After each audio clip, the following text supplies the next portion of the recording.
At this year's general election, you can also vote in 2 referendums.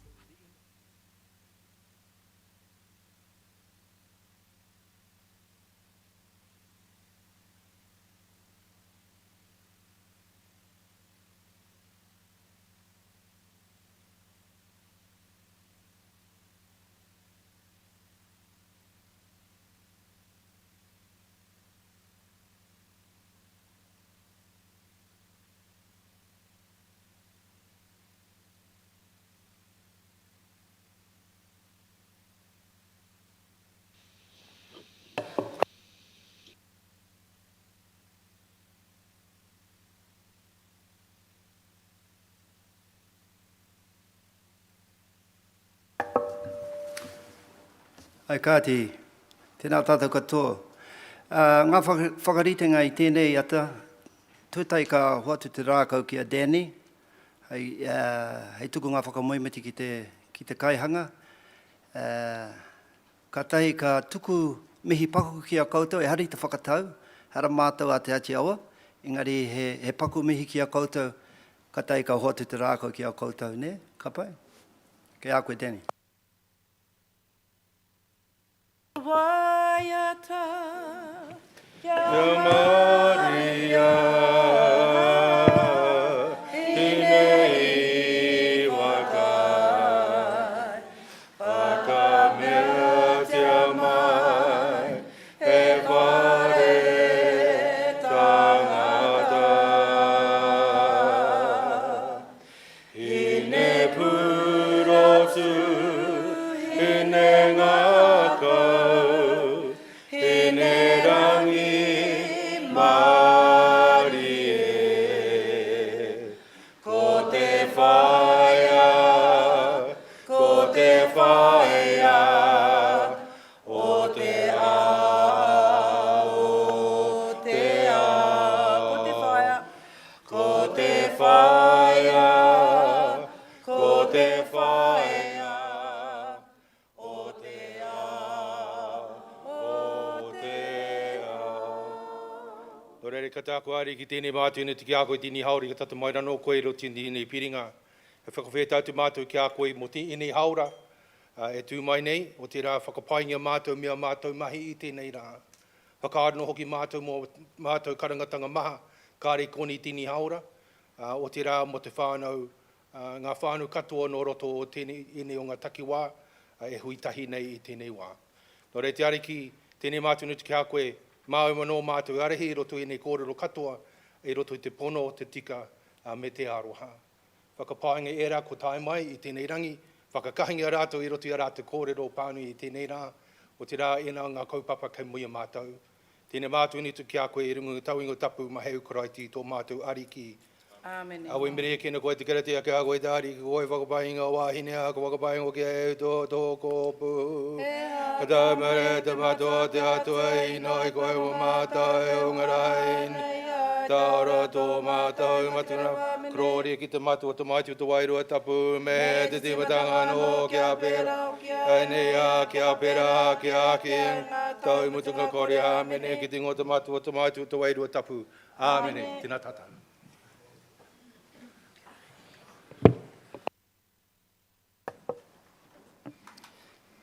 Kāti, I te mea kua umai koutou ki roto I te papatongo rerewa, rōpū mai, iwi mai, e tika ana mā te rōpū whakamana I te tiriti e mihi atu ki a koutou.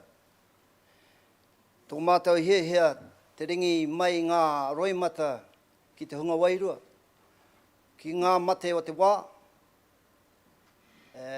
kārau I mōhio ki aia, engari I rongo au, ko o māheitia tētahi,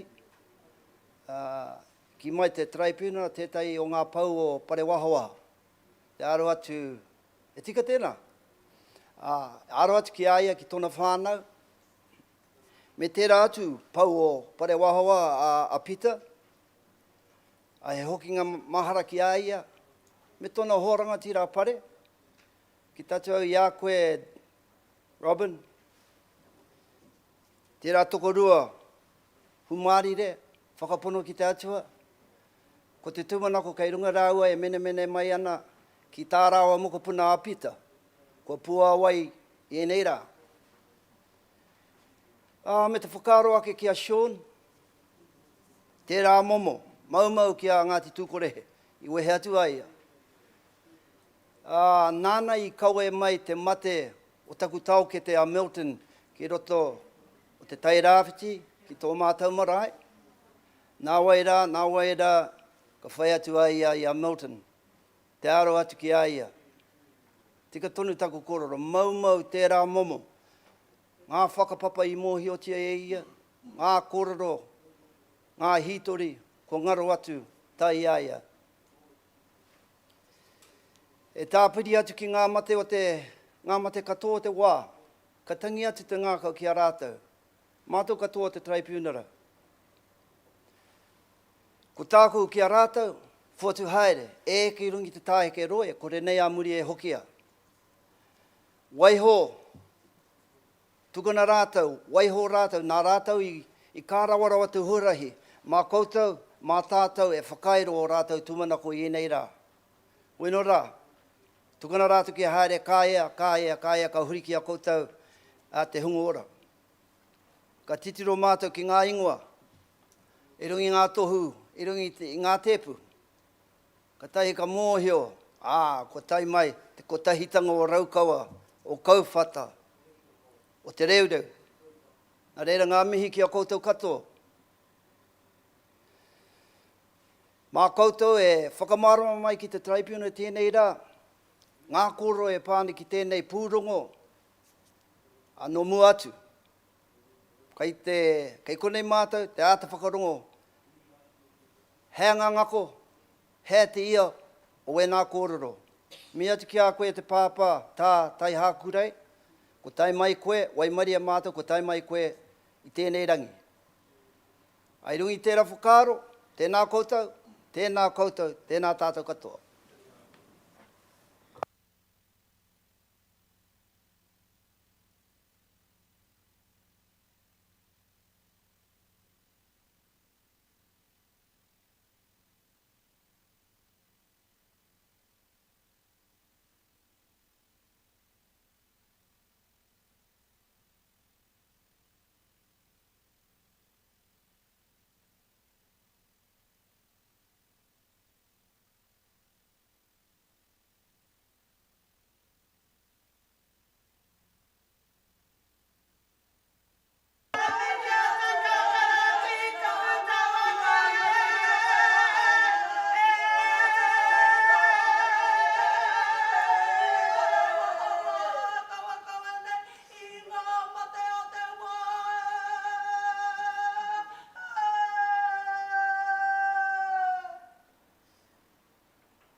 Microphone, please.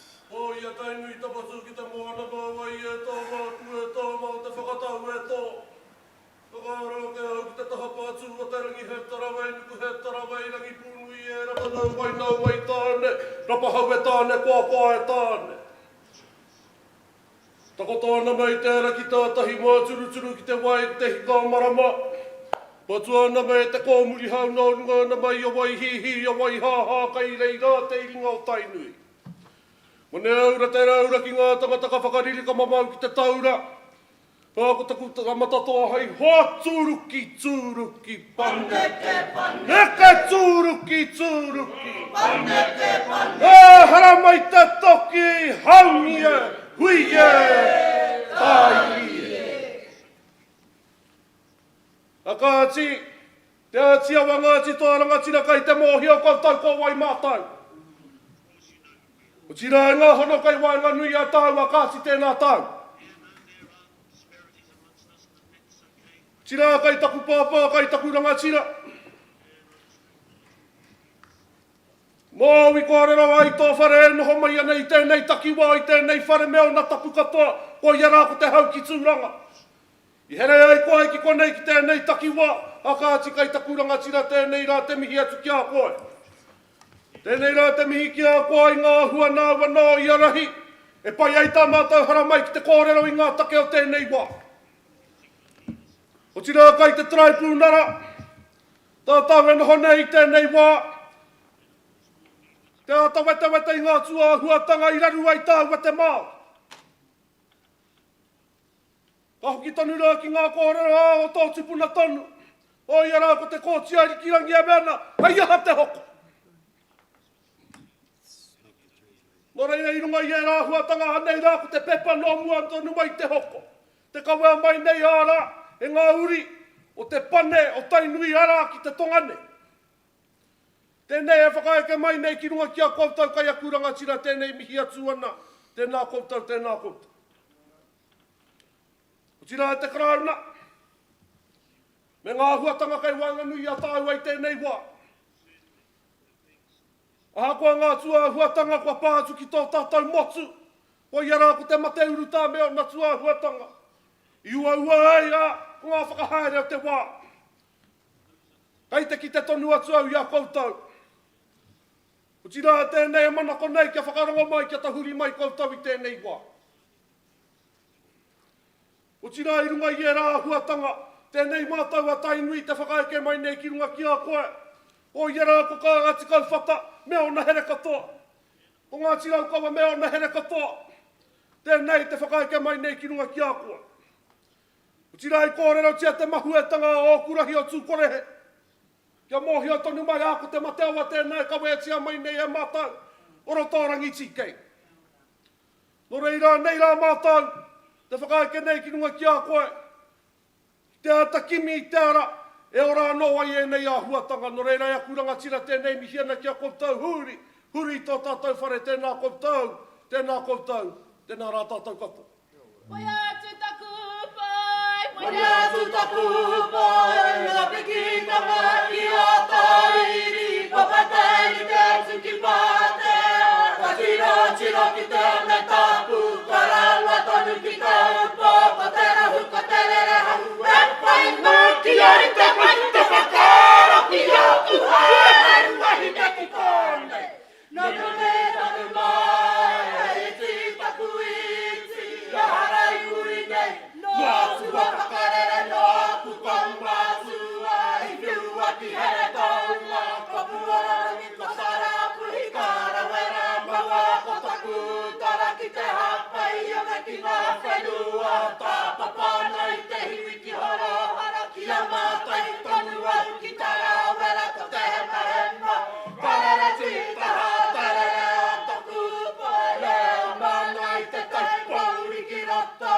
rua ko pare haka toru ko te apo, ko ngā taro ka hiatera, paha pai na mei, kai tauranga tupai, ko te nara wawatati anei a maua ko taku pai, tia huti ai te hiwi ki haura ki ko te ngita mai, ko hapai, ko tarai a tutonu mai kauai, tipika huti ai te hiwi ki mahura ki ko te au hau, ka tia hoka tau, patu terere a taku pai.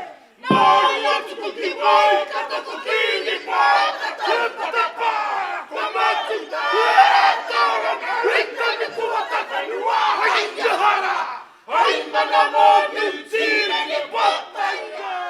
Oh yeah, kātu keira.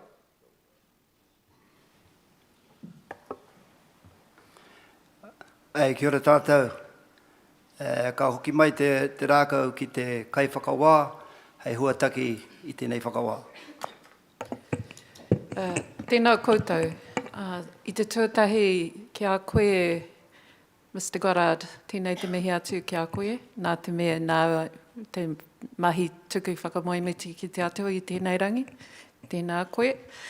Me te pau kei tō tā, tētahi o ngā uri o ngai tāne me rā tuhapu o rangitukia kei tō tā. O tira koutou, ngā kānohi o ia iwi ia hapau o ngā tiraukawa te reureu koutou ko Ngāti Kauwhata, tēnei te mihi atu ki a koutou. Nau mai, hara mai. Me te Me te hā o ngā tipuna kei muria i a koutou. Nau mai, haro mai, tēnā koutou, tēnā koutou, tēnā koutou katoa. Ko ora te whare nai nei.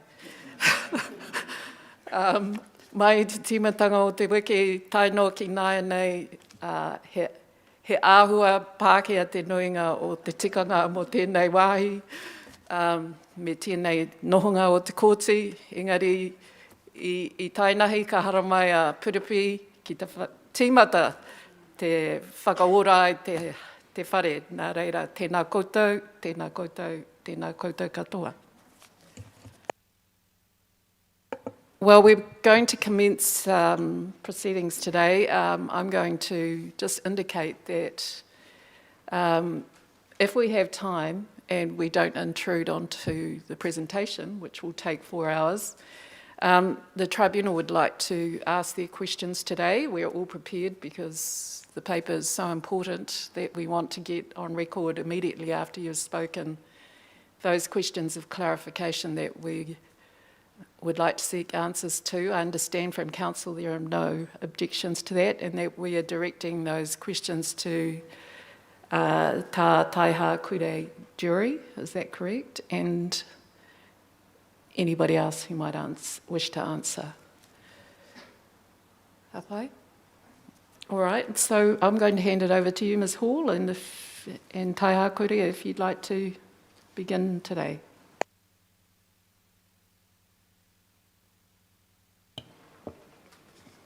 Thank you, Your Honour.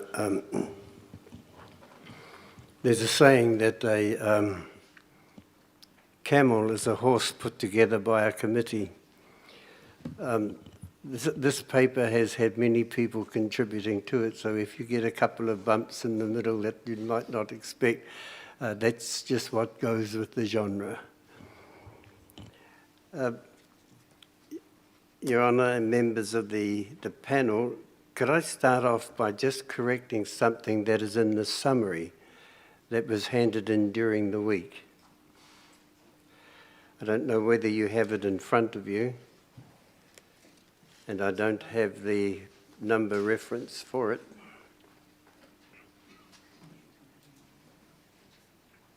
It hasn't been given one yet.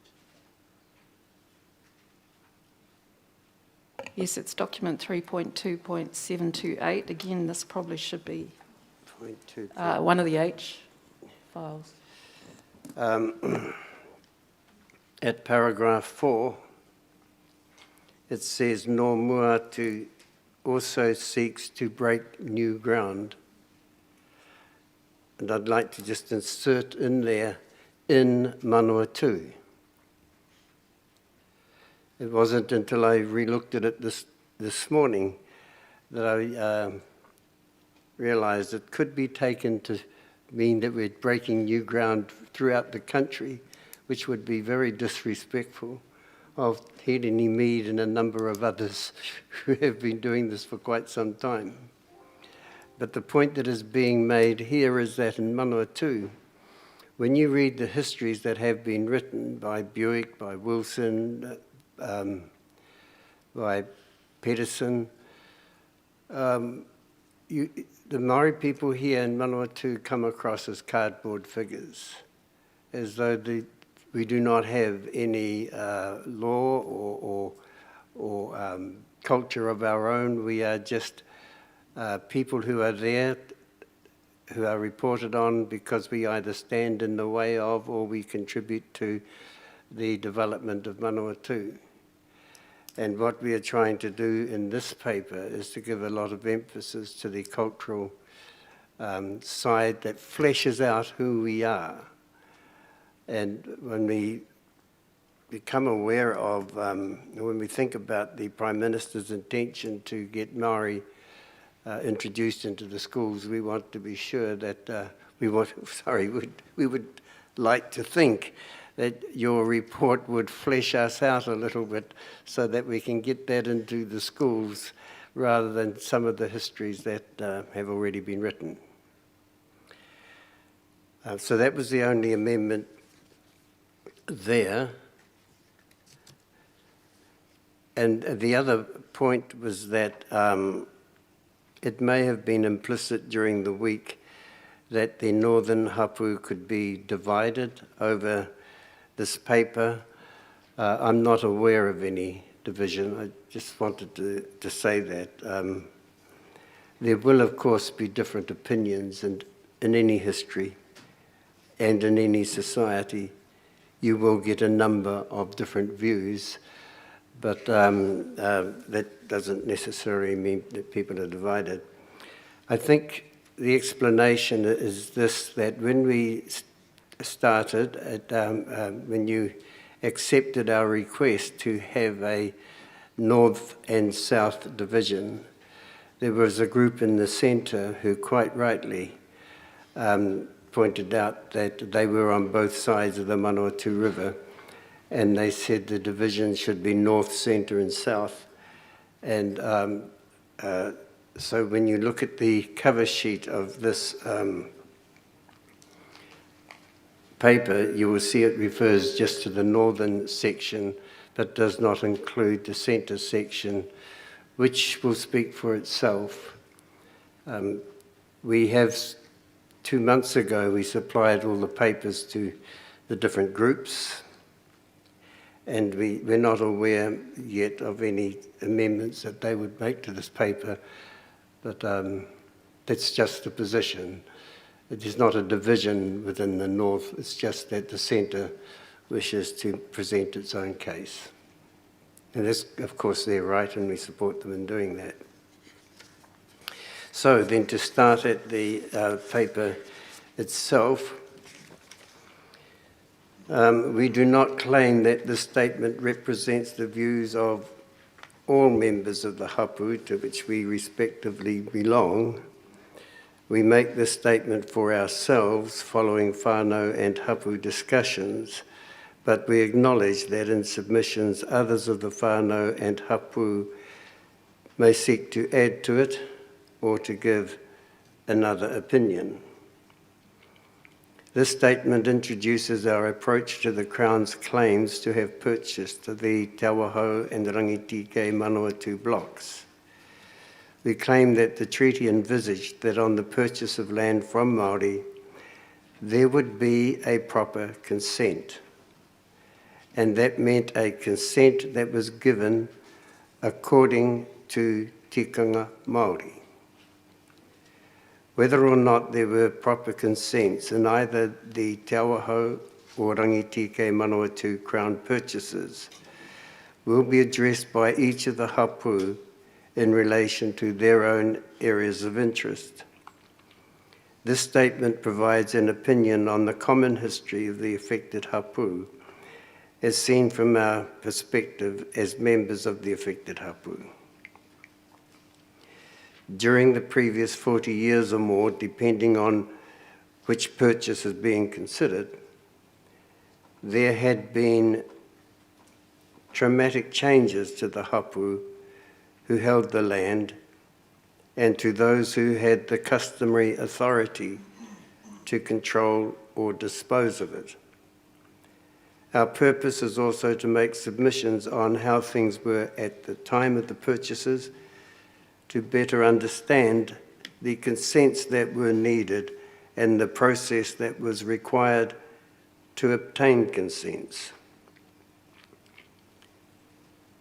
The issues are complicated in this inquiry because, unlike those places where Māori land rights had long been settled when the government began to buy, land rights in the Manawatu were still settling down. The disruptions began in 1819 when an expedition came from the north, killing and enslaving some significant leaders of the local people. Not all the usual issues affecting land rights about hapu identity, boundaries, and political representation had been resolved when the Crown began buying. It raises a question then of whether the government should have been buying the land at all if the Maori interest in possession and political authority was not finally settled. Much of this statement is in general terms. The intention is to introduce the separate hapu claims and not to displace them. To assist the tribunal, we first explain the terms used and the more specific issues raised. We then give a roadmap of where we are going. In considering the history, we will frequently refer to the hapu and iwi of the Ngāti Raukawa Confederation. The Confederation has existed informally in our view from when the hapu and iwi migrated to the Inquiry District in predominantly the 1820s. The existence of this loose confederation is shown today by the capacity of the hapu to move together when required. Formerly, it was shown by the ease with which the hapu could assemble in various combinations to successfully complete one of the largest migrations in Aotearoa history. The Confederation includes all of the hapu who migrated and settled together north of the Kukutauaki stream. It therefore includes Ngāti Kauwhata, who do not trace descent from Raukawa, but do descend from his grandfather Tāwhao. It also includes the Maniapoto hapu of Ngāti Matukore and Ngāti Rangatahi. These descend from Raukawa but define their identity by descent from Rereahu and from his son Maniapoto respectively. The Confederation also includes Ngāti Pikiahu Waiwai, who descend as a group from Raukawa and Tuwharetoa through Waiwai Whakapapa. It also includes Te Ngare o Huia, also known as Ngāti Huia, who descend from Raukawa through Ngā Tokowaru. They had the greater numbers and provided the senior leaders of the several migrating parties. In the tribunal's kōrero tukuiho sessions, the tribunal heard frequently of Te Hukaramu, Te Whatanui, and Taratoa, who are all from Te Ngare o Huia. Te Whatanui emerged as the senior rangatira following the death of Hape. Today, Te Ngare o Huia have marae from the south bank of the Otaki River to the Rangitike River, with a cluster of marae in the centre at Horowhenua. They constitute the largest section in the Confederation. In referring to the Confederation, Ngāti Kauwhata emphasise that they are not the same as Ngāti Raukawa. They say that because they were treated as part of Ngāti Raukawa on a court inquiry. They say that because they were treated as part of Ngāti Raukawa on a court inquiry, they lost their land at Maungatautari.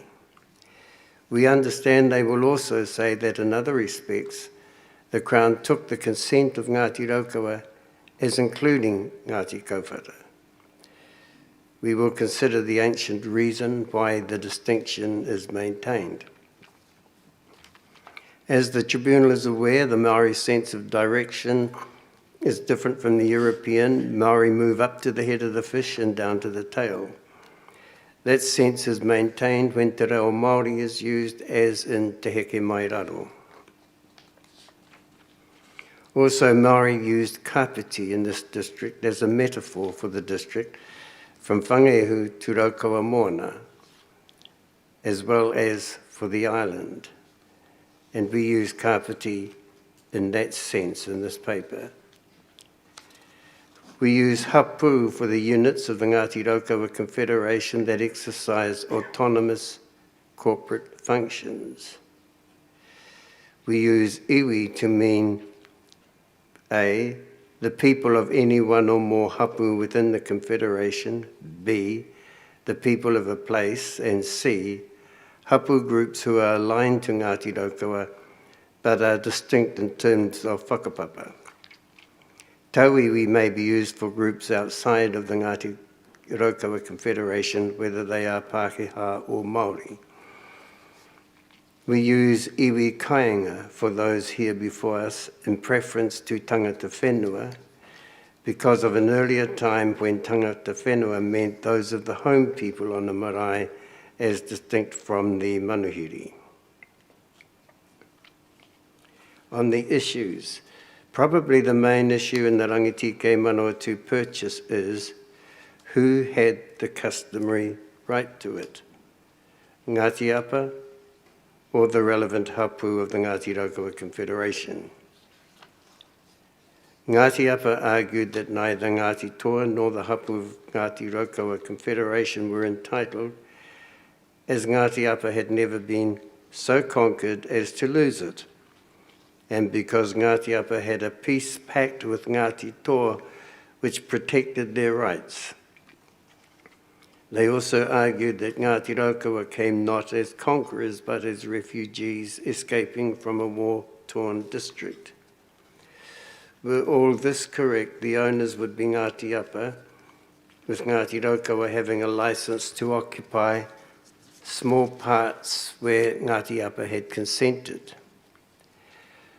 Judging by the reserves awarded to Ngāti Raukawa, the government must have agreed with that view. Following protest, the issue was referred to the Native Land Court. Surprisingly, in view of the contrary evidence, the court found that Ngāti Toa and Ngāti Raukawa had not effected a sufficient conquest and were therefore not the true owners. It was not surprising, however, from a political standpoint. The court would have known that for government to meet its own debts from the on-sale profits and to appease the settlers sitting on the threshold, the government needed to buy the land, and Ngāti Apa was solidly in support of selling. Ngāti Toa had never supported the above statements by Ngāti Apa, and neither have Ngāti Raukawa. Nor have they ever accepted the court's findings.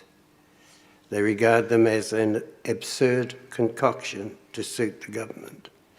The hapu will speak for themselves on those matters, however, and on the pressure on the court to validate the purchase, the use of laypersons as judges, and the absence of judicial methodology in the court's decision. We will only refer to the preceding events relative to the Ngāti Apa assertions. Putting that and the other issues together, the further issues addressed in this paper are: why did Ngāti Toa and Ngāti Raukawa settle in the Kapiti district? And in particular, did they come as refugees? Next, was there a peace pact between Ngāti Toa and Ngāti Apa by which Ngāti Apa retained ownership of the Turakina Rangitike and Rangitike Manawatu and the Te Awaho lands? Was there a conquest of the iwi kāinga? Did Ngāti Raukawa hold the land as a gift from Ngāti Toa? And if so, what sort of a gift was it? Who had the final say on land sales out of the Ngāti Raukawa Confederation and Ngāti Toa? What were the sources of land rights for the Ngāti Raukawa Confederation? Had all customary issues on land rights been settled at the time of the government purchases, and if not, what was outstanding?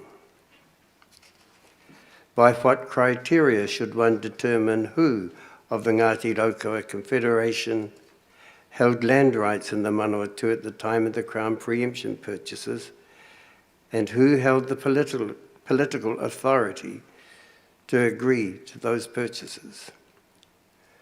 What was the impact of European settlement in Aotearoa on the determination of land rights and political representation in the Manawatu? Should government have made the Confederation lands a permanent reserve? Was the Māori king entitled to recognition by the government? Should government have sought an agreed policy with the Māori king?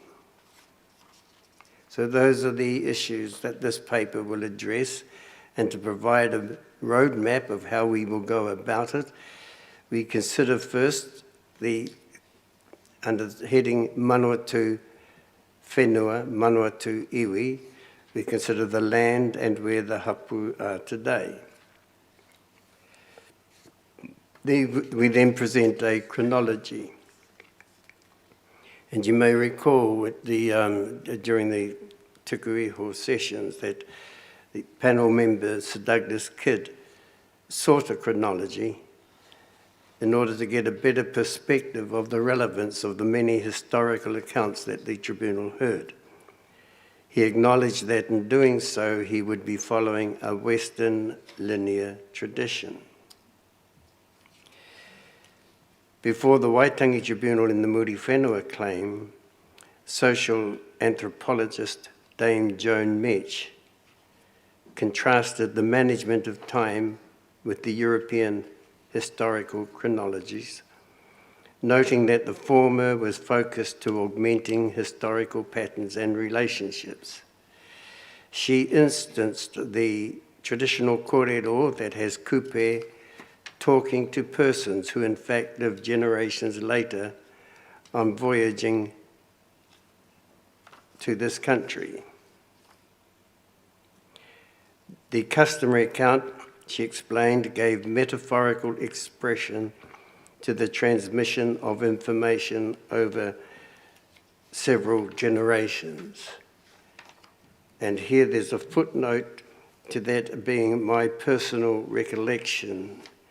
And I'm grateful to Barry Rigby this morning for saying that my personal recognition was not as recollection was not nearly as good as a positive quote from what Joan Metch actually said. And so I'd like the footnote to read instead, Joan Metch, Tuamaka, The Challenge of Difference in Aotearoa, New Zealand, Auckland University Press, 2010, page 29, and in particular, the wording is, ancestors who lived at different periods of time are brought together to converse with each other, and she was quoting there from Te Rangihiroa. So Kupe, for example, she wrote, gives sailing directions in the first person to Turi, who is many generations removed from him on the whakapapa. So, adding to Dame Joan Metch's assessment, we submit that Māori synchronised events by layers of whakapapa. It happened in the days of so-and-so, rather than by counting years. However, we recognise the need for a Western chronology to address history within the Western framework.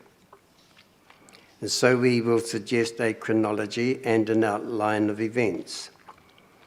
We are assisted by the compilation of the heke by Te Kenehi Teira at the Hatapaora opening hearing in March 2020, and timelines that were prepared for us by Henny Collins. However, our chronology and event descriptions are given as no more than likely in our opinion. There are irreconcilable differences both within and between many oral and written sources. The written accounts are from Māori petitions, letters to officials, native land court testimony, and European canvassing of individual informants. While the credibility of some informants is beyond question, with the lapse of time they may not be totally reliable. For example, at the Himatangi hearing of the Native Land Court in 1868, which is an important source of evidence, witnesses were recalling or retelling events of more than 40 years before, after the main migration leaders had passed on. Further, not everyone whose opinion is on record was a recognised pukenga, and in the case of the Native Land Court minutes of evidence, the testimony may have been fashioned to the assertion of competing positions on land rights. The greatest difficulties arise, in our view, from the conflicts in the European texts.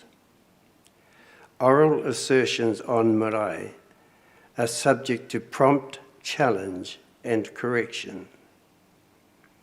Not so the written word, which has a distracting capacity to entrench error. Misinformation is repeated and footnoted until it is perceived as truth. There is also a weight of prejudice to be overcome from the sheer volume of material interpreted from a European view. Some of our tupuna were reluctant to have the history recorded. We can see why, and why in their day the history was taught only to a trusted few. The tribunal, however, need not resolve the conflicting accessions unless a resolution is critical to a key issue. We submit there is sufficient consensus on the pattern of events for the tribunal to assess the circumstances in which the land was settled and to reach a conclusion on the adequacy of the Crown's purchase method. Following the chronology, we will elaborate on those events that illuminate the critical issues relating to the government purchases. We do so under the headings that follow. The reasons for the migrations. This concerns the Ngāti Apa claim that the migrants came as refugees, having been so beaten in the north and east that they could not have effected a conquest.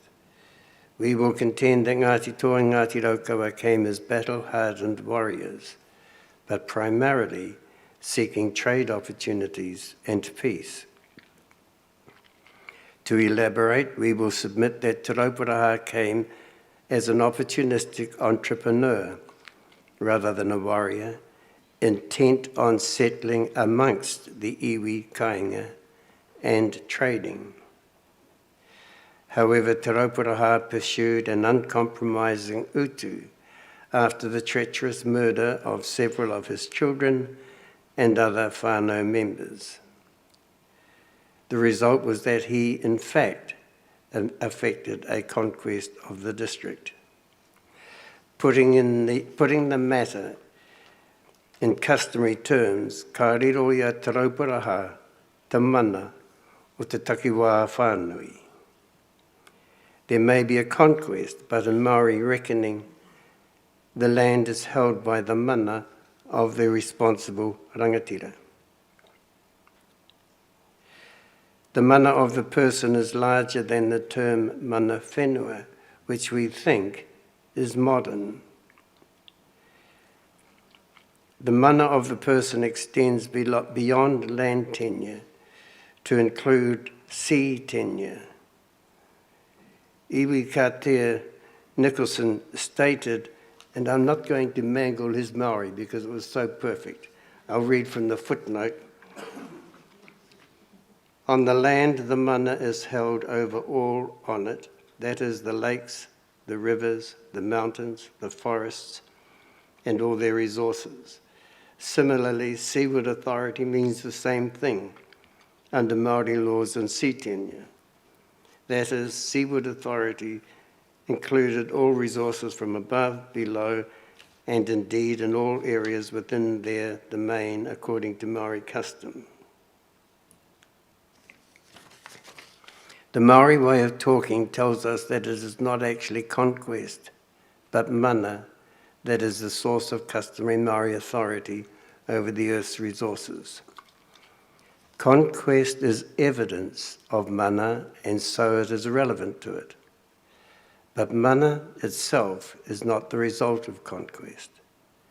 It is a sacred quality that comes from the gods. Success in providing for the people or for manuhiri, through trade, for example, is also evidence of the existence of mana. Turning then to Ngāti Raukawa, we will submit that the leaders of the Ngāti Raukawa Confederation came as battle-hardened warriors after peace had been secured in the north, but with the same objectives of peace and trade. Following the tikanga of the day, the Ngāti Raukawa leaders asserted their own mana in relation to the iwi kāinga independently of Te Rauparaha. But they also sought peace with the iwi kāinga and a fair share of the land for all. The next heading is the separate authority of the hapu of Ngāti Raukawa Confederation. We will argue that the Ngāti Raukawa migration in support of Te Rauparaha was conditional on their rangatira maintaining their own mana. Next subheading of what we will look at is tuku. A common assumption is that the land was gifted to Ngāti Raukawa by Ngāti Toa. Under this heading, we will contend that it was not a gift. Ngāti Raukawa gave as much as they got. There was rather an agreed allocation. The customary basis for the Ngāti Raukawa customary entitlements, therefore, is absolute possession and the mana to possess absolutely. Their possession was also enhanced in tikanga terms by the fair accommodation that they made for the iwi kāinga. The next matter concerns Te Wī and the Ngāti Apa arrangements. We have seen that Ngāti Apa claimed that Ngāti Raukawa came as refugees. We now consider the Ngāti Apa claim in respect of Ngāti Toa. They do not say that Ngāti Toa came as refugees, but instead that they had a peace pact with Te Rauparaha that preserved their land rights. We will contend that there was no peace pact like that which Ngāti Apa imagined. There was an agreement with Ngāti Apa, but the agreement was merely to secure safe passage for the Ngāti Toa migration. There were similar agreements for safe passage and settlement rights that were made with Rangitane and Muapuku. Any such obligations that may have remained after Ngāti Toa had settled on the land were ended with the attempted murder of Te Rauparaha and the murder of members of his whānau and the resulting battles. The next matter is the hekinga and the settlement of Manawatu.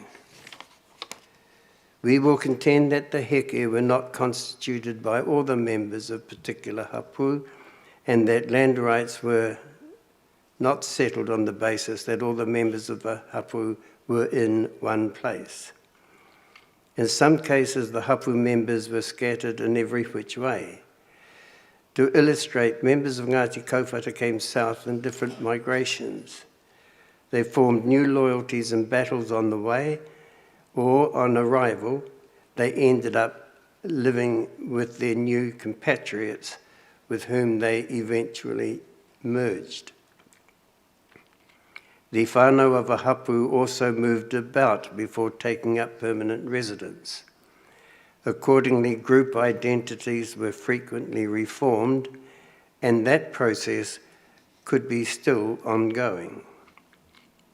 So the important questions are, who possessed what at the time that the government purported to purchase the land, and who held the political authority to represent the hapu as reconstituted in their new locations.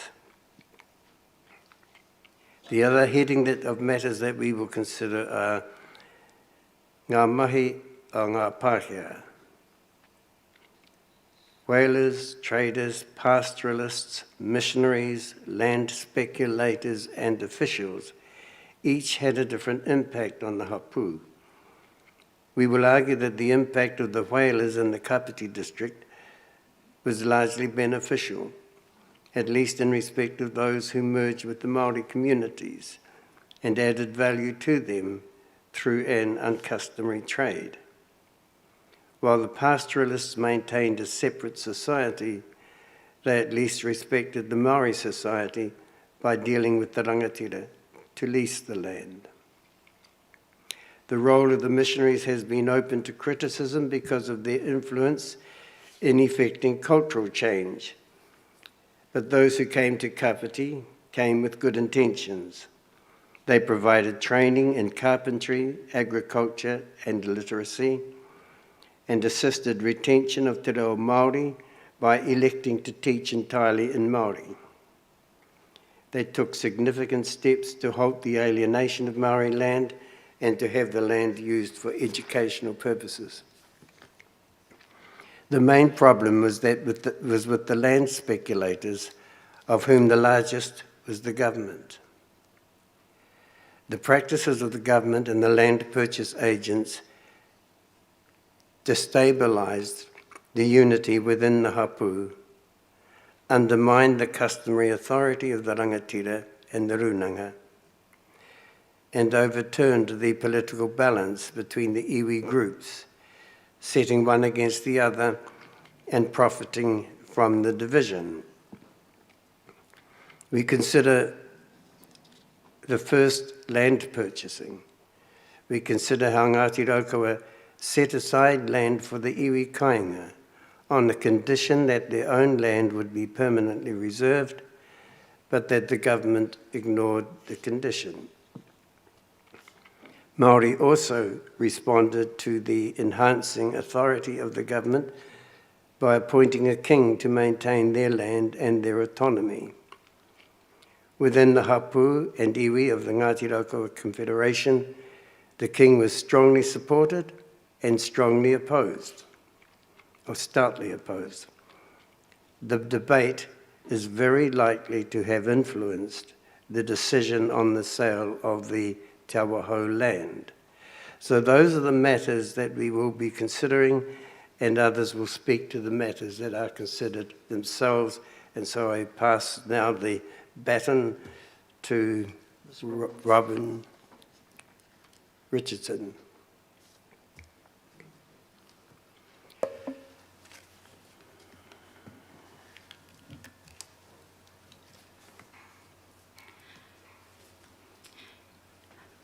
Hei mua I te takahi I te ara. E whakamanawa atu ana ki te kaihitoria nei a wakahuia ka keik. I whānau mai ia I te kotahi mano I warau tori tukau mātahi. Ki tōna matenga kotahi mano I warau ono tukau mā ono. Te kai tuhi tuhi ngā tuhinga o the Kapiti Coast. Tērā whakawhirinakitia e mātou I roto I ngā take kirime. Tētahi pūkenga rangahau, tētahi mātanga tuhi tuhi I mōhiotia ko wati. Nāna ngā tuhinga o ngā kōrero tuku iho I tātaki. I raro I ngā tohu tohu o Wiremu Kingi, te awe awe o Rangitāne o Raukawa. He uri whakaheke a wate nā mātine te whiwhi. Ka hinga wawe a wate. Tori tukau mā rima taunua iho te pakeke I mua mai I te whakatūtukitanga o te pūtanga tuhi tuhi. Ka noho ia he mate tāruru nui no ona iwi o Ngāti Raukawa o Ngāti Tuarangatira. Manoa whenua, manoa tū whenua, manoa tū iwi. Manoa tū was a prized area Manawatu was a prized area for colonisation. It is one of the largest areas of flat land in the country. At its widest, it extends 34 kilometres inland from the coast to the Tararua Ranges. In 1859, Te Awa Hou was the first block in Manawatu that the Crown claimed to have bought. The Te Awa Hou block extended along to Te Awa o Manawatu from its mouth to shortly beyond where Poutu Whakawehi Marae is today. On the river, near the mouth, was Te Awa Hou Papakainga, which was replaced by Foxton Township, with Kimi Mai Tawhiti Papakainga on the opposite bank. To appreciate the main issues behind the first Manawatu land sales, however, like who could sell and how, we would need to look at what happened beforehand. Who had control of what? This statement is about that. We will start with the geography of the land and the people at the time of the first purchase and the shape of the land that made Te Awa Hou the first place to be acquired. We will say that it was because of its location that Te Awa Hou was the first purchase. We will then consider the 40 turbulent years prior to the purchase. Those years tell us who were the leading persons at the time of its first sale, who had to consent to the sale, and who had taken possession of what parts. When the first Europeans settled, the rich alluvial soils of central Manawatu were covered by ngahere, save for a 2-mile coastal strip of tussock land. Within forests lay numerous oxbow lagoons and repo. The largest repo was Makererua, Motua on the Te Awa Hou block. The largest repo was Makererua, which lay between Tokomaru and Paparewa, Shannon. The next largest was Motua on the Te Awa Hou block. Motua was followed in scale by Taonui and Rotonui Aho at Te Rangi o Tū. The ngahere, roto and repo provided the Māori inhabitants staple diet of ika, mainly tuna, kiore, berries, the hino and karaka, and fowl, especially kereru, kaka, kakapo and koko, and the ngahere in a variety of manu on the repo, including parera and tete or grey duck. These are rarely caught or seen in the district today. The ngahere having been cleared, the repo drained, and the roto and awa polluted. The wetland birds like the kōtuku and kawau are no more to be found. Only some of the bush birds like the kereru remain. These are mainly in the ranges, but they are now state protected and no longer available for kai me ngā mahi a te wharepora. The takutai moana produce an abundant supply of kahawai, tāmure, mango or mako, tohe manga, tohe roa, and other fish or shellfish. Mango maroke, readily carried on the person, was favoured on hikoi. Taro, kumara, and aruhe grew well in the warm coastal soils. The three main awa are rangitike, Ōrauwa, and Manawatu. The rangitike defines the northern perimeter. The true left bank of Te Awa o Rangitike from the mouth to the inland plateau of Te Reo was and is home to persons from several Ngāti Raukawa hapu who identified collectively as Ngāti Parewahoaha. Ngāti Manamono, as recently formed hapu of Parewahoaha, forming in 1983, has naturally been included into the Ngāti Parewahoaha collective. The adjoining plateau further upriver at Te Reo was and is home to 4 hapu. These were and are from south to north, Ngāti Rangatahi, Ngāti Matakore, Ngāti Waiwai, and Ngāti Pikiahu. Central to the Manawatu interior is Te Awa o Ōrauwa, which throughout its length was home to Ngāti Kauwhata as it is today. The true right bank of the Ōrauwa to the Whakaari Dome, with Maunga Whakaari mounts to it at its apex, was about the point where Ngāti Kauwhata merged with Ngāti Parewahoaha. The true left bank of Te Awa o Ōrauwa was held by both Ngāti Kauwhata and the iwi kāinga of Rangitane. To the east, beyond the Mangaone, or east stream, was the upper section of Te Awa o Manawatu. This was home to rangitane who had lived there for many generations before Ngāti Raukawa and Ngāti Kauwhata arrived. Living amongst them were a group of Ngāti Upokoiri of Ngāti Kahungunu in exile following certain battles of the late 1820s in Heretaunga, Hawke's Bay. The Ōrauwa flows into the lower reaches of Te Awa o Manawatu at Te Rangi Wk2. From Te Rangi Wk2, the lands on either side of Te Awa o Manawatu were occupied jointly by rangitane and certain other hapu of the more populous Ngāti Raukawa. First were Ngāti Te Au, Ngāti Turanga and Ngāti Rākau on the Himātangi block. They later shifted from the river to the Te Awa Karere Foxton Longburn Railway. This was built before the main trunk railway, which extended the line to nearby Te Papaioia, Palmerston North. The line on which the Himātangi hapu resettled is now the main state highway between Foxton and Himātangi. Downriver from Himātangi were Ngāti Whakatere and Ngāti Ngārongo, Ngāti Takihiku.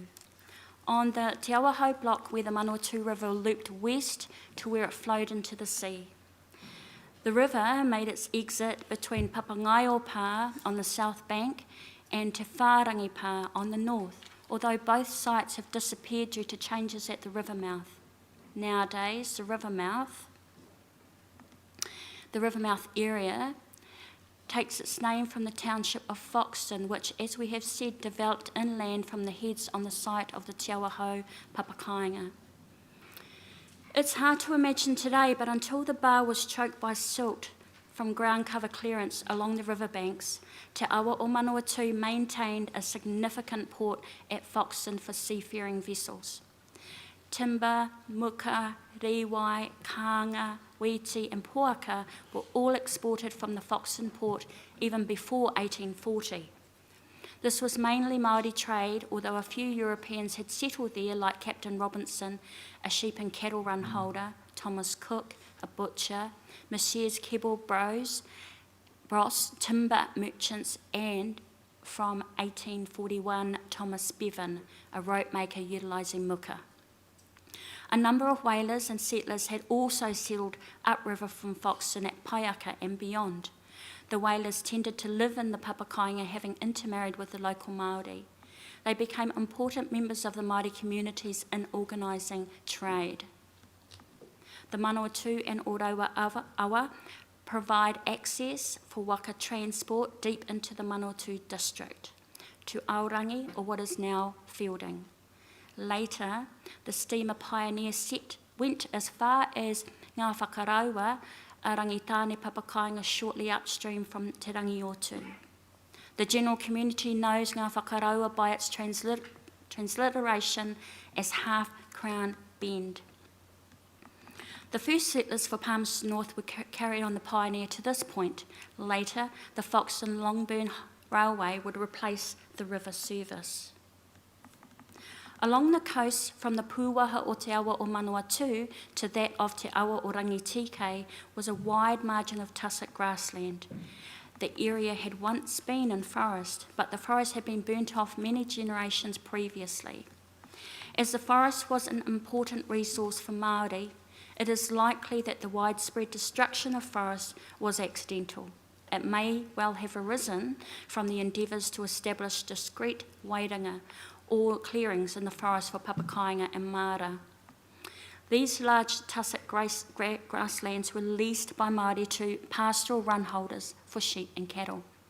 The leasing began before 1840, the land being stocked as open ranches.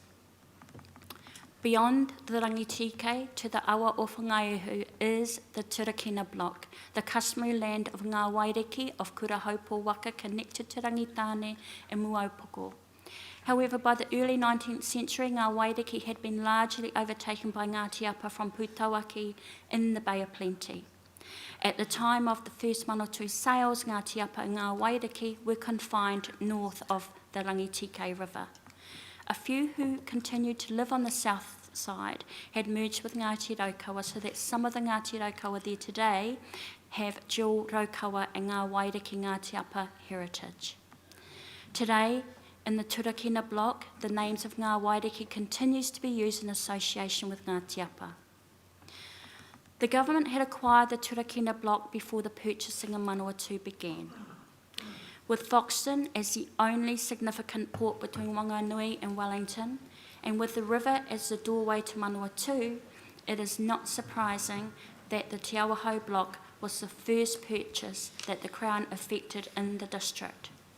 We will come back to the reasons for that when examining the government's West Coast land purchase strategy. Chronology. Circa 1350, Tainui Waka. After its voyage from the Pacific, and after circumnavigating the northern half of Te Ika a Maui, the Tainui Waka under Hoturoa makes final landfall at Kawhia. The people of Ngāti Toa, originally called Ngāti Mango, descend from those who settled and remained there. The point for present purposes is that Ngāti Toa remains closely connected to the other branches of Tainui Waka, notwithstanding that most of the other branches later moved away and spread into the adjoining territory of South Waikato. Circa 1500, South Waikato. 100 years or more after the landing at Kawhia, during the time of Kakati, some of the descendants moved into South Waikato. Tawhao, son of Kakati, divides the land between his disputing sons, Whatihua taking the northern part around Maunga Tautari, and Tūrongo, the southern part, with an aukati between them. Whatihua is the antecedent of Kowhata, and Tūrongo is the father of Raukawa. The story is now embedded in kōrero tukuiho. The division between Tūrongo and Whatihua is a historic tradition that is now legendary, which helps the descendants understand their genealogical differences. Despite those differences and the actions of Whatihua and Tūrongo, their descendants with Ngāti Kowhata and Ngāti Raukawa have maintained close links. Soon, Ngāti Raukawa and Ngāti Kowhata occupy a large area from the district of Maunga Tautari to North Taupo, and from there to the outer limit of the plains of Te Kaukauroa or Pātetere. They are, however, in close proximity to tribes from the Hauraki and Tamaki district who will later move into the Waikato territory, creating pressure on the resources there. The point here is that despite being scattered over a large territory, the hapu of Ngāti Raukawa and Ngāti Kowhata maintain a sense of unity based on whakapapa and common historical experience, and reinforced by the prospect of an external threat. The unity becomes most evident in the heke that follows. The hapu and iwi of the Northern Raukawa Confederation open with the message of unity to the tribunal at Hatopaora last March. Gerald Toomey gave the whakapapa linking the hapu and the history as expressed in kōrero tukuiho and waiata tawhito. Circa 1780, Hinga Kaka. By 1750, the hapu of South Waikato have grown and have spread to Pātetere and Taupo regions. They are at war with their neighbours, who are also from Tainui Waka. Most notable, in the fighting before Hinga Kaka is the death of Ngā Toko Waru, the progenitor of many of our current Ngāti Raukawa hapu. The number of battles increases, spurred on by the compulsion of utu, that the life taken of a senior leader will be doubly repaid. The requirements of utu portend of never-ending warfare. They reach a climax with the Battle of Hinga Kaka in about 1780, reputedly the largest ever battle in Aotearoa, where the numbers killed are measured in their thousands. Ngāti Toa especially suffer heavy casualties. Amongst them is Zakaheria, husband of Waitohi. The point for us is that this extraordinary warfare would cast doubts on whether this is a good place to live. Other conflicts follow. Circa 1819, expedition to the south. Ongoing battles cause concern for the future stability of Ngāti Toa. Meanwhile, the leading Ngāti Raukawa rangatira, Hape ki Tuārangi, has passed. His arms bearer, Te Rauparaha of Ngāti Toa and Ngāti Raukawa, has assumed the mantle of Hape, notwithstanding that there were others of senior lineage to Te Rauparaha. Te Rauparaha also takes Te Ako, one of the wives of Hape, as his senior wife. He achieves fames in battles in the Waikato, a fame that would incline others to be rid of him. With Te Ako, her warrior son Horohau, and some of Ngāti Toa, Te Rauparaha joins a major expedition to Kapiti led by Tūwhare and other Ngāpuhi rangatira from Te Tai Tokerau, and especially from Te Pēwhairangi in the Bay of Islands. By this time, Ngāpuhi have acquired sufficient muskets to influence the outcomes of battle. They have also secured steel tools which can double as weapons, and riwai, potatoes, in quantities that can sustain bigger taua. These goods come from trading with ship captains and from agreements to grow riwai to reprovision visiting ships mooring at Te Pēwhairangi. The prediction is that the whaling ships working in the area will provide important opportunities for trade. The Ngāpuhi leaders of the 1819 expedition would have shared their trading experiences with Te Rauparaha, so he would have been aware of other trading commodities besides guns, critical although guns were in the day. There were other goods to be had, such as seeds, stock, tools, tobacco, and new clothing in return for flax and timber. There were new vegetables, fruit, trees, potatoes, wheat, and pork. The Northerners' trading experience from as early as 1804 is quantified and graphed in the Tribunal's Muri Whenua Land Report. Having heard the trade experience of the Northern chiefs and having seen the rich resources of the Kapiti wetlands, the ships off Kapiti Islands and the sparsity of the local population, Te Rauparaha resolves to migrate to Kapiti. He engages with the iwi kāinga to lay the groundwork for his people's migration, not as an ope taua, but as a community of all ages and both sexes. He does so by the strength of his arm, taking captives, but then sparing the lives of significant chiefs who are then beholden to him. There is another side of the binding law of utu that requires repayments of one's debt. However, Ngāti Toa are willing to relocate, but Ngāti Raukawa are not. The problem for Ngāti Raukawa appears to be, as considered below, that they prefer to stand under their hereditary chiefs.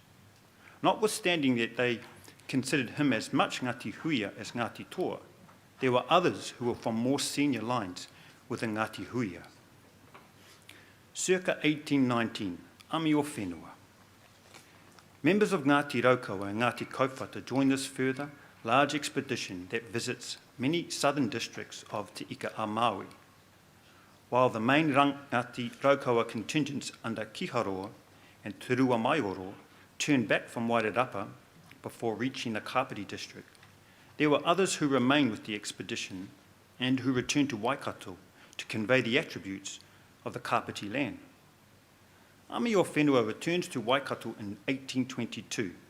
By then, Te Rauparaha is ensconced in the south, but Ngāti Raukawa and Ngāti Kaupata have confirmation from this further source as well of the attributes of Kapiti. Circa 1821, Te Heke Tahutahuahi of Ngāti Toa. The migrations begin. Te Rauparaha leads Ngāti Toa on a two-stage journey to the Kapiti coast. At Mōkau, the migration is joined by the resident Ngāti Rangatahi, who are related to Te Rauparaha through the marriage of Te Haunga, a grand uncle of Te Rauparaha. Included in that group are also members of Ngāti Toa, who identify later according to their Ngāti Raukawa lineage as Ngāti Pare, and settle mainly at Otaki. They reach close to Motunui in northern Taranaki. Warned of a likely attack, Te Rauparaha travels through Te Puku o Te Ika a Maui seeking recruits. He is accompanied by Te Whatanui.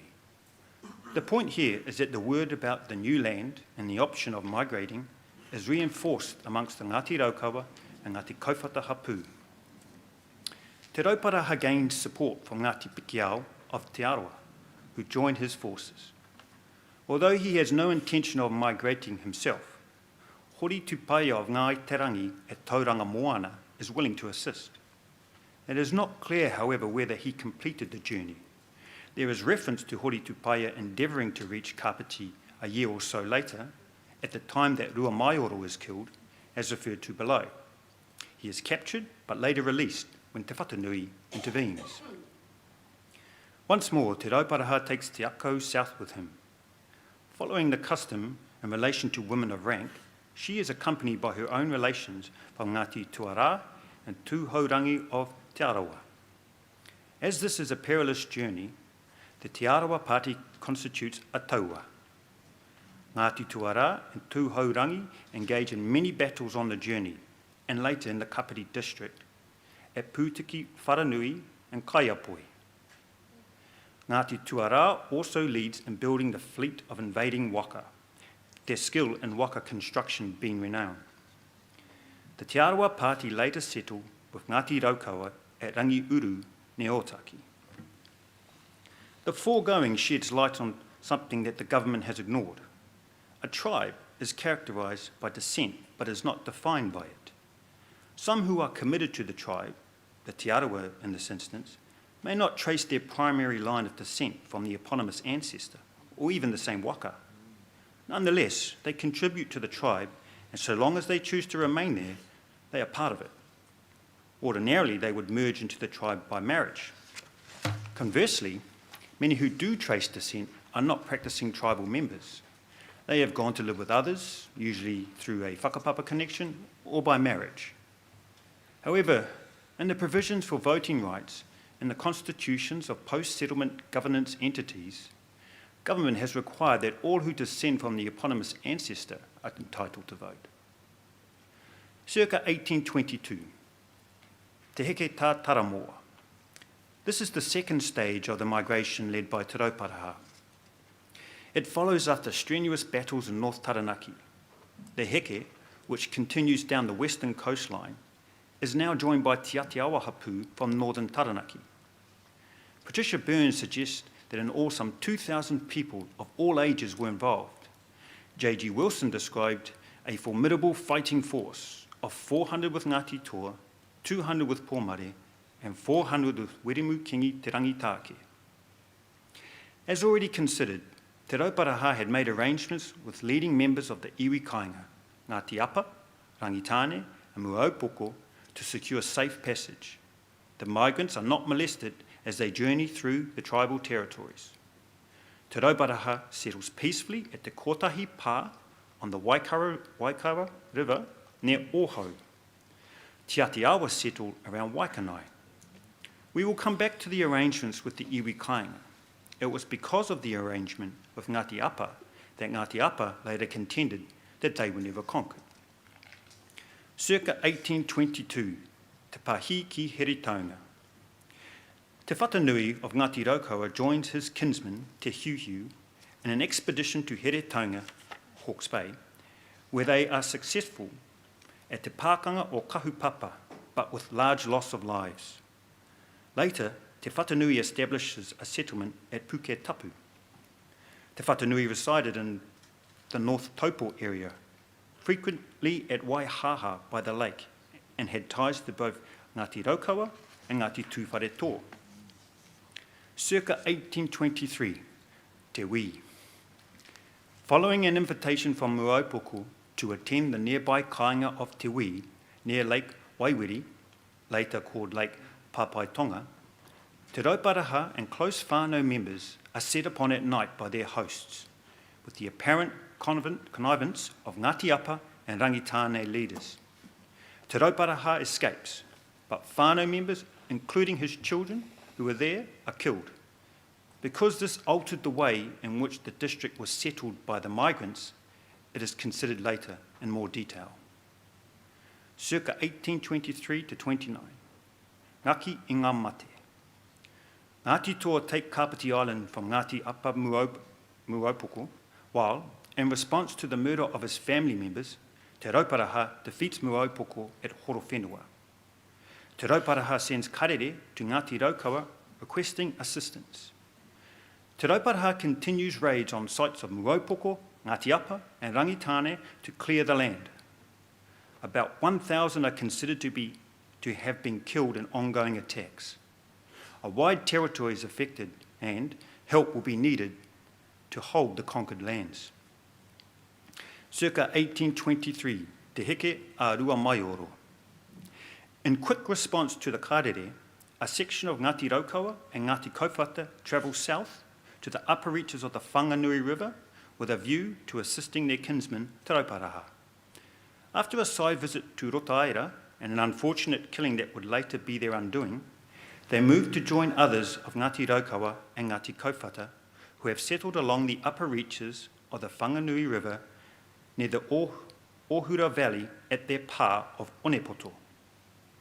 A combined ope taua attacks Makatote Pā, downriver in the district of Tōpine Te Mamaku, but are defeated with the arrival of a large Whanganui contingent led by Te Pēhi Tūroa.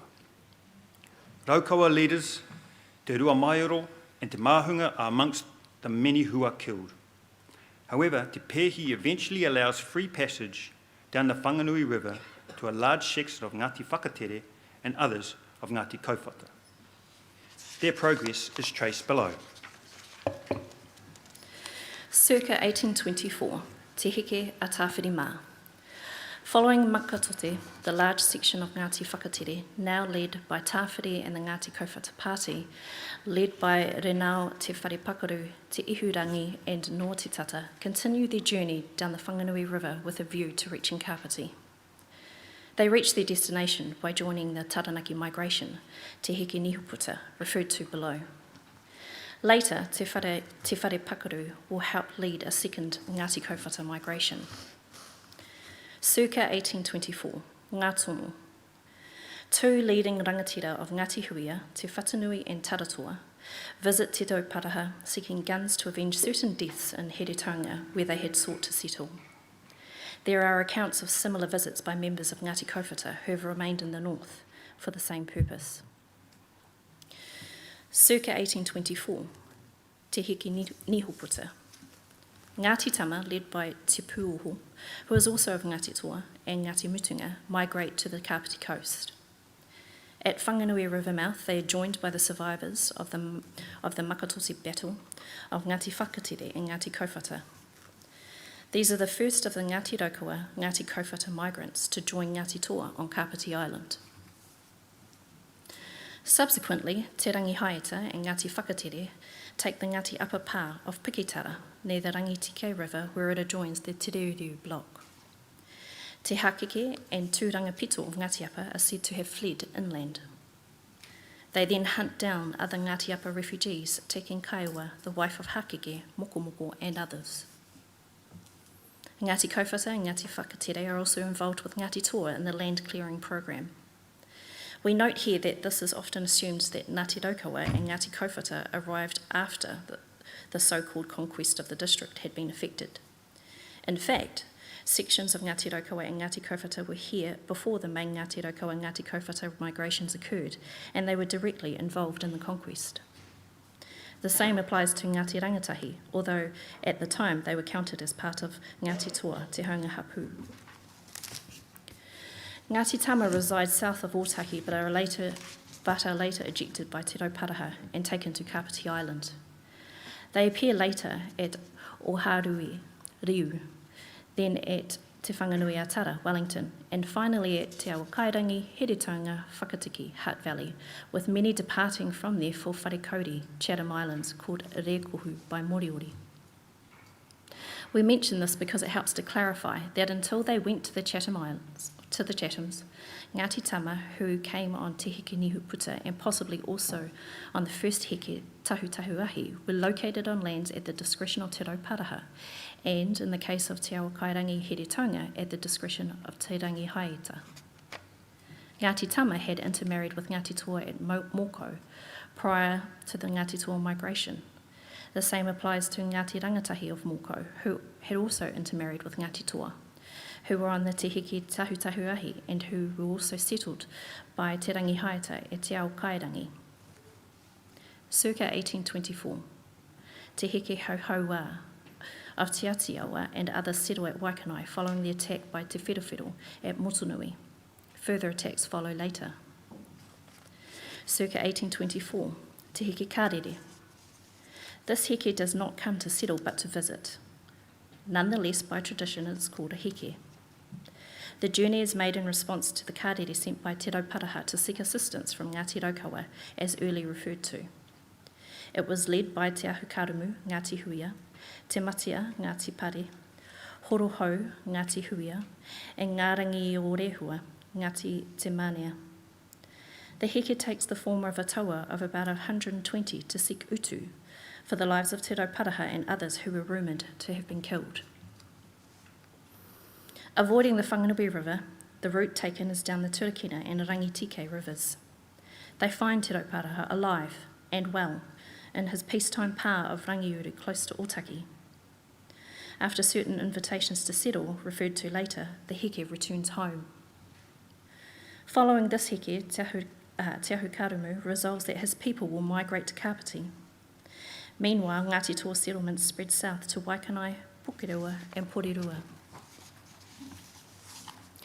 At the meeting, there is an exchange between the visiting party with Te Rauparaha and his sister Waitohi about moving south. This is considered later as the decision is relevant to the independent or separate mana of the hapu of Ngāti Raukawa Confederation in taking possession of the land.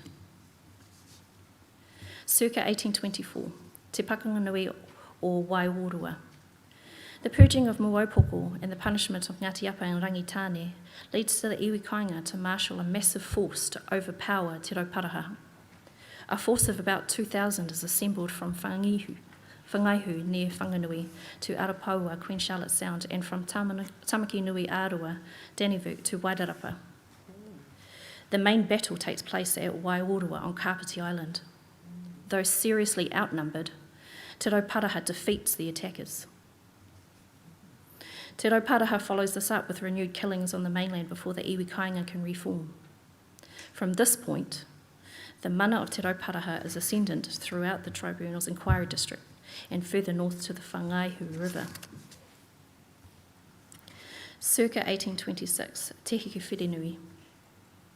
This is the first of the Ngāti Raukawa settlement migrations after Ngāti Whakatere and some of Ngāti Kauwhata had got through to Kapiti with Te Heke Nihuputa.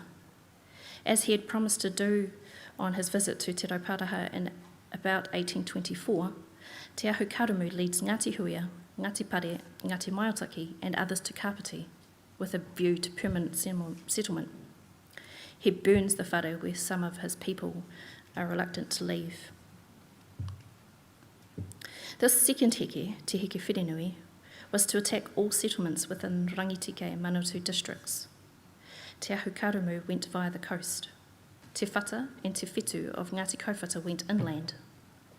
Heavy defeats were inflicted on Ngāti Apa and Rangitane. Kai Hinu and Peropero resisted valiantly, but both were killed at Rangitane Pa of Tu Whakatupua. Henetiti, a woman of rank, was one of the captors of this heke. She became the wife of Te Whetū. They ended up at Te Iwi Te Kari near Foxton. Ngāti Wehiwehi accompanied Te Whetū in the occupation of their new lands. Te Whatanui and Te Hiuhiu were travelling with their own strong forces when they joined up with Te Ahukarumu. Travelling down the Rangitike River, they capture Ngāti Apa women and children. The children are put to death in solemn religious rite. The migrants eventually settle at Kapiti, where they participate in the trade of flax and guns before shifting to Otaki. Also in this heke are some of Ngāti Ngarongo, including Taikapurua and Ngāti Tukorehe, who settle at Matahiwi before moving to the Manawatu River mouth. Circa 1827, Te Heke Kareritahi. Meanwhile, there has been renewed fighting in the north, following the defeat of the Tamaki and Hauraki Iwibo northern tribes armed with newly acquired muskets. Waves of hapu at risk of further destruction and loss of life moved south into Waikato.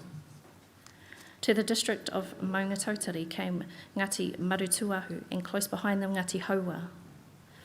In the fighting, Pakeke has been killed. However, prior to this migration, peace has been restored, and the hapu of Ngāti Raukawa and Ngāti Kauwhata are living together. Taratoa then leads Te Heke Kareritahi at a time that was after the death of Whatakaraka of Ngāti Raukawa in a conflict with Ngāti Maru. His cousin Te Whatanui was also on this heke. I Hākara Tukumaru describes the group as coming down the Whangaihu River and as taking Ngāti Apa prisoners on the way. Some accounts suggest that Te Whatanui came to get guns. The heke was of the people of Ngāti Huia and Mateawa who would settle on the lower reaches of the Rangitike River. With them were Ngāti Te Atotu and Ngāti Mutu of Ngāti Kowhata. Some of the hapu later moved on, while others have morphed into Ngāti Parewahawaha, which became the common name for all who lived in the area. Circa 1827. Te heke a Te Wera Mahuta. Are Kātera Tupuni is recorded as referring to a heke shortly after Te heke Kāriritahi that was led by Te Wera Mahuta and was comprised of Ngāti Huia, Ngāti Maihi, Ngai Te Rangi and Tūkorehe.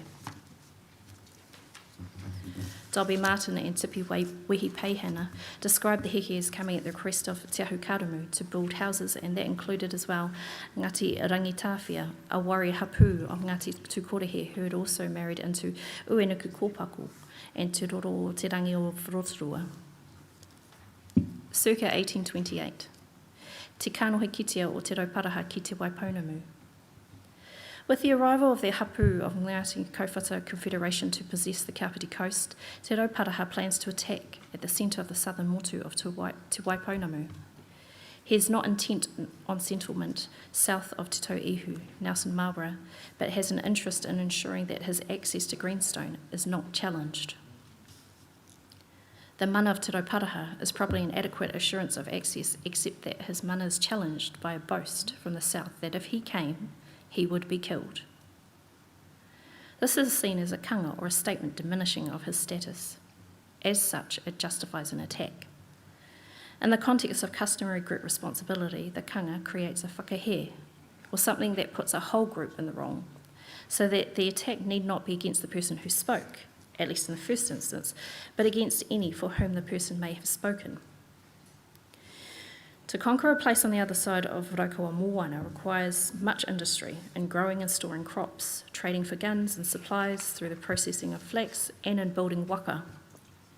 For the latter purpose, Te Rauparaha relies on the well-known skills of Ngāti Tuara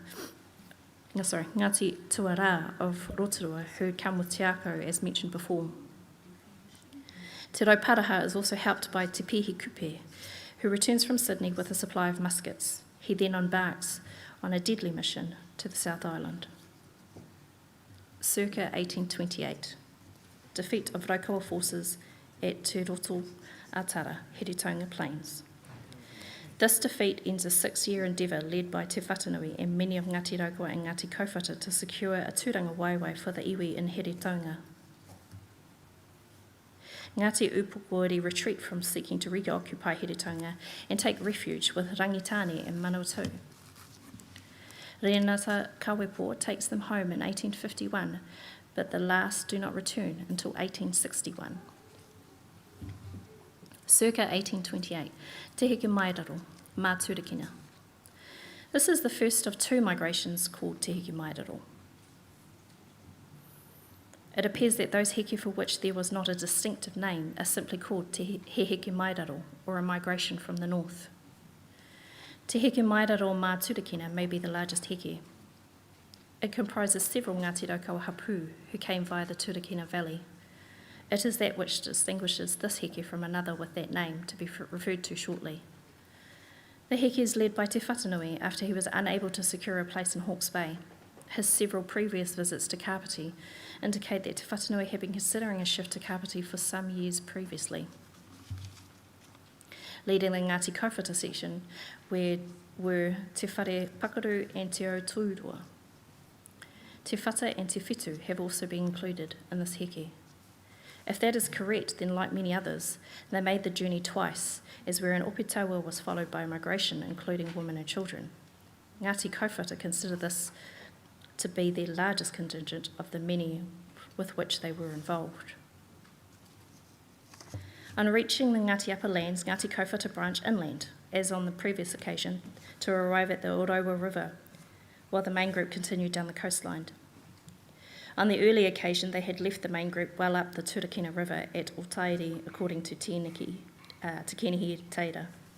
cross the Ngāti Apa territory to Paeroa, where they rejoined the main group to cross the Rangitike River to Poutu on the opposite bank. It appears that on this journey they engaged with Ngāti Apa, and that Te Whareki and Tawhiro of Ngāti Apa were killed. Leaving the main group again at Poutu, where the group may have stayed for a while, Ngāti Kaowhata travel north to Rangataua River at Kakariki, along that river to the Whakaari Dome, and from there down the Mangaone west stream to Awahuri on the Oroua River, emerging at what is now Awahuri Bush, Kitchener Park. The author, James Wilson, gives that route. The later route given in native land court evidence by Te Whata has Ngāti Kaowhata following the same path to Poutu as before, but then continuing well past the Rangataua River to the Waituna River. They followed that river to beyond the dome to emerge at the source of Kiwitea Stream, now Kiwatea. They followed the stream to reach the Oroua River and moved down the Oroua to reach Awahuri. En route, Ngāti Kaowhata again took some Ngāti Apa prisoners. Later, Te Whata journeyed further downriver to establish a base at Mangawhata. The second route is significantly different and supports the view that Te Whata and Te Whetū came twice. First, entering the Oroua Valley down the Mangaone West Stream, and secondly, down the Kiwitea Stream, making a broader sweep of the valley. Circa 1829. Te Takitaki I Te Mate o Rua Maioro. In 1829, Te Rauparaha, Te Whatanui, and Rereta Whangawhanga of Te Atiawa led a successful attack on Putiki Wharanui at the Whanganui River mouth to exact utu for the death of Rua Maioro and Te Momomo Irawaru at Makatote on the Whanganui River. Over 1,000 toa on each side are reputed to have been involved. Circa 1830, Te Heke Mairaro, Mā Here Taunga. This heke, which was also led by Te Whatanui, is mentioned in several secondary sources, including those of the written histories of Tū Whare Toa and Rangitāne. Te Whatanui who, in the tikanga of the day, could not look to the new opportunities offered by Kapiti until he had left all fear in Heretaunga, took the last large migration from the homelands through Heretaunga, to avenge en route the killing of Te Momo during the previous expedition. With him came the balance of Ngāti Ngārongo, including I Hakara Tukumaru, coming into the Manawatu from the east over the Tararua Ranges. Te Whatanui would be the harbinger of peace, picking up a group of Mua Upoko in hiding in the ranges.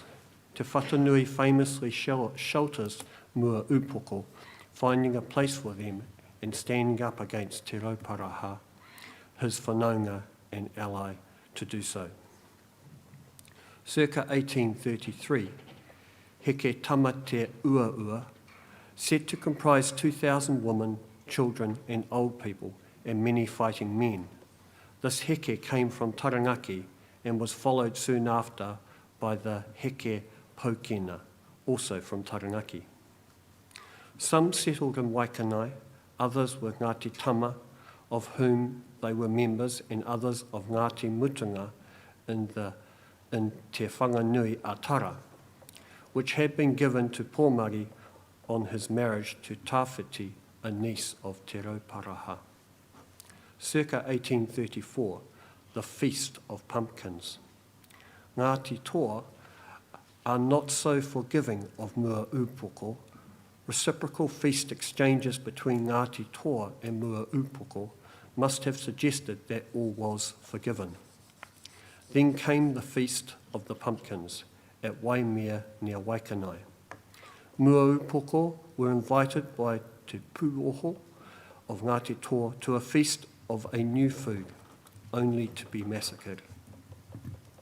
The scene is reminiscent of Te Wii. Te Whatanui had warned Mua Upoko of treachery, were they to leave the sanctuary and to move into the south. It was to no avail. It seems that beleaguered groups are apt to put more hope than they should on overtures of peace. The hākari is named for the new food that was to have been its showpiece. From the colour description, it was either pumpkin or melon. The cultivation of new crops and also the planting of peach and other fruit trees and groves of karaka trees from North Taranaki are said to have been introduced to the district from the 1820s by Te Pūoho and Ngāti Tama. Rangitane also attended the hākari. Te Awe escaped death, but not his tuakana, Māhuri. In a raid shortly after, Te Awe exacted utu against Te Atiawa, who it seems were thought to be mainly responsible. The Waimea massacre marks the end of attacks on Mua Upoko, Ngāti Apa and Rangitane. Peace is settled with Rangitane shortly after. Up until this point, the migrants have been staunchly united, but as so often happens in history, groups united in war begin to fall apart in times of peace and then fight each other.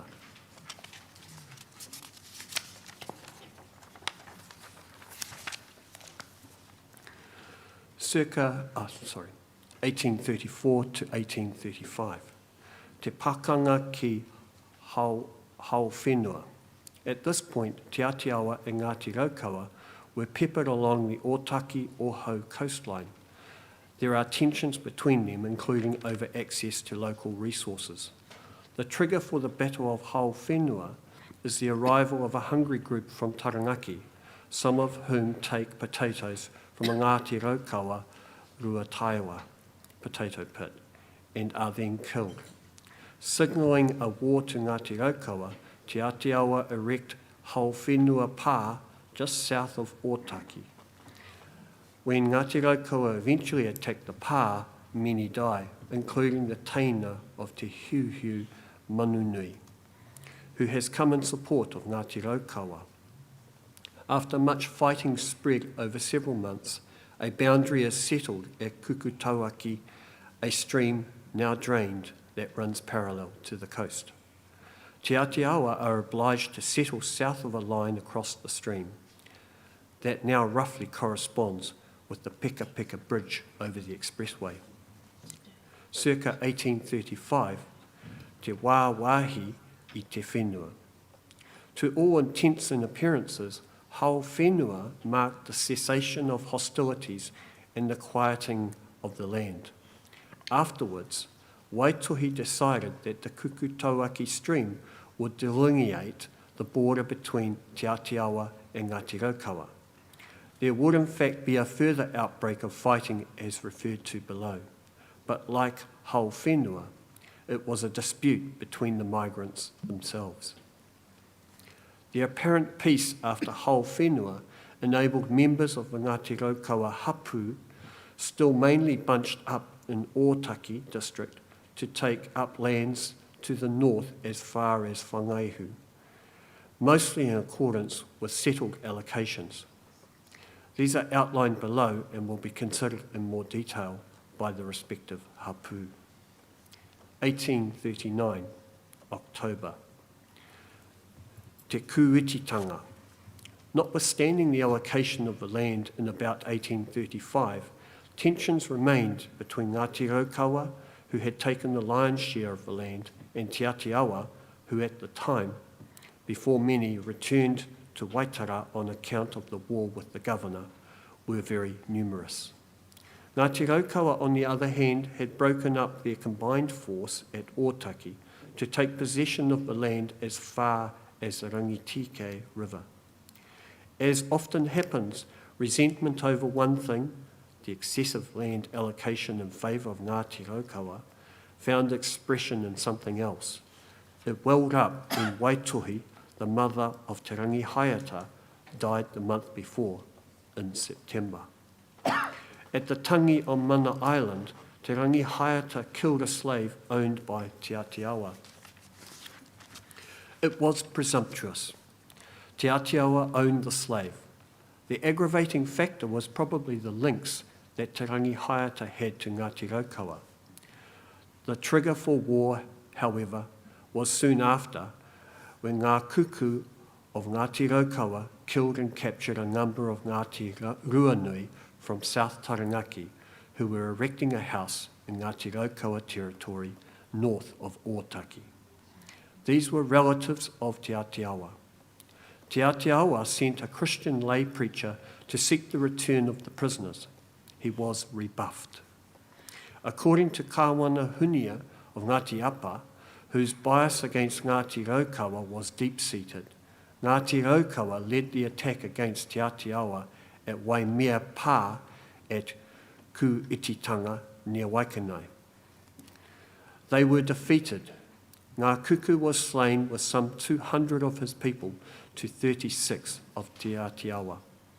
Archdeacon Henry Williams, who visited the Pā not long after the fight, says there were 1,200 people there, of whom 500 were warriors. It was an impressive fighting force.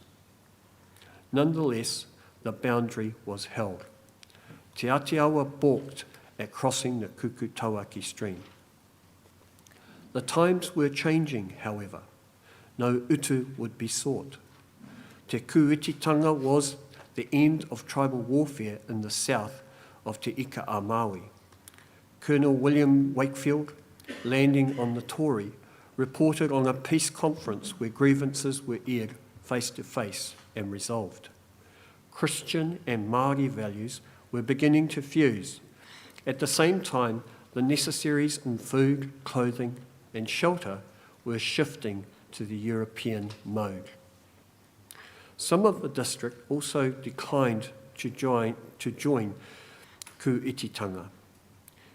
When Whatanui suggested that Hākeke of Ngāti Apa might join the fight, Hākeke replied, according to a translation, "I am going to Kapiti to sell my pigs. I have no wish to fight." The fighting against the strange tribes was ended at Hauwhenua. In 1852, a Tatau Pounamu was arranged to record the peace between Te Atiawa and Ngāti Raukawa, with the marriage of Wee Parata, later a Member of Parliament, and Unaiki Whariangiangi. 1846, Te hekenga mai ki te riuriu. To complete the kōrero of the heke, we must jump ahead to 1846, to the last of the tribal groups to settle in the Manawatu, the Hapu of Te Riuriu. We have seen that Ngāti Rangatahi joined the first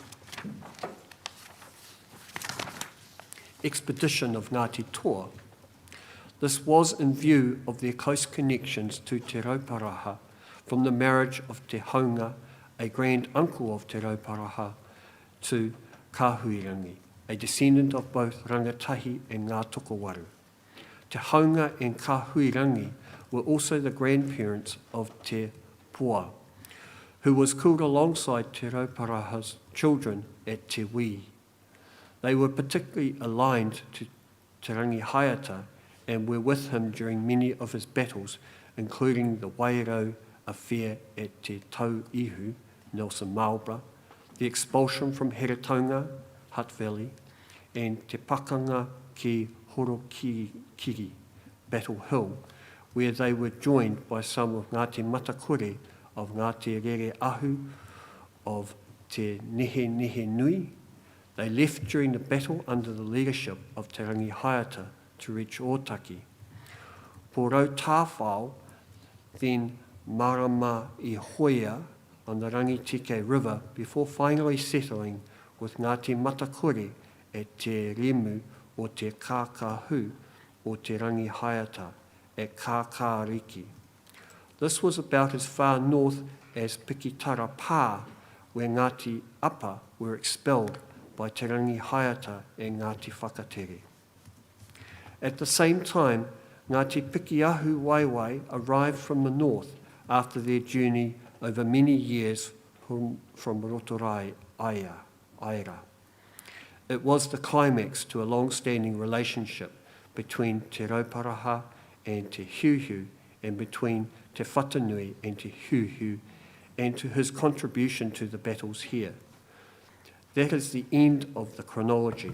We now consider those aspects that require elaboration as they illuminate issues at the time of the government purchases, about who had possession of the land, on what basis were they entitled to it, and who had the status to approve of any proposals with regard to it.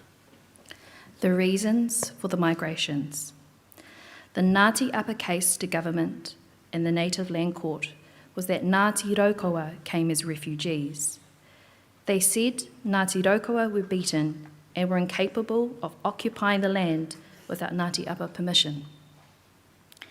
That permission, they claimed, was given only in respect to small areas around their papakainga.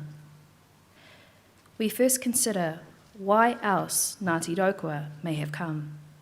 We submit that the hapu and iwi of the Ngāti Raukawa Confederation came to Kāpiti for the same reason as Ngāti Toa, because of the abundant resources and the opportunities to settle and to trade, and because the district was sparsely populated with land to spare. For its size, Manawatu was sparsely populated at the time. The Manawatu River, which for most of its journey this side of the ranges defines the district's eastern margin, was home to several rangitane papakainga along its banks. However, these settlements did not extend far beyond the river. The Awahuri Pā on the Oroa, which is the only rangitane settlement in the central interior, had been abandoned. At most, a small scattering of Ngāti Apa were there. Most of Ngāti Apa were in fact on the Turakina block north of the Rangitike River, and most of them were at the Whanganui end at Turakina. There was, however, a light peppering of people down the coast near Te Awaho and a sizable group on Kāpiti Island. Ngāti Raukawa were informed of the prospects of Kāpiti by those returning from there in the Ngāpuhi and Amiowhenua expeditions.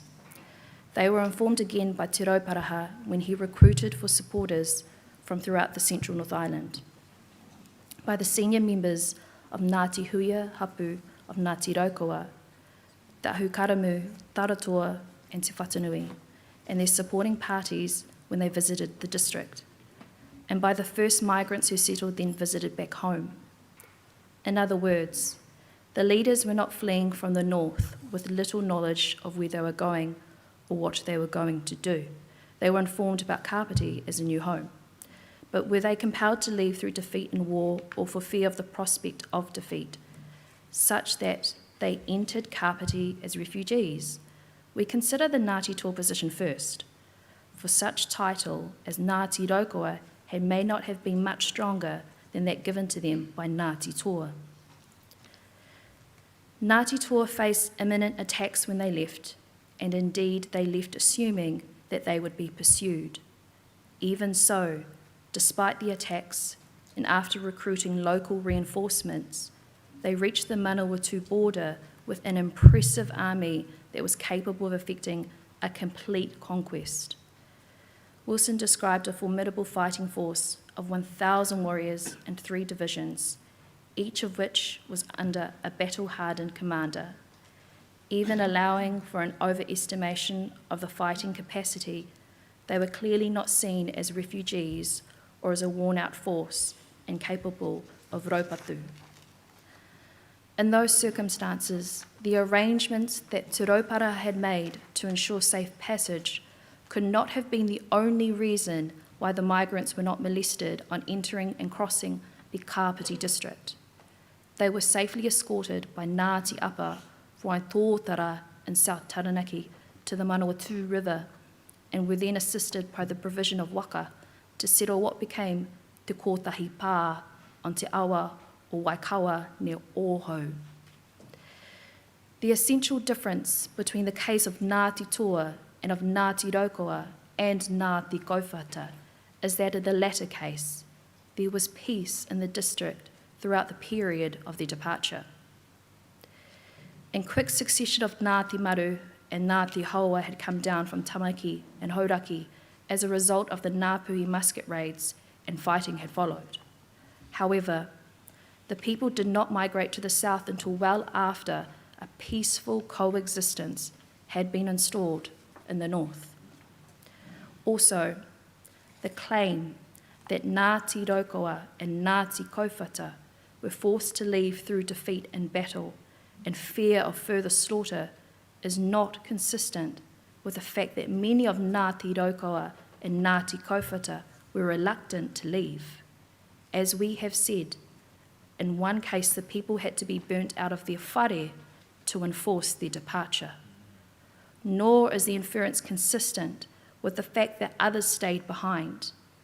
With hindsight, we can see that far from being consumed by war, the descendants of those who stayed behind are there as Ngāti Raukawa to this day, and in the place where they were left.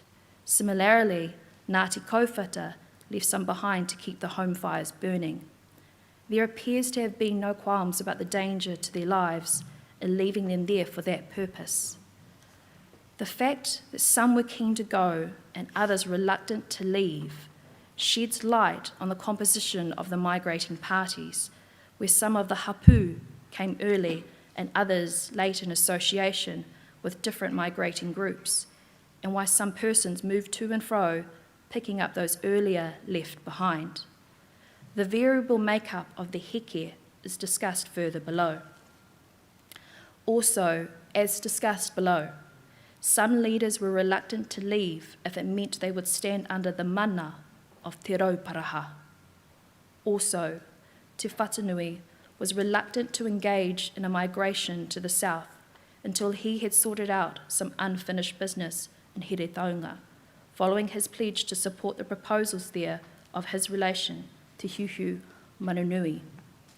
He would not be able to stand back from that pledge until about 1828, when Raukawa forces were defeated by overwhelming numbers at Te Roto Ātara, Here Taunga. The inference that Ngāti Raukawa and Ngāti Kauwhata were pushed out and had to leave in a hurry also does not align with the length of time it took them to depart. They were first invited to join Te Rauparaha and migrate south when Ngāti Toa left in 1821. They declined. Their assistance was sought again when Te Rauparaha recruited supporters while his people were in Taranaki, but again to no avail. An attempt was made to reach Kāpiti before the Battle of Waiorua, when Te Rauparaha sent karere seeking help, but ultimately the attempt was only partially successful, with only Ngāti Whakatere and a section of Ngāti Kauwhata getting through. After Waiorua in 1824, the mana of Te Rauparaha was supreme. Even so, Te Rauparaha could not hold to the vast area he had conquered without flooding the land with his own people. In such dominating numbers, it would secure peace. Even then, it was not until much later, probably about 1826, that the first major Ngāti Raukawa migration arrived, and not until about 1830 that the last major group reached their final destination. To take 9 years to come is not to come in a rush. We do not deny that the history and prospect of warfare in the north was a consideration. The Battle of Hingakaka showed how warfare had got out of hand, with oversized armies and an inordinate loss of life. The battles with Ngāti Maru had also seen the killing of Whatakaraka. Ngāti Raukawa may have well mulled over the advice of Honouti to his relatives who would not join him in the migration south. Quote, "Stay here, you will be devoured by Waikato." In addition, the customary compulsion of utu for those slain in battle portended of a war without end. An even bigger problem was the emergence of the musket. Prior to the musket, warfare was in a culturally contained space. Utu had been a matter of honour. On occasion, it was achieved by a set battle with just enough death to compensate for the loss of those previously slain. There was no honour, however, when the mightiest could be felled by the lowest with a gun. The musket carried the risk of widespread slaughter. The southern lands, on the other hand, raised the happier prospect of a fresh start and an enduring peace. Except where it was necessary to show who was in charge, on reaching Kapiti, the hardened warriors generally sought peace. Te Whatanui, Tarotoa, Te Whata, and Te One were amongst those who did so. Indeed, as we have said, it is our view that Te Rauparaha himself came mainly for trade. That meant he needed peace with the local people and working relationships with the Pākehā. He would embrace the residents of the whalers on Kapiti and Arapaoa, and he encouraged marriages with those to whom he or one of his wives were related, as with the several wives of the whaler James Cootes. In the same way, as we shall see, Ngā Te Raukawa and Ngā Te Kauwhata and Manawatu sought amongst similar arrangements with the Pākehā through trade and through pastoral leases. In summary, while past fighting in the north and the prospect of more gave good reason to leave, the same was not in itself the cause of their leaving.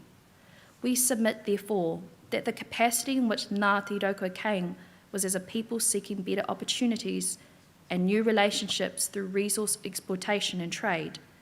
They came also to shore up the gains that Te Rauparaha had made in subduing the previous inhabitants and to occupy the land in predominant numbers to prevent an attempted comeback. However, while they were battle-hardened warriors, willing and able to fight if need be, ultimately they did not seek war but peace, and to that end, as shall be seen, they provided fairly for those here before them.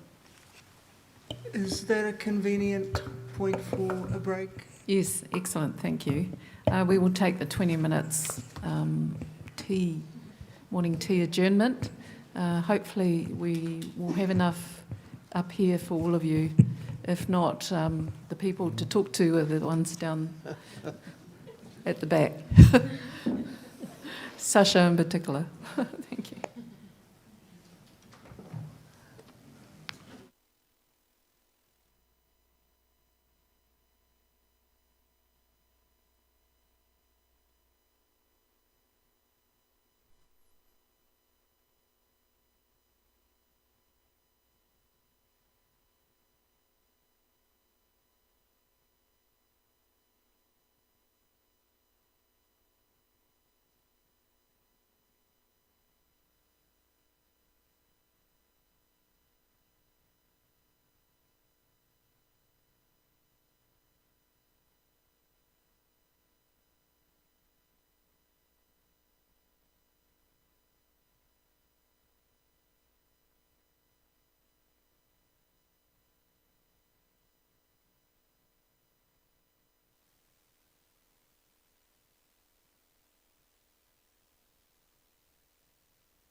fits right.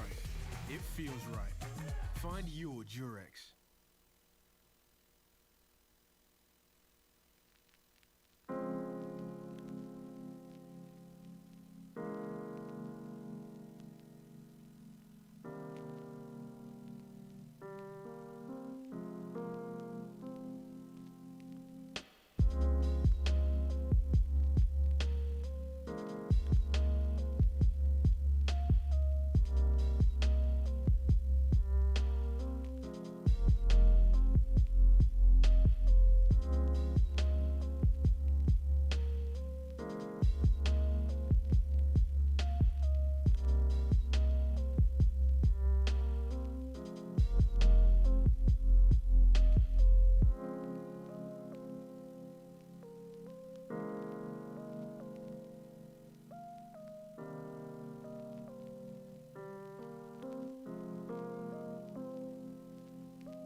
It's YouTube Music. Download the app today and get a trial of Music Premium on us. Limited eligibility, restrictions apply.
It's YouTube Music. Download the app today and get a trial of Music Premium on us. Limited eligibility, restrictions apply.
I think we're ready to start again. Hopefully Mr. Emery is here. Our contingent of readers is on their way.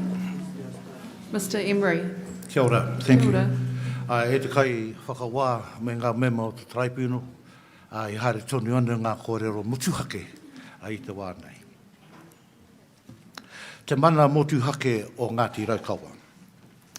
We submit that the mana of Ngāti Raukawa leaders was held separately from those of Ngāti Toa. When the Crown came and wanted to buy a parcel of land, who had the final say? The rangatira o Ngāti Raukawa or of Ngāti Toa rangatira?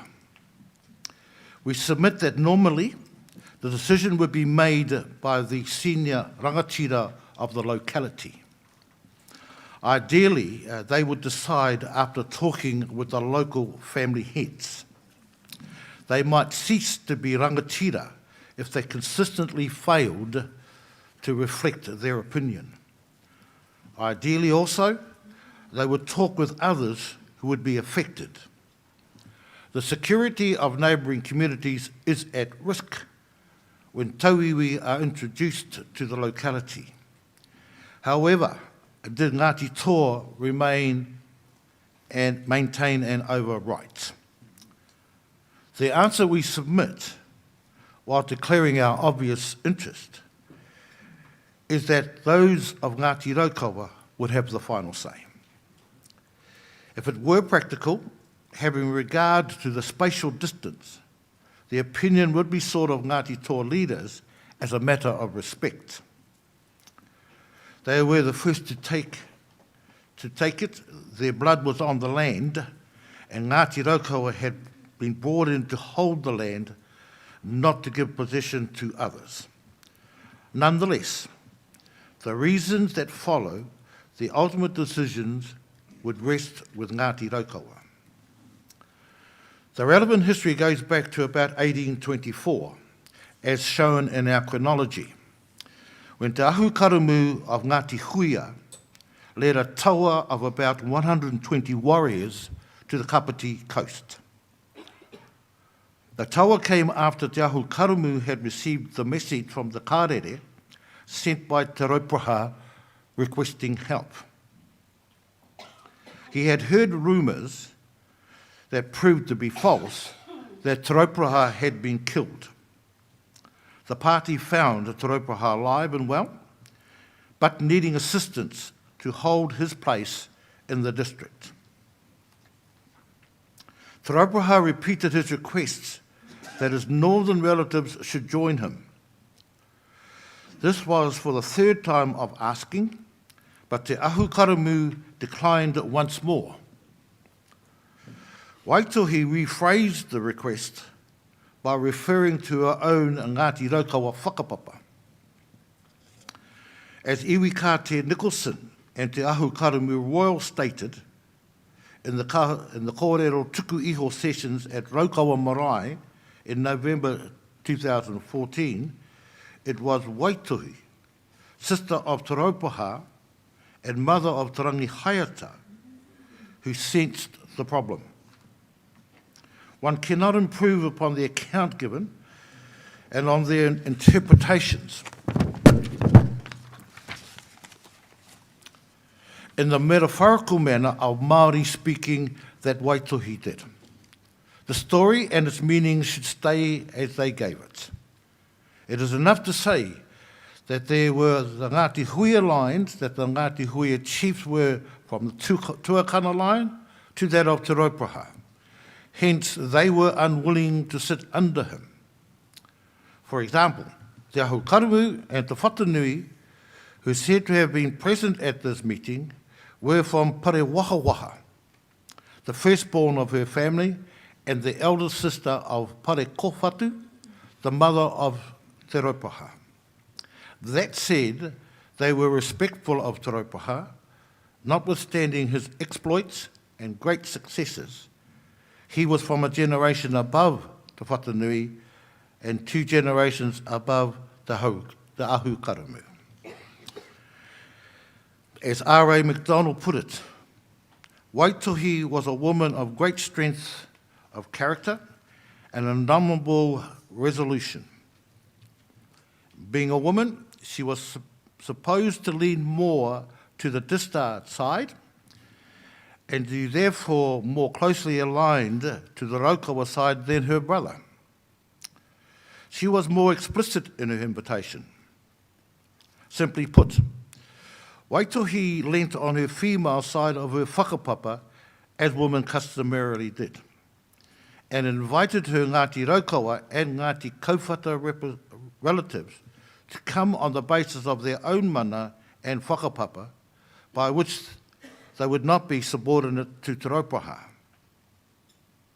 As Iwi Kātea Nicholson put to the tribunal in the kōrero tuku iho session above, they did not want to be obliged to Te Raupaha, nor under his mana, as their own mana was equal or better. It was on the basis of that invitation that Te Ahu Karamu and other rangatira who were with him agreed. We think it telling, therefore, that on their arrival, the Whatanui had no qualms about deviating from the policies of Te Raupaha, advising Te Raupaha, for example, that he would not follow the policy of exterminating muapoko, but instead would protect them. The Ngāti Raukawa migration in support of Te Raupaha was on the basis that their rangatira maintained their own independent, autonomous mana. Tuku. As Iwi Kātea Nicholson explained in the kōrero tuku iho sessions, Ngāti Toa released its possession of the land north of Kukutawaki Stream to those who had come with Ngāti Raukawa. That is, as he put it, there was a tuku. Tuku, however, refers simply to a releasing and could mean an allocation, a conditional Māori gift, or an absolute Pākehā gift. The latter, we submit, is how the native land court understood a tuku. If the releasing took the form of a conditional Māori gift, Ngāti Toa would have the final word on a sale, for the land would have been gifted for Ngāti Raukawa to keep, not sell. If instead there was an allocation or a simple divvy up, Ngāti Raukawa would be obliged to no one, unless the contrary was clear, as when a hapu was obliged to supply an ongoing tribute. We submit the land was allocated rather than formally gifted, so that the Ngāti Raukawa entitlement was absolute. Once more, the right to transact with the government was with the resident hapu of Ngāti Raukawa Confederation. To support that, we look at the facts. Fact one is that Ngāti Raukawa locked down the conquest by their presence. They gave as much as they were given. As Gerald Toomey pointed out at the claim opening, on the basis of military experience, winning the battle to take the land is not an end, but a beginning. One has still to hold it. With the land extending from Whangaihu to Cook Strait, and with Ngāti Toa able to take physical occupation of only the Kapiti Island and Porirua end, their hold on the rest was fragile. To hold it, Te Raupaha sought to populate the land with his relatives, who were bound to assist him, given that his mother, Parekōwhatu, was of Ngāti Raukawa. To be safe, Ngāti Raukawa needed to outnumber their prospective enemy. Ngāti Raukawa and Ngāti Kauwhata, in fact, came in impressive numbers. They spread over Horowhenua and Manawatu. Ngāti Huia and the descendants of Whatihua, Ngāti Kauwhata, Ngāti Wihiwihi, and Ngāti Tūkorehe, occupied both north and south. In reality, however, all the hapu were part of the one body, and if one part of the body was attacked, the whole body had the capacity to respond. The presence of the hapu also gave protection to Te Raupaha and freed him up to pursue other ventures like those proposed for Te Waiponamu. Today, the early presence of Ngāti Raukawa and Ngāti Kauwhata is ratified by the evidence of their tūranga waiwai in the district in the form of 10 operative marae, compared to 1 for Rangitane and none for either Muaupoko or Ngāti Apa. Fact 2 is that Ngāti Raukawa came on their own terms and not as subordinates. As we have said, they were reluctant to come to the Kapiti Coast, having declined 3 times, and did not come until Waitohi invited them on the basis of their own mana. They had no need for a gift. There was already a promise. Fact 3 is that the hapu and iwi of the Ngāti Raukawa Confederation actively contributed to the conquests themselves. As we have said, Ngāti Rangatahi, Ngāti Whakatere and Ngāti Kauwhata were here before the conquests began and participated in them. Then, as each group of the Confederation arrived, they too were involved in establishing their rights by acts of domination and conquest, and by occupying the land with no one able to dispute their right. We have referred to some acts of conquest or the assumption of mana, but each of the hapu will refer to the others when appearing before you. They had a title without the need for a gift. Fact 4 is that some groups took occupation independently of the allocations. Those in prior occupation include the groups of Taratoa of Ngāti Huia. Similarly, Ngāti Kauwhata took occupation of the Raua Valley at the same time as they arrived on their heke, and Ngāti Wehiwehi joined them. The Te Reo Reo hapu also came without the need for either a gift or an allocation. Ngāti Rangatahi and Ngāti Matakore came on the authority of Te Rangi Haiata, and on the basis of their taking Pikitara Pā. Ngāti Pikiahu and Ngāti Waiwai came on the authority of Te Rauparaha and Te Hiau, the later having lost his son in the Battle of Hao Whenua, and their own role in containing the spread of Ngāti Apa. They were also brought south from Otara by Henere Te Herekau of Ngāti Whakatere. Ngāti Whakatere had led the battle at Pikitara. Fact 5 is the absence of some formality to memorialise a gift of land, like an arranged marriage or a gift back of pounamu. For those reasons, we submit that the meaning to be given to the tuku is that of an allocation and not a gift. We add that on entering new territory, it is customary for a rangatira to divide or allocate the land. A gift is unusual when all have contributed to taking or holding it. An allocation by a rangatira serves only to prevent arguments. For the same reasons, we submitted that the right to transact with the government was with the resident hapu of the Ngāti Raukawa Confederation. Nonetheless, as we mentioned earlier, it is tika to respect those who led the way and to engage with them on matters concerning us all. For example, Ngāti Kauwhata and Ngāti Raukawa of Manawatu invited Ngāti Toa to open proceedings at the welcome of Lord Cobham as Governor-General at Palmerston North in 1957 and the Queen Mother at Palmerston North in 1958. The same was done at the opening of this claim at Hatapolra in March, where Ngāti Toa rangatira were represented by Kahu Rōpata. Te wī and the Ngāti Apa arrangements. In addition to claiming that they were not conquered by Ngāti Raukawa, Ngāti Apa claimed that they were not conquered by Ngāti Toa. They claimed to have a peace pact with Te Rauparaha that saved them from the conquest and preserved their land interests. They contended that the peace pact was sealed by the marriage of Te Rangi Haiata and Te Pikinga o Ngāti Apa and by the gift of Te Rauparaha of a greenstone slab. We submit there was no peace pact. There was a deal in which, in exchange for the release of Ngāti Apa prisoners, the Ngāti Toa migrants were given a safe passage through Kapitia's district and a place to settle. Ngāti Toa bore no obligations, but if any were extant, they were extinguished by the subsequent murder of the relatives and whānau members of Te Rauparaha. To explain, we referred to the 1890 exhibition of the Kapiti Coast with Te Rauparaha as a member. The expedition sequentially attacked Muaupoko, Rangitane and Ngāti Apa, killing some and taking prisoners. Te Rauparaha, having decided to return with his people, travelling as a community and not as an ope taua, seized the opportunity to secure their safe passage and a place for them to live. He released several captives who were destined for the death or enslavement and restored them to their papakainga to await his return. Tohe Riri of Muaupoko, Ngā Waki o Te Rangi of Rangitane and Arapata Hiria o Ngāti Apa were amongst the senior rangatira so spared.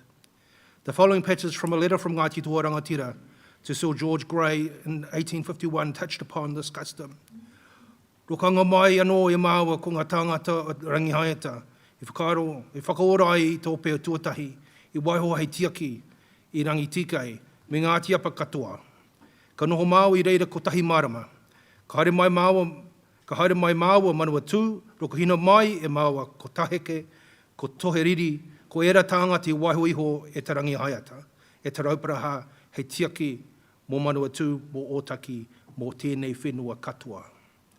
The custom as described by Waka Wk2 was that a chief taken in battle might exchange for his life, be permitted to remain on the land formerly owned and occupied by him as a guardian of it for his captor. Completely subjected, the guardian became little more than a serf who might afterwards steadfastly uphold his captor's claim to the land and, if need be, fight for him. A complete subsection was discretionary. Te Rauparaha referred to Toheriri as his friend. The sparing of a life was a variant of utu. Just as one sought a life for the killing of a prominent leader, so one shielded those who saved a prominent leader's life. As in this practice of utu generally, the manner in which the debt was repaid was up to the debtor. This did not mean that those in debt could get off lightly. Mana required the debtor to respond generously. One would expect, however, that at very least, Te Rauparaha and his people would not be arrested unless some serious wrong was done. The captives were released as the exhibition moved north onto the return Hikoi home. Something more was planned for Ngāti Apa, however. From their Turakina base, Ngāti Apa held the gateway of Kapiti, where one came by the coast or by the Turakina Valley. Ngāti Apa also had a settlement on the Rangitike River, a presence along the Manawatu and Horowhenua coastlines, and they occupied the strategically located Kapiti Island. On leaving Turakina to home, Te Rangi Haeta had charge of Ngāti Apa captors given to him as slaves. They included the rangatira Arapatahiria and his sister Te Pikinga. Following a plan, Te Rauparaha and Te Rangi Haeta backtracked by Waka to meet with Ngāti Apa. They proposed the release of Arapata and Te Pikinga be a further wife of Te Rangi Haeta. Te Hakake and other Ngāti Apa leaders had little choice and agreed. However, they had countered by the imbalance by adding a slab of greenstone to the bargain. When Te Rauparaha and his large ope migrated to Kapiti in about 1822, they were not attacked.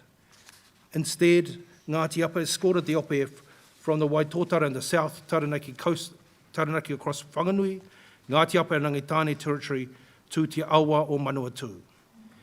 They had also rested for some months beside the Rangitike River.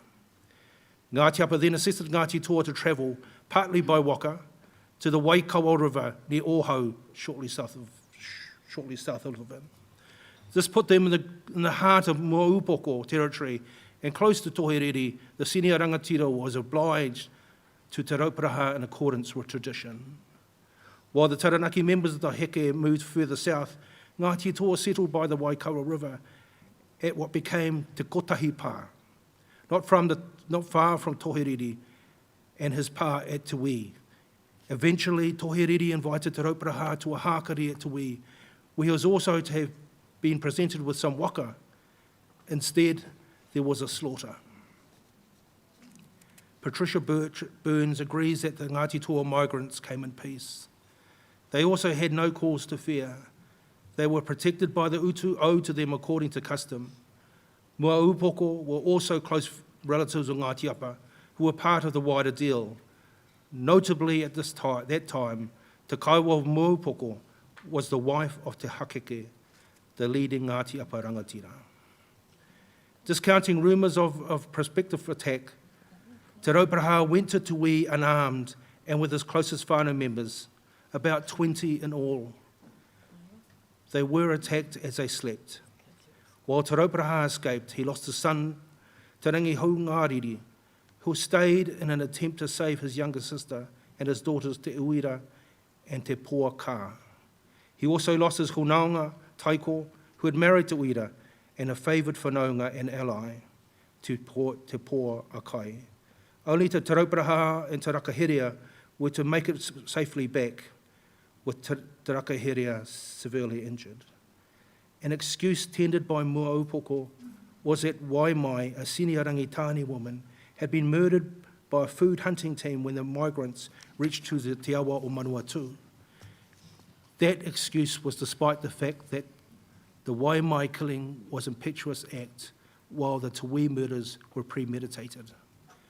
Burns had pointed out that the decision to kill Te Rauparaha had been made before the death of Waimai by a runanga on Kapiti Island of Ngāti Apa, Muaupoko and Rangitāne. In any event, utu for the death of Waimai would have required an open challenge, not a murder by stealth, and at that time, with Te Ātiawa having shifted south, the iwi kāinga had their numbers.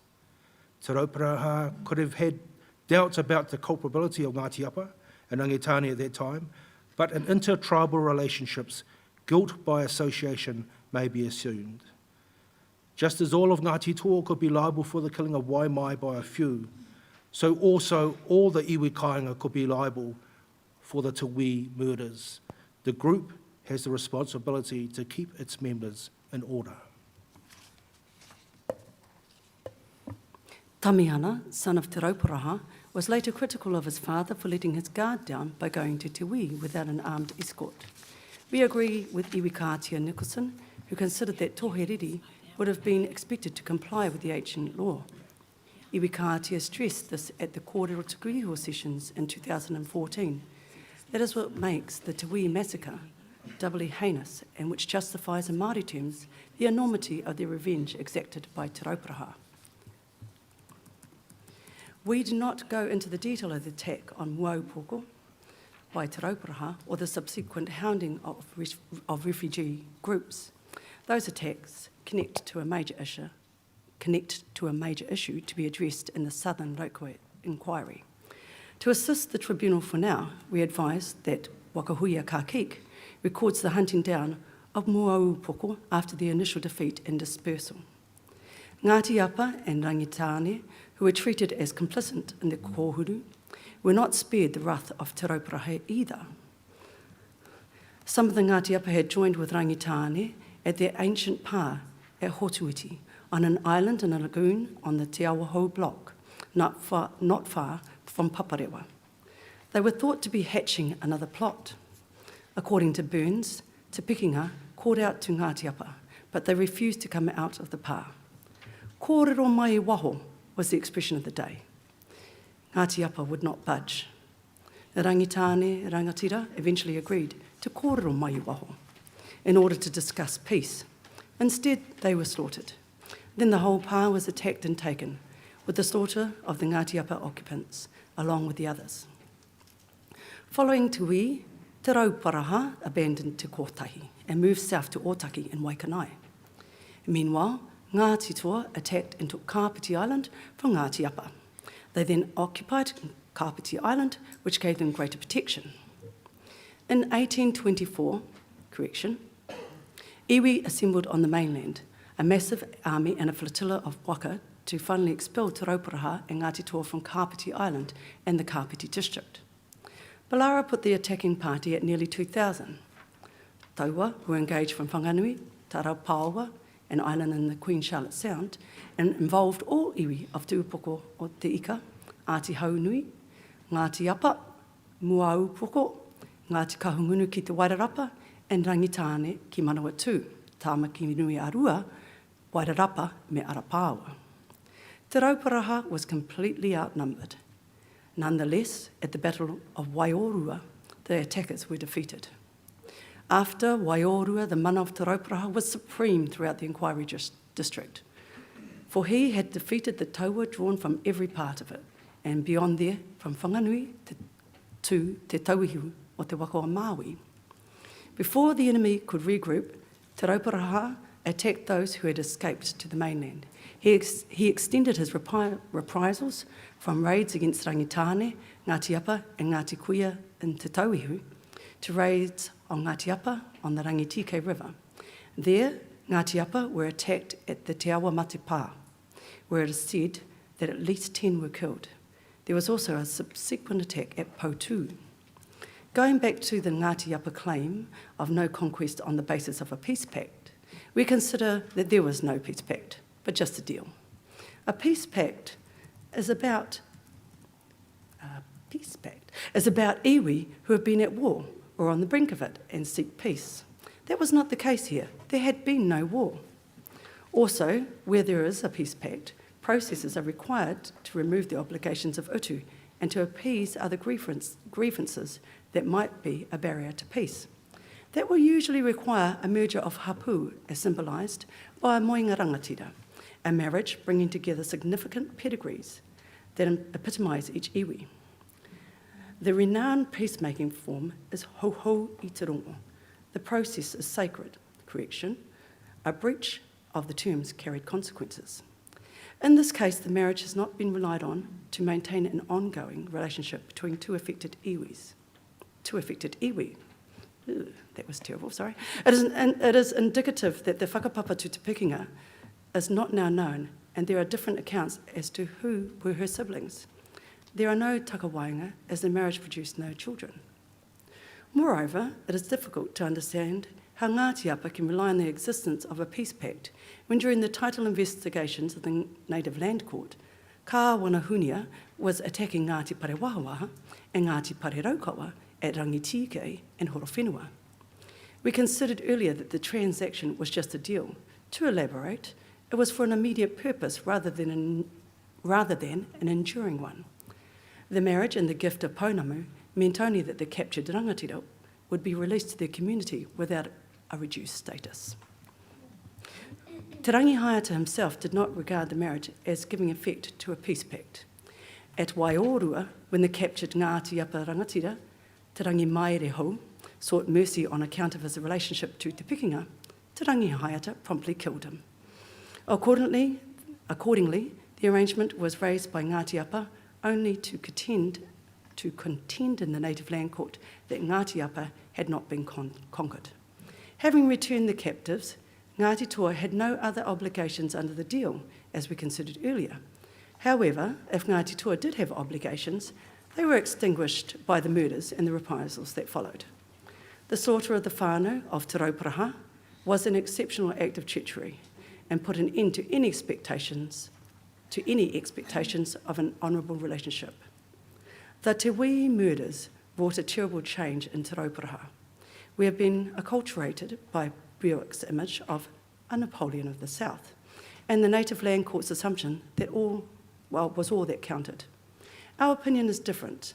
Unlike Napoleon, Te Rauparaha did not come to conquer, at least in the inquiry district. He was too clever for that. And unlike Napoleon, he did not die in exile. We see Te Rauparaha as a visionary leader and strategist who came to capture European trade, who was willing to live and work with others, but who sought a savage revenge following the murder of several members of his whānau. Te Rauparaha effected a conquest in Māori terms. By 1829, there were none who could safely dispute his mana, but conquest came only because honour compelled it, tikanga required it, and aroha demanded it.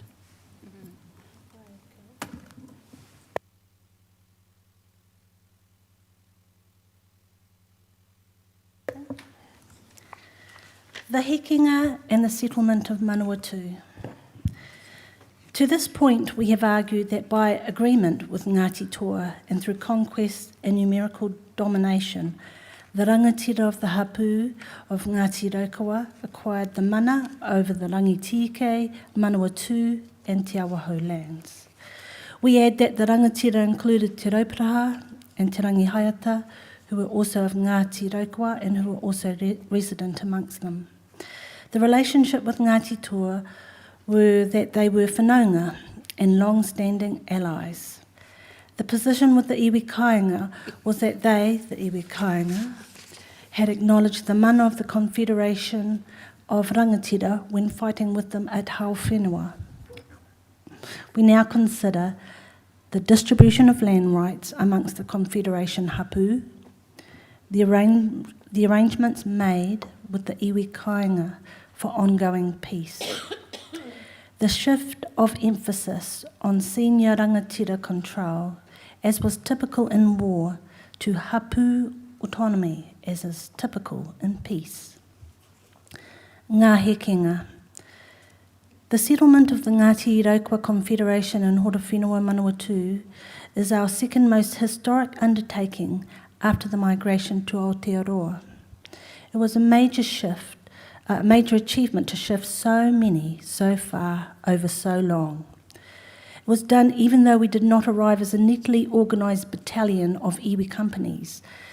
The rangatira were managing aggregations of autonomous communities with members of different views about migrating and who was spread throughout the South Waikato Plains and the Northern Volcanic Plateau.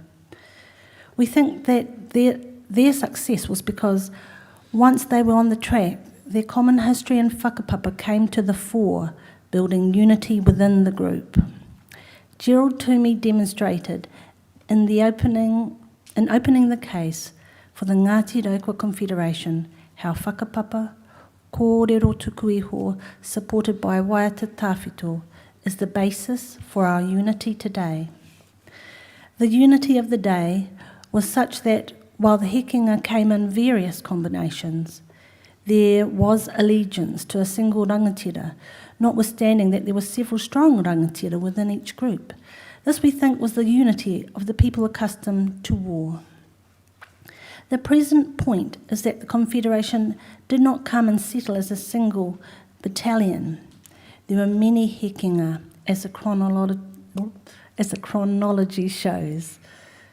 As several speakers said at the kōrero tuku iho sessions, matters were complicated by people coming and going. A leading rangatira, Te Whatanui, made at least 4 trips. Some hapu went, others stayed, and some hapu divided, some going, some remaining. It was said of Ngāti Takihiku and Ngāti Tukorehe in the kōrero tuku iho sessions that they have kept a north-south contact alive to this day. The members of some hapu came in different heke. Te Winitana Tūpoho Tahi deposed in 1884 that Ngāti Kauwhata contributed to all of the southern migrations. We do not know that Te Winitana considered to be all, but Ngāti Kauwhata are known to have contributed substantially to at least 3. To complicate matters, some hapu changed identities. In the course of resettling, they merged with others, so that a number of hapu names disappeared and new ones emerged. Some hapu divided on arrival. For example, Huia and Matiawa settled by the Rangitike River in the Manawatu, then moved to the Manawatu River mouth, leaving members behind them. Those at the river mouth then moved near to Horowhenua, near the Oho River. Wehi likewise came with Ngāti Kauwhata, then shifted to Manukau, shortly south of Tukorehe, again leaving members behind them who merged with their close relatives of Ngāti Kauwhata. Other hapu, like chameleons, changed colours. On joining the Ngāti Toa migration, Ngāti Rangatahi of Mokau, a hapu of Ngāti Maniapoto, drew upon their dual ancestry to stand as part of the Ngāti Te Haunga, a hapu of Ngāti Toa. They were also known as Ngāti Te Rā. They reverted to Ngāti Rangatahi when settling separately at Heretaunga Hutt Valley and later at Kākāriki beside the Te Riuriu Plateau. Ngāti Pikiahu of Ngāti Raukawa and Ngāti Waiwai of Ngāti Tū Wharetoa, after leaving Rotoaira, emerged at Te Riuriu years later as a combined group. And although having separate marae, they are identified as Ngāti Pikiahu Waiwai. It is also likely that not all the hekinga are recorded in the oral tradition or have been recorded in written sources. Native land court testimony indicates that there are more. The main migrations appear to have arrived by 1830, but many smaller groupings of, say, 10 or 20 followed after. Presumably, as hostilities abated throughout the country, these small migrations continued into the 20th century. For example, when Ngāti Rangatahi and Ngāti Matakore finally arrived at Te Riuriu in 1846, after the British Army had attacked their pa, had pursued them along the Tararua foothills, they reached Rangitike River exhausted and sought reinforcements from the Maniapoto district. There have since been movements back and forth lasting into the 1930s. Whakanohonoho haere. The whakanohonoho haere, or taking up of residence in the Manawatu, came mainly after Te Rauparaha had extinguished the opposition in battles and raids from 1823 to 1829. Ngāti rangatahi were included with Ngāti Toa from the beginning. Ngāti Whakatere and a section of Ngāti Kauwhata joined from about 1824. These were all on Kapiti Island, but as the mainland was cleared of the iwi kāinga, they moved to Taumanuka, or Otaki Beach. As the Ngāti Raukawa Hekinga arrived, they joined those who were there before them, following the traditional pattern of clustering together until the opposition had been quelled. As the dangers of external aggression diminished, the risk of internal dissension increased. The hapu and the iwi of the Ngāti Raukawa Confederation maintained their unity. Nevertheless, reference was made in the kōrero tuku iho sessions to the differences between Hukiki and Te Rangi Whakaripa near Te Awa or Waikawa. Although, with the intervention of Taratoa to reside between the two, it was short-lived. The kōrero is more noteworthy for the absence of friction between the Confederation hapu. There were serious differences, however, between the migrations of the different waka. As discussed in the chronology, Ngāti Raukawa and Te Atiawa so fought over land rights that the land had to be divided between them. The boundary was fixed in 1834 as a result of the Battle of Hauwhenua. It was settled at Kukutauaki, although Te Atiawa had settlements north of Otaki. During the Hauwhenua battles, Ngāti Toa were divided between support for Te Atiawa or Ngāti Raukawa. They tended to support the side with whom they had most closely married. Te Rauparaha did not take sides at the time, but on his release from captivity in 1848, following a kidnapping by imperial troops, he was settled at Rangiuru Pā near Otaki. Through hape, Ngāti Raukawa had given Te Rauparaha his start in life as a warrior, and it was in the care of Ngāti Raukawa that his life came to a peaceful end.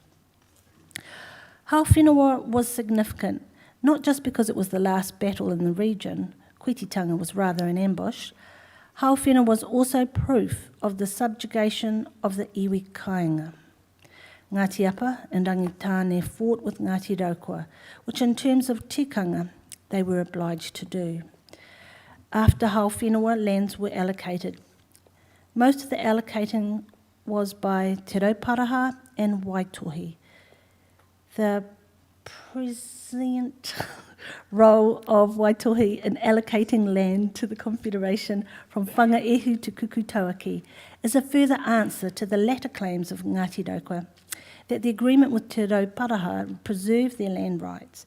As we have said, the role of Waitohi in setting the scene for the settlement of Horowhenua and Manawatu by the Ngāti Raukawa Confederation also helped establish the mana motuhake of the Confederation rangatira. As happened with the hekenga, happened also with the taking up of residence. Not every hapu member settled with the hapu in one tidy group. Some had developed new loyalties with those with whom they had travelled or had fought. For example, some of Ngāti Kauwhata who had stayed at Taumanuka settled in that area and the mouth of the Waitohi stream to merge with Ngāti Kapu. Others settled at Waikawa to merge with Ngāti Wehiwehi, and some at Rangitike to merge with Ngāti Parewahawaha. The bulk were at the Oraua River. As we have mentioned, some have taken possession from the time of the first arrival in the district. Possession had been taken, for example, of the lower Rangitike River, deletion of by Mateawa and Ngāti Kahoro or today, just read Ngāti Parewahawaha, and at Oraua by Ngāti Kauwhata. Should I read that again? The land interests of the transitory groups were customarily determined by their places of residence at the time in question. In the case of a purchase which included the kāinga of a particular group, the questions were whether the occupations were transient or were subservient, as with those camping at someone else's will. Land rights were not usually maintained if one's fires ceased to burn on the land. The well-known principle was that of ahika. Kāinga are literally the places where one's fires burn. Historical associations have emotive significance, but do not confer land rights if not accompanied by possession. For example, Tamatikapua lies at Moihau, but Ngāti Whakaue cannot claim the right to occupy the surrounding land. In such cases, it is enough that the local hapu respects the site, where local hapu are normally pleased to do.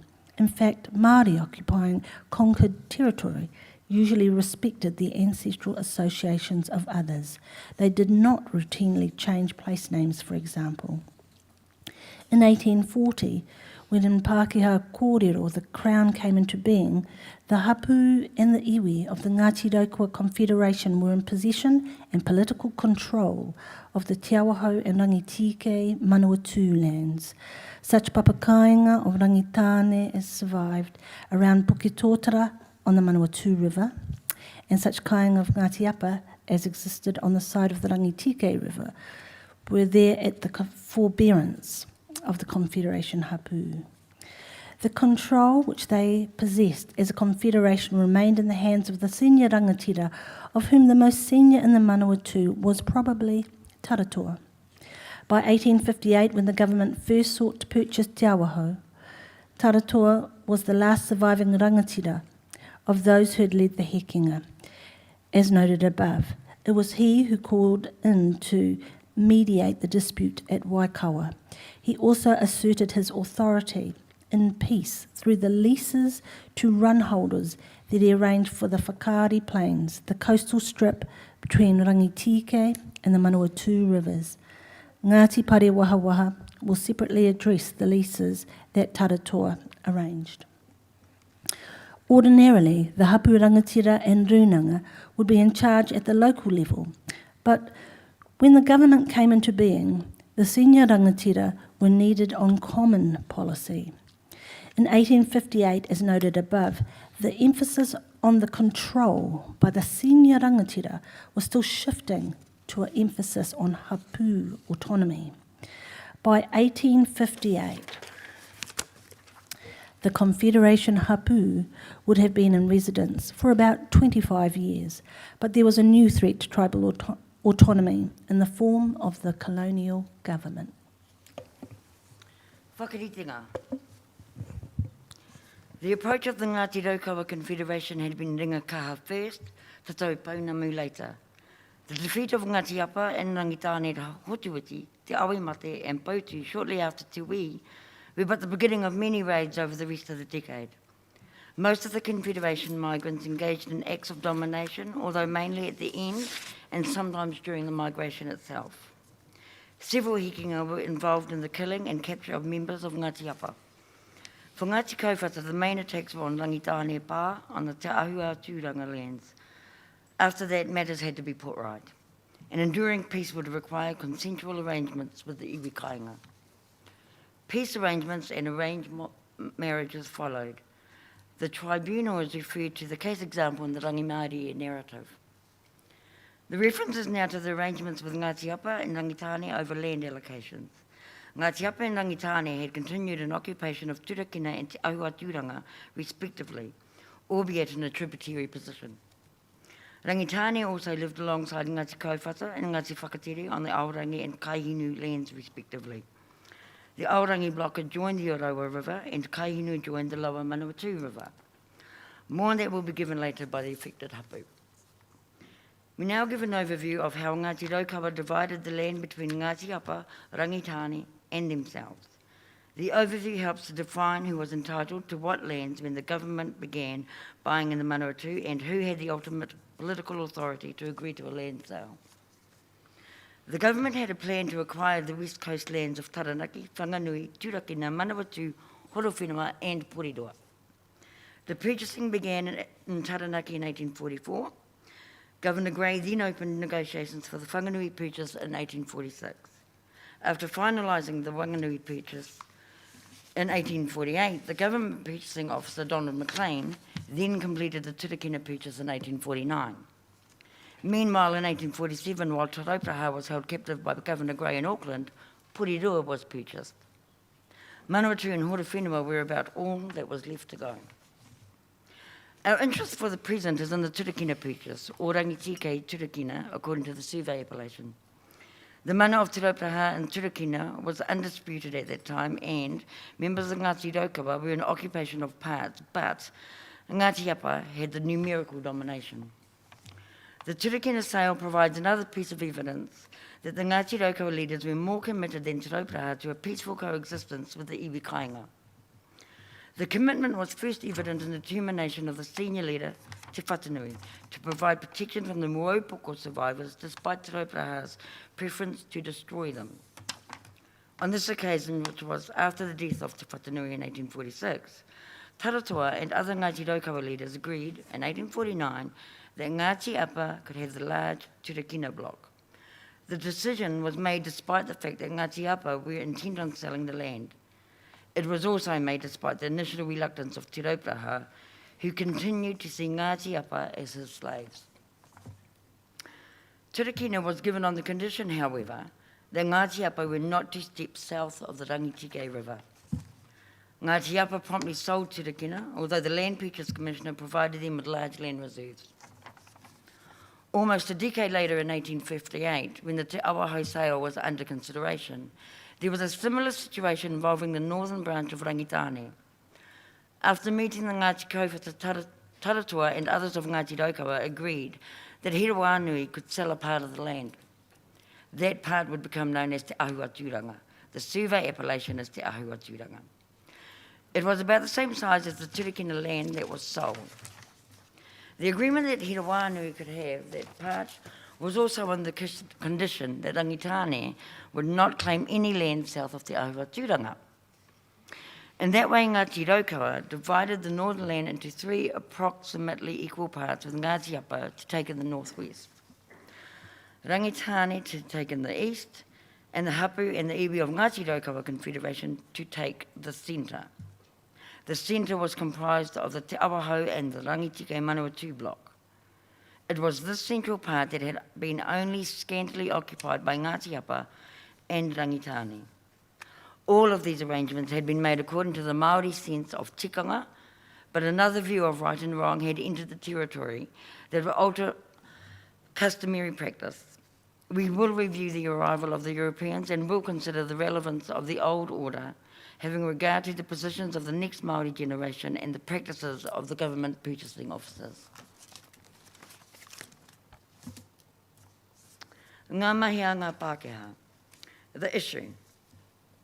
The issue at this point is whether contact with the early European settlers in the Kapiti district had a prejudicial effect on customary decision-making in relation to the sale of Te Awaho and Rangitike Manawatu lands.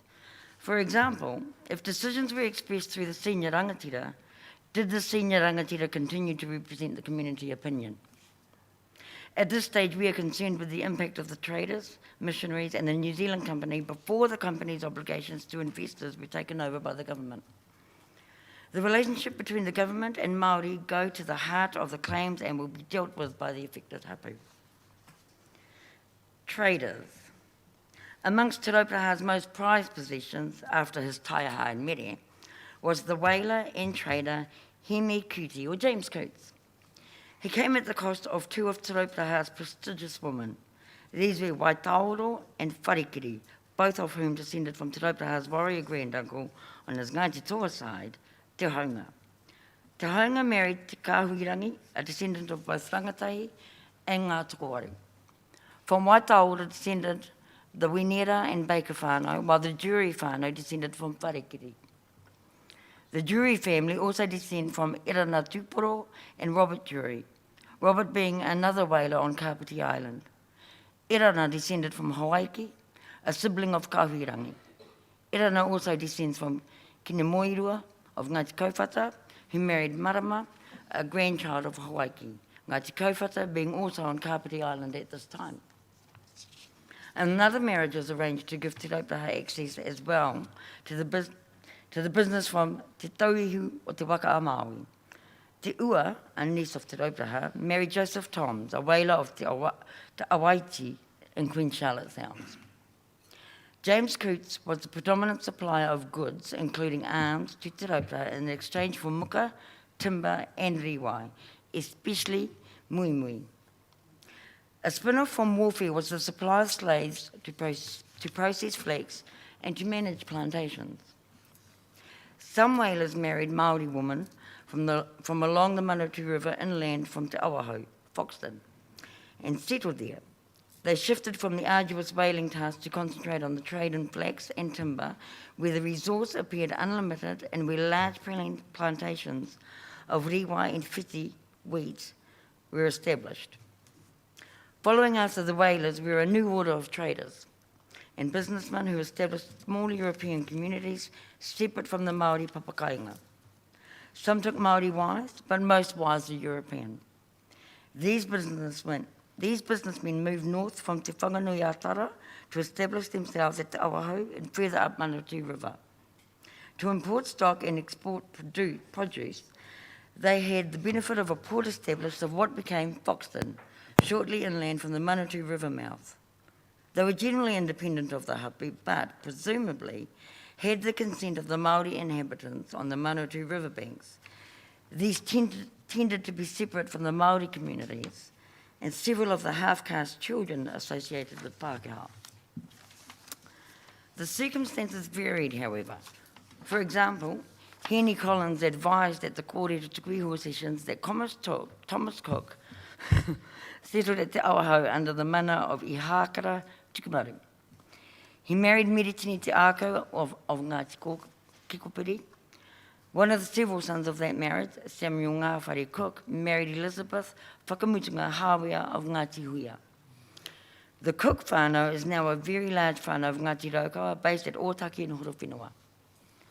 She added that Cook sent hundreds of tons of rope to Sydney, suggesting that he was an agent for the rope walk operators. Catherine Knight refers to 6 rope works along the lower section of the Manatū River. The indications are that at the time, the river was not a boundary between hapu, like the Rangitike River, but, like the Whanganui River, was central to the tribal territory and therefore collectively possessed by the hapu of the Ngāti Raukawa Confederation in occupation of either bank. With a new wave of settler came run holders from Whanganui-a-Tara, driving their stock before them through to Horowhenua, or landing them at Foxton to depasture on the Whakaari Plains. Unlike the later government purchase officers who relied on the general hui to obtain a tribal consent to the purchase of Te Awaho Rangitike Manawatu, the leasing was done through the leading rangatira. The question is, which process, if either, was correct? The distinguishing feature of the whalers and some of the early traders is that they were incorporated into the Māori communities, locked down by their wives and by chiefly control. It appears that in other parts of Aotearoa and possibly in Kapiti, the whalers or traders did not see themselves as bound to the rangatira, and when it suited, they left, sometimes taking a European wife and moving into the European community. However, in the heyday of Māori trading, the Cook Strait whalers lived within or alongside the Māori communities, adopting Māori norms and with their children identifying as Māori. On Kapiti Island, Māori decision-making was barely affected by their presence. The New Zealand Company. We need not go into the extraordinary claim of the company to have purchased the lower half of the North Island and the top half of the South from a few Māori at Kapiti and Queen Charlotte Sound. It was not approved by the commission appointed by the government to inquire. If it is evidence of anything, it is only that if Māori did not know what they were doing and selling, nor did the New Zealand Company know what it was doing and buying. Of more significance is the evidence of cultural disparity over the company's claimed purchase of 25,000 acres in 1842. From about Kereru in the north to Horowhenua in the south, this too was rejected by Commissioner Spain, although with certain concessions on which the government would rely to support its entitlement to purchase land in the Rangiti Keimanotū block, which the affected hapu will address later.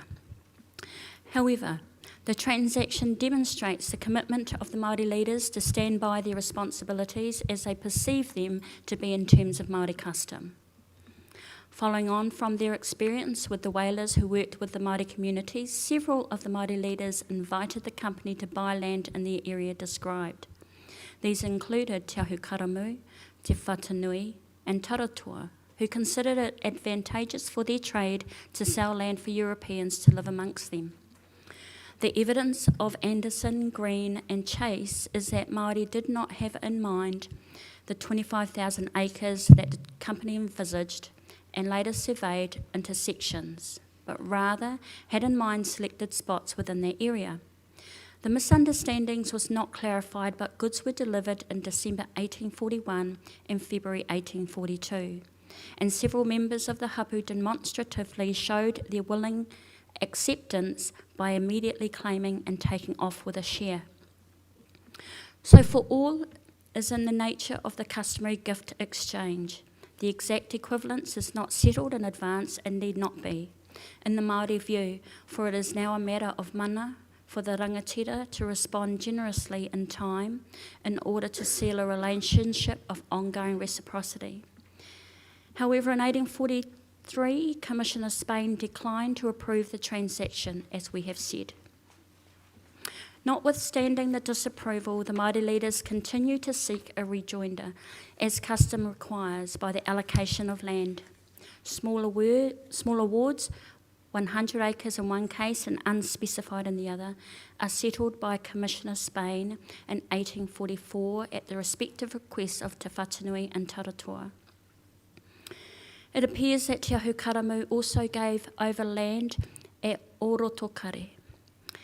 As shall be seen, once they became aware that the allocation of land to Europeans did not carry obligations of ongoing reciprocity, Te Whatanui and Taratua would be strongly opposed to land sales.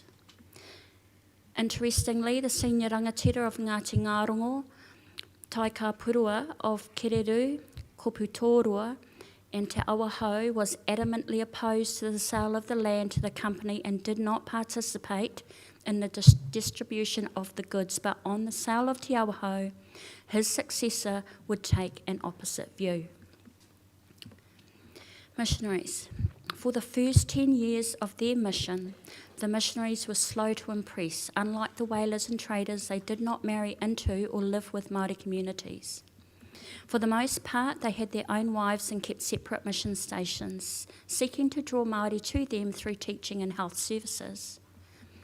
By the 1830s, however, hapu were competing for their own mihinare missionary. This was not solely for religious reasons. The mihinare had helped rangatira to shift their focus from warfare and slavery to peace and trade, intervening in battles and leading mediations. They also had practical skills. As part of their proselytising strategy, these included skills in carpentry, horticulture, animal husbandry, blacksmithing, the use and care of implements from tools to guns, and in the later 1830s, their teaching of reading and writing in te reo. We include below a separate section on literacy. The Māori interest in the same proved to be quite phenomenal, but whether this eagerness to learn to read and write led to a greater comprehension of land sales prior to the major purchases in Manawatu is an issue that needs to be addressed. In 1839, Katu Te Rauparaha, later Tāmihana Te Rauparaha, and Te Whiwhi o Te Rangi, later Martini Te Whiwhi, visited the Bay of Islands to secure a missionary. Te Harawira, Reverend Hadfield, as he was then, accepted the challenge. He established mission stations sequentially at Waikanai, at Otaki Beach, beside Rangiuru Pa, and in Otaki Township. Tāmihana was one of the first converts to Christianity in the district, being baptised in 1841. In 1844, Ngāti Kapumanawhiti of Pukekaraka, Ōtaki, allocated land to Father Comte for the establishment there of the Roman Catholic mission. Also in 1844, Tai Kapurua, the Ngāti Ngarongo leader who had been allocated land in the Koputuroa district, and his nephew who had been trained by Hatfield I Hākara Tukumaru, invited Reverend James Duncan, the first Presbyterian missionary, to establish a mission station at Kapahaka on the lower Manawatu River. In 1848, it was re-established at Te Awahau, Foxton. Conversions to Christianity increased markedly as Māori competed for access to church literature in Te Reo. It no doubt helped that the Bible reinforced the genealogical structure of oral history. Most important, the Bible gave expression to that which is critical for Māori, the spiritual dimension to knowledge, life and health, and to everything from the regenerative cycles of nature to the creation of the universe. Genesis also acknowledged the place of whakapapa, but not as comprehensively as for Māori, for whom whakapapa rationalised Māori connections to all living things and natural phenomena. For some, the concepts of salvation, redemption and forgiveness were a welcome relief from makutu, utu, and the certainty of death through unintentional breaches of tapu. For others, especially the senior rangatira, the displacement of their departmental gods and the transmission of knowledge to everyone challenged their mana and was unacceptable for other reasons. Knowledge was sacred. It had to be used in a way that was not diminishing of others, and so the transmission of esoteric lore was customarily reserved for those chosen for the wānanga.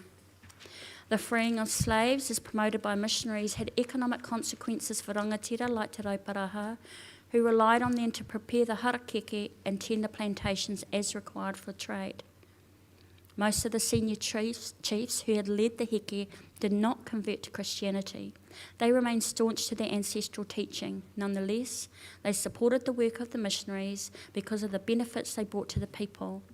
Some, like Te Rauparaha, went further to lead the construction of churches. In the 1840s and 1850s, numerous churches were built throughout the district, especially along the river border of the Te Awahau block. Large numbers of the young rangatira did convert. Frequently, however, their conversion was less than absolute as they searched for ways to combine elements of the new religion and their own. Many Māori formed their own independent churches. Even in the main churches, Māori pastorates were maintained separately from the general parishes. In many instances, the church did not so much colonise Māori as Māori colonised the church. For Māori, the 19th century was a period of intense religious experimentation. We understand that the transfer of land to the church will be considered during the southern phase of the Ngāti Raukawa inquiry. The question for us is the impact of the church on the sales to the government. Hadfield's early advice to Māori was not to sell the land, but to use it themselves. We understand that the position was supported also by the Catholic community amongst Ngāti Kapumanawhiti at Ōtaki. Hadfield, like many other missionaries, was solicitous in promoting Māori interests, including Māori management of their own affairs. Duncan, on the other hand, who changed his role from missionary for Māori to minister for a general congregation, supported the sale of the Te Awahau block where his church would be established. Did the church civilising mission prompt Māori to sell their land? Those who led the sale of Te Awahau and Rangitike Manawatu were most often graduates of the mission schools. Their position, as reported by the Government Land Purchase Commissioner William Sarank during the Te Awahau sale, was that from the influx of Europeans on the sale of land, they would learn of new technologies and would be involved in the European commerce. We think it likely that the missionaries would have supported good relations and cooperation between Māori and settlers, but did the missionaries go further to urge Māori to sell their land? At least for the influential Anglican mission at Ōtaki, the answer would appear to be no.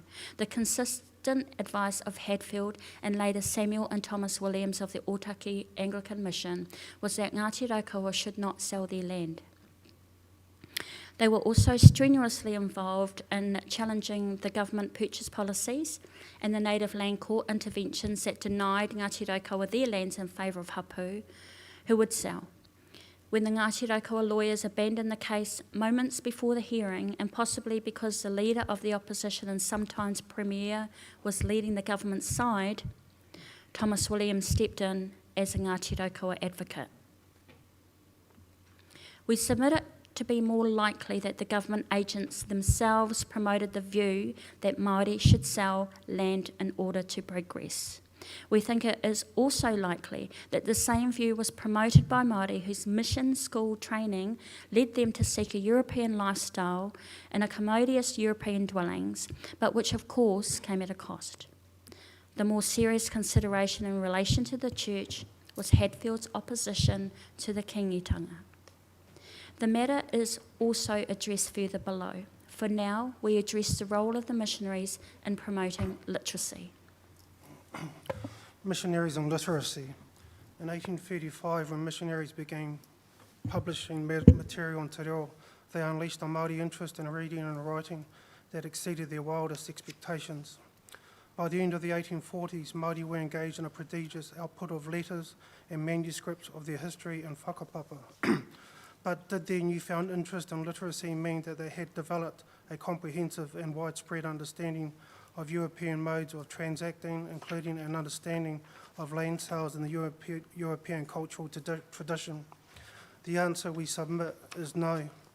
Following the development of a regular orthography of te reo Māori with a basic grammar and vocabulary, by 1835, missionaries at Kirikiri were printing biblical extracts, liturgy, catechisms, and hymns in quantities that could sustain the widespread teaching of reading and writing. As historians have regularly observed, the availability of printed material led to a phenomenal interest in literacy amongst Māori. Nonetheless, it did not follow that their reading informed them very much of European ways and of the complexities and consequences of land sales. First, the focus was on the scriptures, not on European commerce or land transactions. Second, teaching in Māori, while valuable for the retention of the language, meant that transactions and relationships were understood in ways that Māori transacted or related and not as Europeans did. Ranginui Walker wrote, although Māori had whare schools for teaching their own genealogy of knowledge, they wanted to send their children to the mission schools to access the Pākehā knowledge that produced large ships, powerful weapons, and an amazing array of goods. Perhaps schooling would unlock the secret to this material wealth. However, the Māori desire to access Western knowledge was thwarted by missionary control of the curriculum. Instruction in the mission schools was strictly confined to the scriptures and reading and writing in the Māori language only. Secular and non-Christian knowledge was excluded from the curriculum. English was not taught because the missionaries did not want Māori contaminated by non-Christian influences.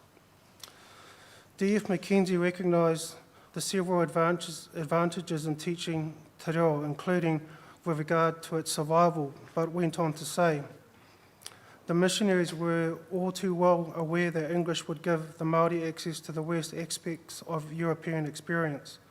By containing them culturally within their own language, they hoped to keep them innocent of imported evils.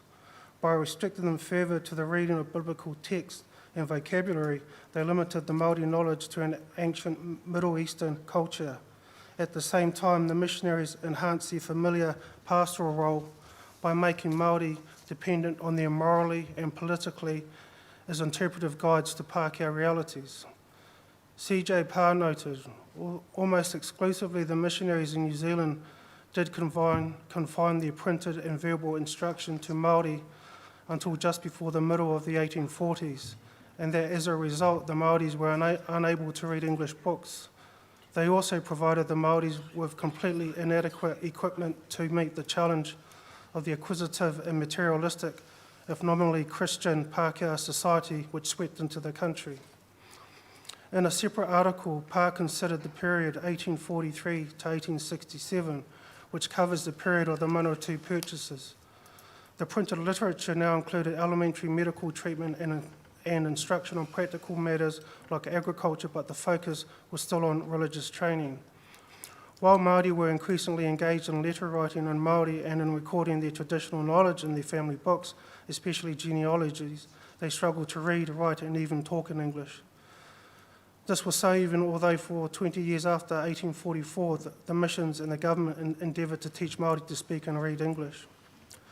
By 1850, Pa reported many of the younger Māori refused to attend the schools. Pa wrote, by the end of the 1850s, as the Maoris realised how difficult English was to learn, some, at least, of the early enthusiasm for English seems to have vanished. Hochstetter, an Australian scientist who visited New Zealand in 1859, found that although the few Maoris who did understand English had learned it in the mission schools, the Maoris in general were indifferent to the English language, which remained entirely strange to them. In addition, at the time of the Manawatu land sales, there was very little information on European customs written in Māori. Accordingly, while several missionaries claimed that for every Māori village in the areas that there was at least one person who was able to read and write, this did not mean that they were properly informed of European custom. The extent of Māori familiarity with land sales procedures and purposes and their appreciation of the impact that the sales would have on Māori survival is evident. We submit in some of the reasons given for signing a deed of land transfer. They include to side with the governor or in the belief that the governor would support his allies, to seek the governor's recognition of the seller as the true leader, to place the land under the mana of the governor to protect it, just as other Māori were placing the land under the mana of the king, or in the Ngāti Raukawa case, under the mana of the senior rangatira is considered below, to take revenge for a past conquest as where Whanganui and Ngāti Apa purported to sell rangitike Manawatu, to countermand the authority of those who resolved at a multi-tribal hui to oppose all land sales, to prove they had the mana or authority to sell, to ensure that they or their hapu were not left out of whatever was going down, to live European lifestyles, to gain a reserve in the belief that one could not get a reserve with a guaranteed title except by selling, to honour an obligation as when one has received funds or assistance from the governor in the past, or where members of the hapu has received a gift from the governor, a share of sale of goods or a down payment. Lacking was information or advice on the impact of a sale for people with no lived experience as to its consequences. Māori and the Crown. Tuku whenua, whenua rāhui. In March 1848, Chief Land Purchase Commissioner Donald McLean set out to buy the Rangitike Turakina block on the north bank of the Rangitike River. He saw it as an extensive fertile district that was unoccupied except for, quote, a weak remnant of the Ngāti Apa tribe. At the request of Ngāti Apa, Taratoa, on behalf of Ngāti Raukawa, of whom he was the sole surviving senior chief in the north, released the land to Ngāti Apa to do with as they wished. McLean considered that by March 1849, all matters relevant to the purchase were complete, but for the definition of the inland boundary. Contrary to McLean's opinion, all matters relevant to the purchase were far from complete. Taratoa had agreed to release the land to Ngāti Apa, but Ngāti Raukawa had released it on a condition, conveyed to McLean during their meetings, that the land south of the Rangitike River and extending to Kuku Tauaki would be made tapu to them. No steps had been taken to provide for that condition. To the senior rangatira of the old school, whose word was their bond, it was sufficient that McLean had heard the condition and had agreed to proceed with the purchase. McLean must have known, however, that to meet the requirements of English law, the condition would need to be documented by a deed of covenant or a proclamation setting it aside as a reserve. In fact, nothing was done. The truth was, as would soon become self-evident, McLean intended to proceed to purchase south of the Rangitike River as soon as the time was right. Accordingly, we submit, Rangitike Turakina was dishonestly acquired for failure to respect the Ngāti Raukawa condition, and Ngāti Raukawa was prejudiced by the failure to reserve their land. We will tease out the facts and their significance for the purchases that were to follow. We will also consider the release of the eastern block of Ahuaturanga to Rangitane, who also wished to sell, but with the expectation of Ngāti Kauwhata that the Ngāti Kauwhata lands in the Orowa Valley would also be permanently reserved. Rangitike Turakina. The matter has been investigated by Anderson, Green and Chase in Chapter 4 of their report. We have added our own interpretation and submit the following to be significant for the inquiry. It was assumed by all, without disagreement, that Ngāti Apa had been conquered and had ceased to hold the mana of the Rangitike Turakina land. That view was explicitly expressed by Chief Land Purchase Commissioner Donald McLean, Archdeacon Samuel Williams, Dr. Best, a European leasing land for Ngāti Apa, and the rangatira of Ngāti Raukawa themselves. Dr. Best, who had taken a lease from Hakeke of Ngāti Apa, considered that it was only within the previous year and a half that Hakeke, the Ngāti Apa leader, had had, quote, a voice in the land. These sentiments were not challenged by Ngāti Apa at the time, although they would be seriously challenged later, after they got back the land. It was also noted that Te Whatanui, who died 2 years previously, claimed as far as the Turakina River. He was clear that his share of the conquered country extended that far. The mana or authority of the land on both sides of the river was seen to be vested in Taratoa. Taratoa resided mainly on the Rangitike River, but stayed at several places along the coast from Rangitike to Kukutauaki. He was renowned for his military exploits in South Waikato, his leadership of Heke Karirikahi, and his role in unifying the several hapu who settled on the south bank of the Rangitike River under the common name of Ngāti Pariwahawaha. He is remembered as the last of the warrior rangatira of Ngāti Raukawa, with an outstanding battle record and an unimpeachable record in resolving disputes and seeking fairness in times of peace. McLean acknowledged the status of Taratoa as the chief, quote, possessing most influence for good or evil on the river. It was also acknowledged throughout the district. Some 18 months after the sale was approved at a multi-iwi hui at Te Awahau in March of 1849, a party of armed Ngāti Apa threatened to sell south of the Rangitike River. This resulted in another large multi-iwi meeting. The meeting confirmed that the land south of the river was held under the authority of Taratoa. The same has been implied before sale negotiations began. In July 1848, some 60 persons burned down Best's whare on the south side of the river. Best had taken on a lease of land from Te Hakeke. The message was that the authority of Taratoa was required to build there, with Ngāti Apa blaming Te Rangihaiata and Taratoa for the fire. We submit that this was not the sort of precipitate action that should be attributed to Taratoa, but the Ngāti Apa reaction was telling of who was seen to have the mana for the south. Although Taratoa and others agreed to transfer the land to Ngāti Apa, knowing it would be sold, they agreed only reluctantly.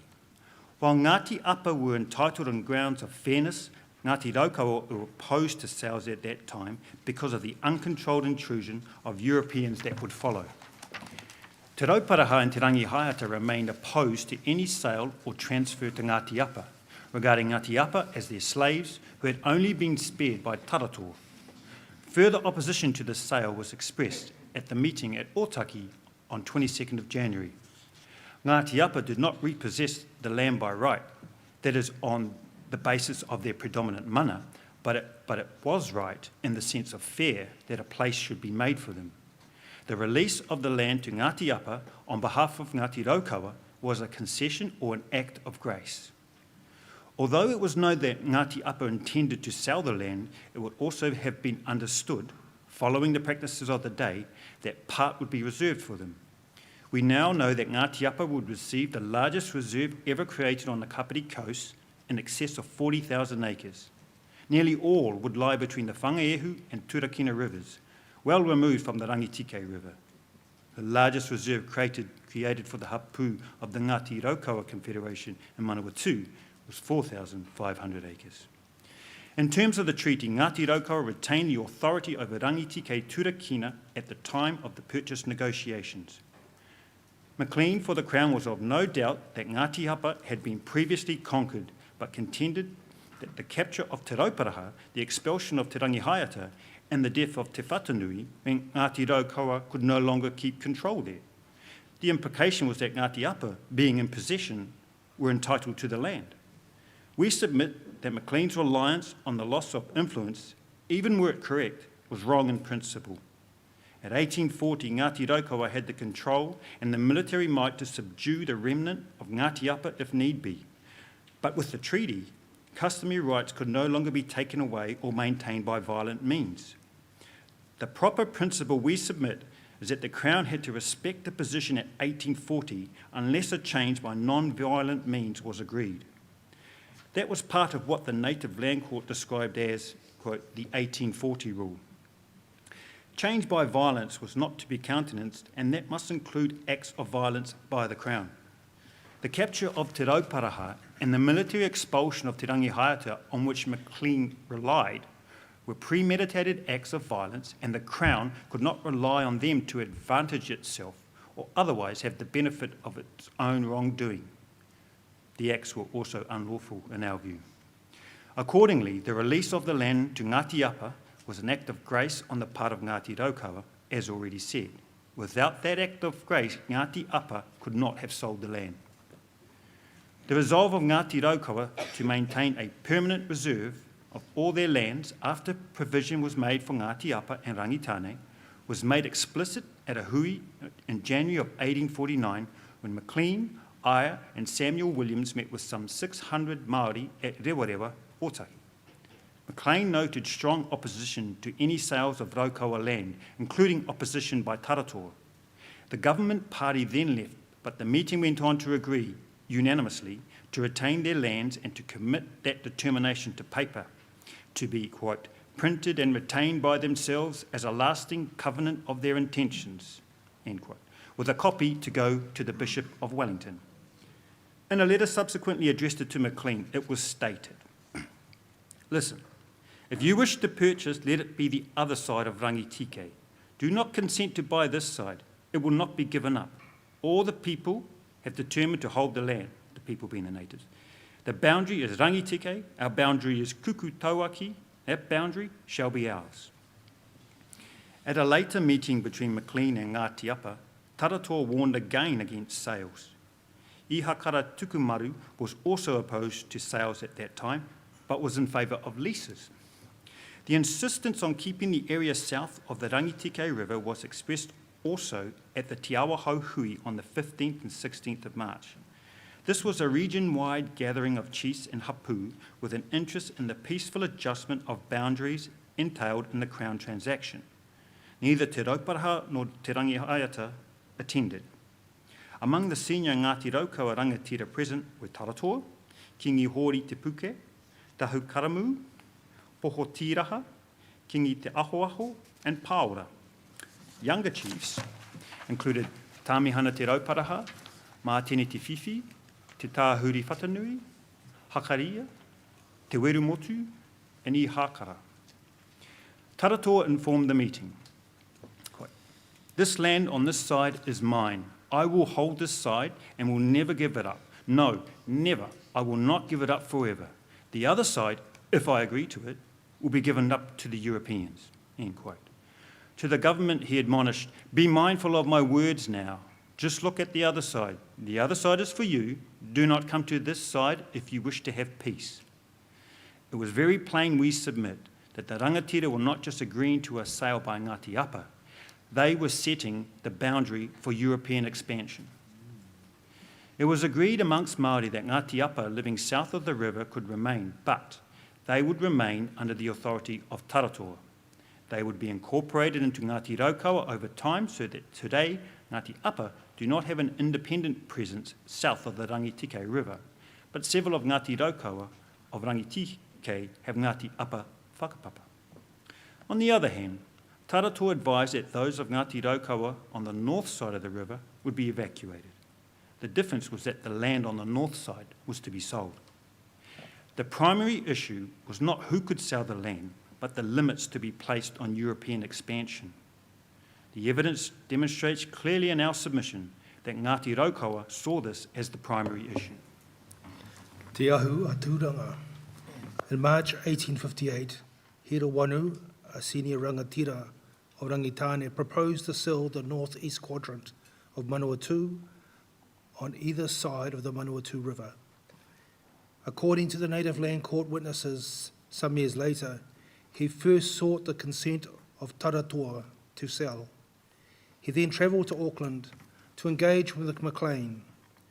Maclean advised that Ngāti Raukawa consent would be needed and sent Grindel to inquire of the position. Almost 10 years had passed since Taratoa had released Turakina to Ngāti Apa. Working with the Europeans had since become more attractive, especially at Otaki, where a town on a European model, farms and a flour mill had been established. Leading figures who had opposed land sales 10 years before now supported it in order to increase European contact. Acting for the government, Grindel called a meeting at Puketotara for July 1858 of the Kura Haupo Waka Hapu to support Hirowanu. The idea was to build a united support in anticipation of Ngāti Raukawa opposition. Rangatira attending included those from central and southern Rangitane, Ngāti Rangitapaia and Ngāti Hiniote, Ngāti Apa and Ngāti Upokoiri of Ahuriri, Napier. The latter had been with Hirawaru and Te Whatunui in the Heretaunga battles, and had found sanctuary amongst Rangitane. Grindel also secured a message of support from the Whanganui Hapu. Grindel need not to have been concerned. While Grindel had gone to divide Ngāti Raukawa by seeking support for a sale from Motaki, the Puketotara meeting carried on. Taratoa appeared and agreed to a sale under his own mana. For those more informed of the local politics, the support of Taratoa was to be expected. He had already done the same for Ngāti Apa. The block proposed for the sale was about the same size as Rangitike Turakina. Hirowanu had fought alongside Te Whatunui at Heretaunga. Hirowanu had escorted Te Whatunui and his ope into the Manawatu, and there were peace agreements with the central and southern Rangitane, in which both Te Whatunui and Taratoa had been involved. Tāmihana Te Rauparaha and Mātene Te Whiwhi o Otaki claimed a share of those sale proceeds on the basis of a Ngāti Raukawa override. Te Pē Te Awe of Rangitane counted, however, that the mana of the land was not with Ngāti Raukawa, but with Tapa Te Whata of Ngāti Kauwhata. Finally, the alienation of the land, now known as Te Ahuaturanga, was confirmed at a meeting at Raukawa Pā, the then residence of Hirowanu near Te Apiti, Manawatu Gorge. The attendees included Ngāti Raukawa, Ngāti Wehiwehi, Ngāti Whakatere, Te Upokoiri, Ngāti Apa, Ngāti Motuahi, and Rangitane. Taratoa is said to have advised Hirowanu, quote, to do as he liked with his land, if he wished to sell it, to do so. Te koro te one of Ngāti Kauwhata and Ngāti Wehiwehi would later say that Hirowanu expressed his gratitude for the concession of Ngāti Raukawa in favour of his hoko. Taratoa stated, according to Te Koro, quote, ka hoatu au tēnā whenua ki a koe. I am satisfied. Ngāti Apa is the matua of the land of the other side of the Rangitike. And now, with your wish is gratified, hei mutunga tonutanga tēnā mo tōtaha, what remains is for me alone. While few reserves were created on the sale of Te Ahuturanga, Hirowanu and his people had other lands on the other side of the ranges in the Wairenga, clearings, in Te Tāpere Nui o Whātonga, 70-mile bush, at Tāmaki Nui Arua, Danny Virk, and at Ngawa Purua, Woodville South. In fact, it appears that Hirowanu had lived there previously, but have moved to the more remote Raukawa Pā near Te Apiti after the battles in Heretaunga, possibly to avoid repercussions. In the 1860s, where the scars of the battle had healed and peace had been secured with a general cessation of warfare, Hirawanu moved back. Ngāti Upokoiri, who had also been involved in the Heretaunga battles and sought refuge with Hirawanu, did the same, returning to Ahuriri. According to Anderson, Green and Chase, Ngāti Raukawa considered the entire interests of rangitane on the west coast had been satisfied by the sale. In fact, the sale affected just some of the rangitane hapu. The southern boundary of Tahu Tūranga sale was just south of Tiaki Tāhuna. Tiaki Tāhuna was the sandbank where the upriver people waited to unload the goods coming up by Waka from the south. Below there, the river was meandering and sluggish with a muddy bottom. Above there, the river was straighter and swifter with a clear gravel bed, but much more difficult for heavily laden waka to navigate. Tiaki Tāhuna also marked the approximate boundary of Ngāti Rangitipaia, whose main papakainga was at Pukutōtara, near the confluence of the Orowa and Manawatu rivers, and of Ngāti Hiniote, whose interests spread down the same length of the opposite riverbank. These occupied lands jointly with Ngāti Kaufata and Ngāti Whakatere. The Te Ahua Tūranga deed of cession was not completed until the 23rd of July 1864. The delay was due to other problems that need not concern us. Our concern is with the messages that the story conveys. These are: Taratua of Ngāti Raukawa had the mana to prevent the sale of the land. For the purposes of engaging in any sale, however, the mana was held by Tapa Te Whata at Te Koro Te One of Ngāti Kaufata. A very large area, some 270,000 acres, have been set aside for rangitane, just as a similarly sized area, not unlike the Rangitiki Turakina block in size, had been set aside for Ngāti Apa. The principle was endorsed at the Raukawa share. The land between the two blocks was to be reserved. At the time that Grindel was arranging the sale of Te Ahua Tūranga, Government Land Purchases Commissioner Sarank was seeking to acquire Te Awaho. There, the competing policies of whether the hapu were better off to sell to advance in a Western context or not to sell to retain their independence was no longer an economic issue, but was deeply constitutional, as exemplified by the appointment of a Māori king. Your Honour, that might be an appropriate time to take a break. We're nearly there, but it'll give me lunchtime to tell the tokorangi too that we're not in a speed race. All right, well, it should, Why not? once they finish, that should bring us to about 1:20. Yes. And it would be very useful at that point if we could get an explanation of these beautiful taonga that are before us before we move into questions of clarification from the tribunal. Thank you. Yep. Very good.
Nurofen Advanced liquid capsules have a thin seam, which enables fast release into the body.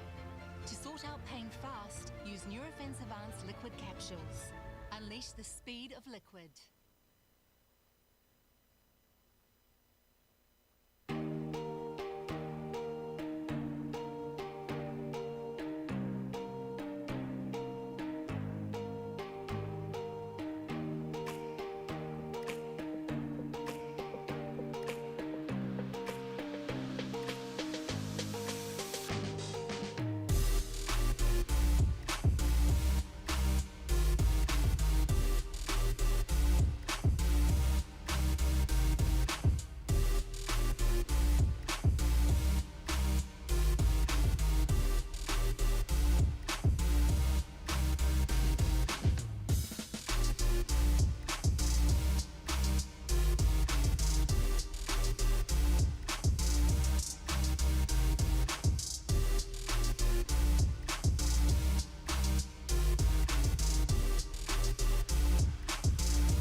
Discover new season fashion at Farmers.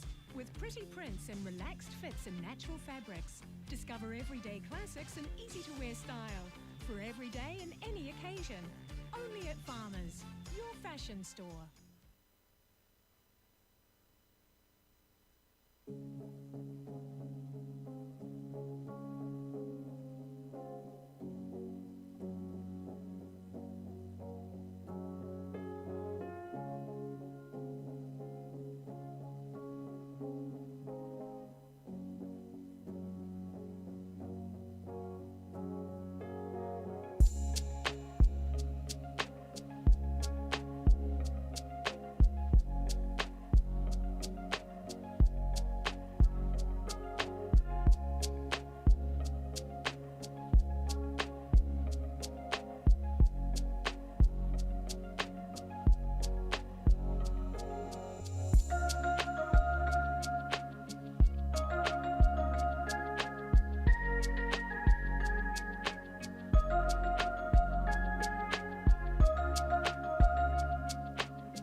It's YouTube Music. Download the app today and get a trial of Music Premium on us. Limited eligibility, restrictions apply.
You listen to music all day, so you want to listen offline and in the background, and without ads. No worries, that's all of the new music streaming app made by YouTube. Download the YouTube Music app and get a trial of Music Premium on us. Limited eligibility, restrictions apply.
It's YouTube Music. Download the app today and get a trial of Music Premium on us. Limited eligibility, restrictions apply.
It's YouTube Music. Download the app today and get a trial of Music Premium on us. Limited eligibility, restrictions apply.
You listen to music all day, so you want to listen offline and in the background, and without ads.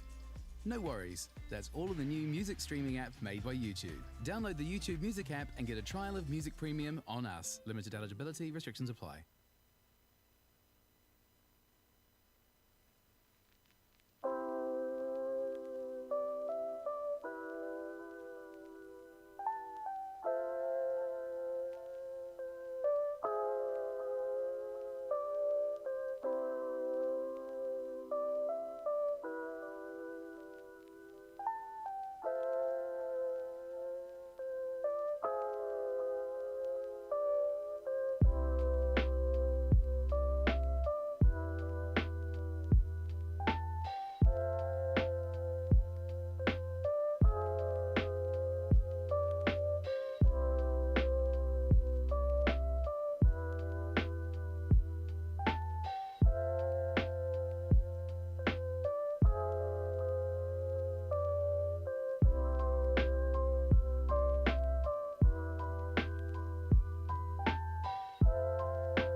It's YouTube Music. Download the app today and get a trial of Music Premium on us. Limited eligibility, restrictions apply.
Thank you. We'll begin with the reading of the paper. The last two speakers, Ms. Paranihi and then, well, both are Ms. Paranihi, Rochelle and then Paula. Kia ora. The Land League and the Kingitanga. As mentioned, with war there was unity, but with peace there were divisions. The divisions concerned the sale of the land and the place of the Māori king. The argument in this case is that the governor fostered amongst Māori a positive opposition to the Māori king as a way of promoting himself and the ongoing sale of Māori land. The government thus foreclosed on the opportunity for dialogue on power sharing and on an agreed policy and process for land alienations. Such dialogue would likely have avoided the further outbreak of war that followed. The second argument is that the governor's position would encourage government land purchase officers to seek support from those opposed to the Māori king in order to effect the extensive purchase of land, even when that was contrary to the interests of the hapu in possession. The hapu and iwi of the Confederation were divided on whether to support the English Queen or the Māori king. The rivalry was intense. When Te Awahau and the Rangitike Manawatu block were sold, many were more concerned to show support for the Queen or opposition to the King, or simply their right to do as they wished, than to consider what was in the best interest of the hapu in possession. We will look at the facts and the principles that were involved in order to understand what caused our people to come to this position. In 1854, at Manawapau, South Taranaki, a gathering of Māori leaders from several tribal districts declared the opposition to land sales. Various politicians and settlers claimed there was an anti-land sales league forcing its authority on persons who owe it no lawful obedience, as put by Sir Frederick Rogers of the Colonial Office. Sir Frederick also described the League as unconstitutional and a sort of tyranny. In other words, a body was thought to exist that imposed an unlawful restraint of trade, preventing sellers from exercising the right to sell. In fact, no such league existed. There was no organisation that could impose its will on the iwi. But what if there was such a league in terms of the Treaty of Waitangi and now the Declaration of the Rights of Indigenous Peoples? Māori were fully entitled to develop policies for the retention of their land through the institutions of their own choosing, and to advocate that policy amongst all Māori and with the government. In brief, it would be a lawful demonstration of the exercise of rangatiratanga in accordance with principles deriving from the Treaty of Waitangi. The inference to be drawn from the assertion of an unlawful league of politicians and settlers is that it was intended to provoke the governor and the Colonial Office to single out and punish those tribes that adhered to a no-sales policy. That was a step the governor was prepared to take, and which he took when Māori moved matters to a new level. In 1857, they appointed a king to represent those hapu who supported both the right to govern themselves and the retention of Māori land. As we have seen, the kingitanga was the brainchild of Tamihana Te Rauparaha and Mātene Te Whiwhi. The idea came to Tamihana following the journey to England, from which he returned in 1852. Tamihana and Mātene proselytised its virtues to hapu throughout Aotearoa, particularly as a way of preventing the sale of land. They attended the Manawapau Hui. Following the Manawapau Hui, the search began for the appointment of a Māori king. Of those first asked, there were no takers, it being customary for one senior rangatira to stand ahead of others.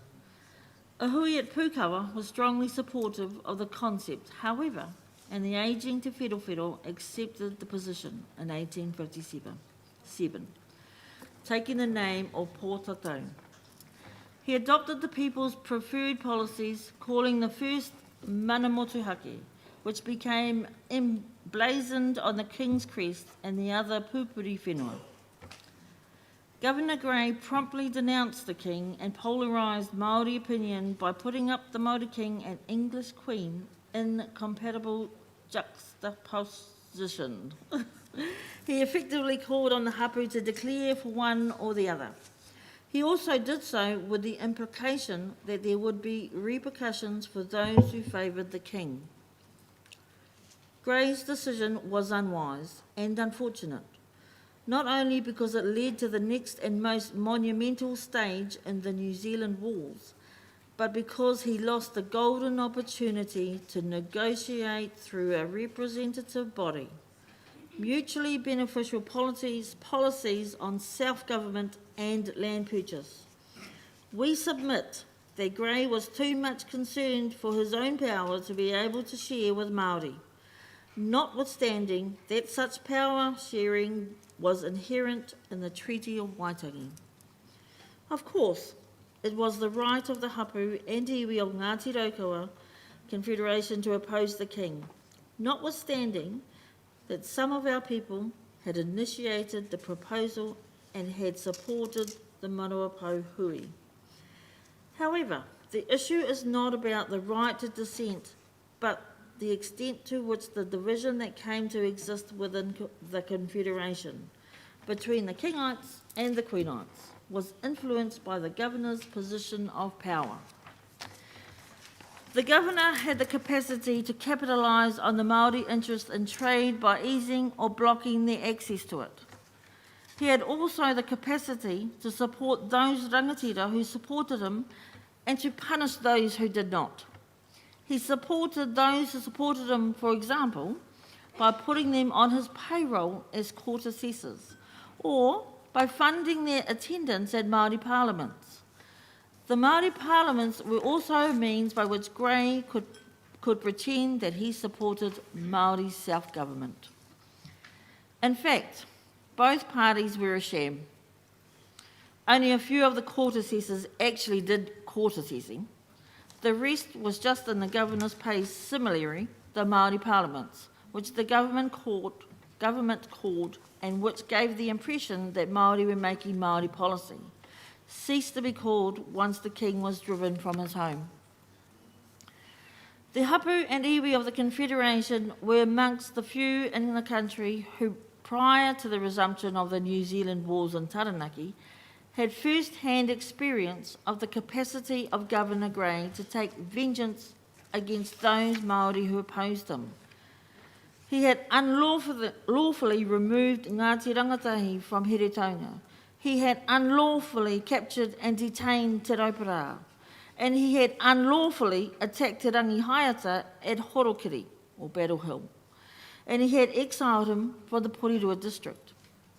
These are matters that must be weighed heavily on the people as they consider the position to take the government's wish to buy Te Awaho.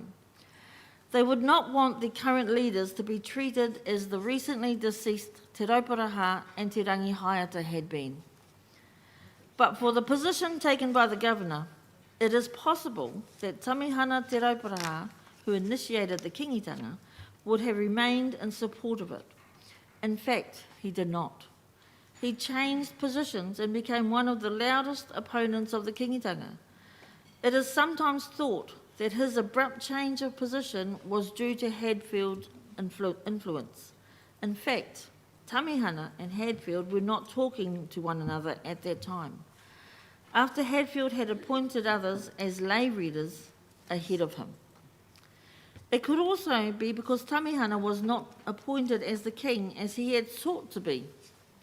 The fact is, however, that at the time or soon after, Grey appointed Tamihana not only as an assessor, but as a senior assessor on a salary of £100 per annum. Tamihana also had extensive business interests and was a successful sheep farmer with a large operation. So it was that at the time that Te Awaho purchased, there was considerable support for the Queen, or effectively the government, and opposition to the Māori king. It was most evident at Otaki, where Tamihana was based. On the other hand, Ngāti Kapu, on the outskirts of Otaki, strongly supported the king, and the support of the king was evident throughout the Manawatu hapu. Who would have the strongest numbers in opposition to the king at Te Awaho would be critical in the negotiations for its purchase. The issue, however, is whether the process adopted by the government land purchase officer kept the focus on those in possession and how they might be affected by a sale, or whether it allowed for the decision to be influenced by others with an extraneous interest in promoting land sales in opposition to the king. The sellers and non-sellers of Hurowhenua Manawatu. With the civilising mission of the churches and, especially at Otaki, the interest in adopting European lifestyles, there was, in the lead-up to the government's purchase of Te Awaho, a stark contrast between a small but erudite group of younger rangatahi who favoured sales and their elders, the last of the great warrior rangatira of extraordinary mana, who had endured the wars and had led the migrations. These had landed at a position that land sales would spell the end of mana Māori. As discussed above, the older group initially agreed to the sale of the land south of the Manawatu River to a private enterprise, the New Zealand Company, with a view to bringing in more Europeans. However, once they appreciated that the European settlers were not like the whalers who lived on Māori terms, but were more numerous, had a will of their own and an army to back them, they became implacably opposed.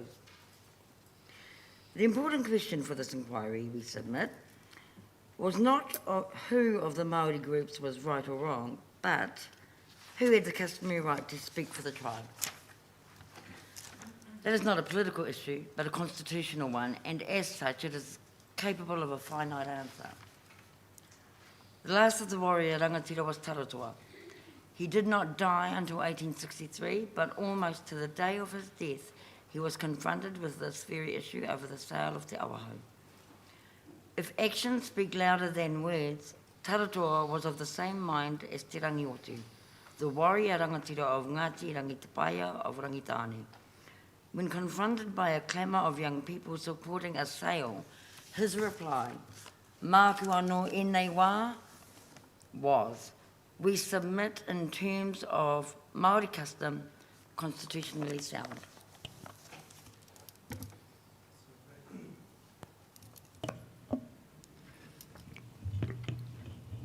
So based on the foregoing, we submit as below.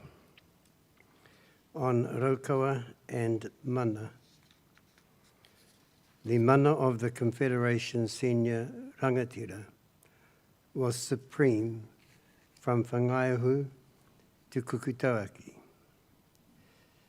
This was achieved by an arrangement with Te Rauparaha and Waitohi that they would occupy the land under their own independent mana. It was also achieved, we submit, through raupatu and numerical domination. To Māori, this assertion of mana was equivalent to a European claim to rights by conquest. The idiom was, for example, that Te Whero had the superior mana in North Waikato, the same being also said of Tupaia in Tauranga, Te Hiauhiau in Taupo, Turua in Whanganui, or Te Rauparaha in Kapiti. Māori political authority is defined by the mana of the rangatira. The principle is that Māori political authority is determined according to Māori concepts, not those of Europeans. The conquest of others is evidence of mana which is sourced from the gods. The Māori kōrero on political authority is framed around mana, not conquest. Mana is also evidenced by many other acts of greatness. In the case of the Confederation, these include, for example, the management of the migrations, the protection of Moapuku, the peace agreements and arranged marriages with Rangitane, and the allocation of extensive land areas to Rangitane and Ngāti Apa. In the case of Te Rauparaha, they include the management of the first migration, the victory at Waiorua, the possession of Pounamu, the acquisition of new foods and goods through trade, and the severity of the Moapuku utu. As to the latter, Te Rauparaha could also claim right on his side. His raupatu was not a raupatu no iho, but a nutu for the rari kaipō of Te Wī. Te Rauparaha and Te Rangihaiata were amongst the Ngāti Raukawa rangatira, holding mana from Whangaihu to Kukutauaki. They were as much of Ngāti Raukawa as they were of Ngāti Toa, and from the late 1840s they chose to reside with and contribute to Ngāti Raukawa, Te Rauparaha building a church and Te Rangihaiata erecting a pā. The recognition of the mana of Te Rauparaha was assisted by the contribution of many. In addition to the support of Ngāti Toa, Te Atiawa, and Te Arawa, there was assistance from the outset from those who were or would become part of the Ngāti Raukawa Confederation. These were Ngāti Rangatahi of Mōkau, Ngāti Whakatere, and members of Ngāti Kaupata. In the final stages of the transformation of the Kapiti district, acts of raupatu were also affected by others of the Ngāti Raukawa hekenga. The transmission of mana to the rangatira of the Confederation was by agreement. Just as the responsibilities of Hape, the senior rangatira of Ngāti Raukawa, passed to Te Rauparaha, so also the responsibility for the greater part of the Kapiti land passed from Te Rauparaha to the senior rangatira of Ngāti Raukawa. For their part, they forsook their homelands to occupy the land and so to secure what Te Rauparaha had tenuously acquired. Nothing more was required than an understanding to that effect. The people on the hekenga did not come as refugees, as Ngāti Apa asserted. The maintenance of the independent mana of the Confederation Hapu was clarified with Te Rauparaha and Waitohi before the main migrations occurred. The land was not gifted to Ngāti Raukawa and Ngāti Kaupata. The allocation of land from Whangaihu to beyond Otaki was a condition of their coming. The more specific allocation of parts to particular hapu was simply to avoid confrontations. In some cases, the hapu had already taken possession. The large number of migrants served to hold the land. But for the migrations of Ngāti Kaupata and Ngāti Raukawa, the land taken by Te Rauparaha may have been taken back by the earlier inhabitants. The Confederation's presence on the land also provided a buffer between Te Atiawa and Ngāti Toa on one side and Ngāti Apa and Rangitane on the other.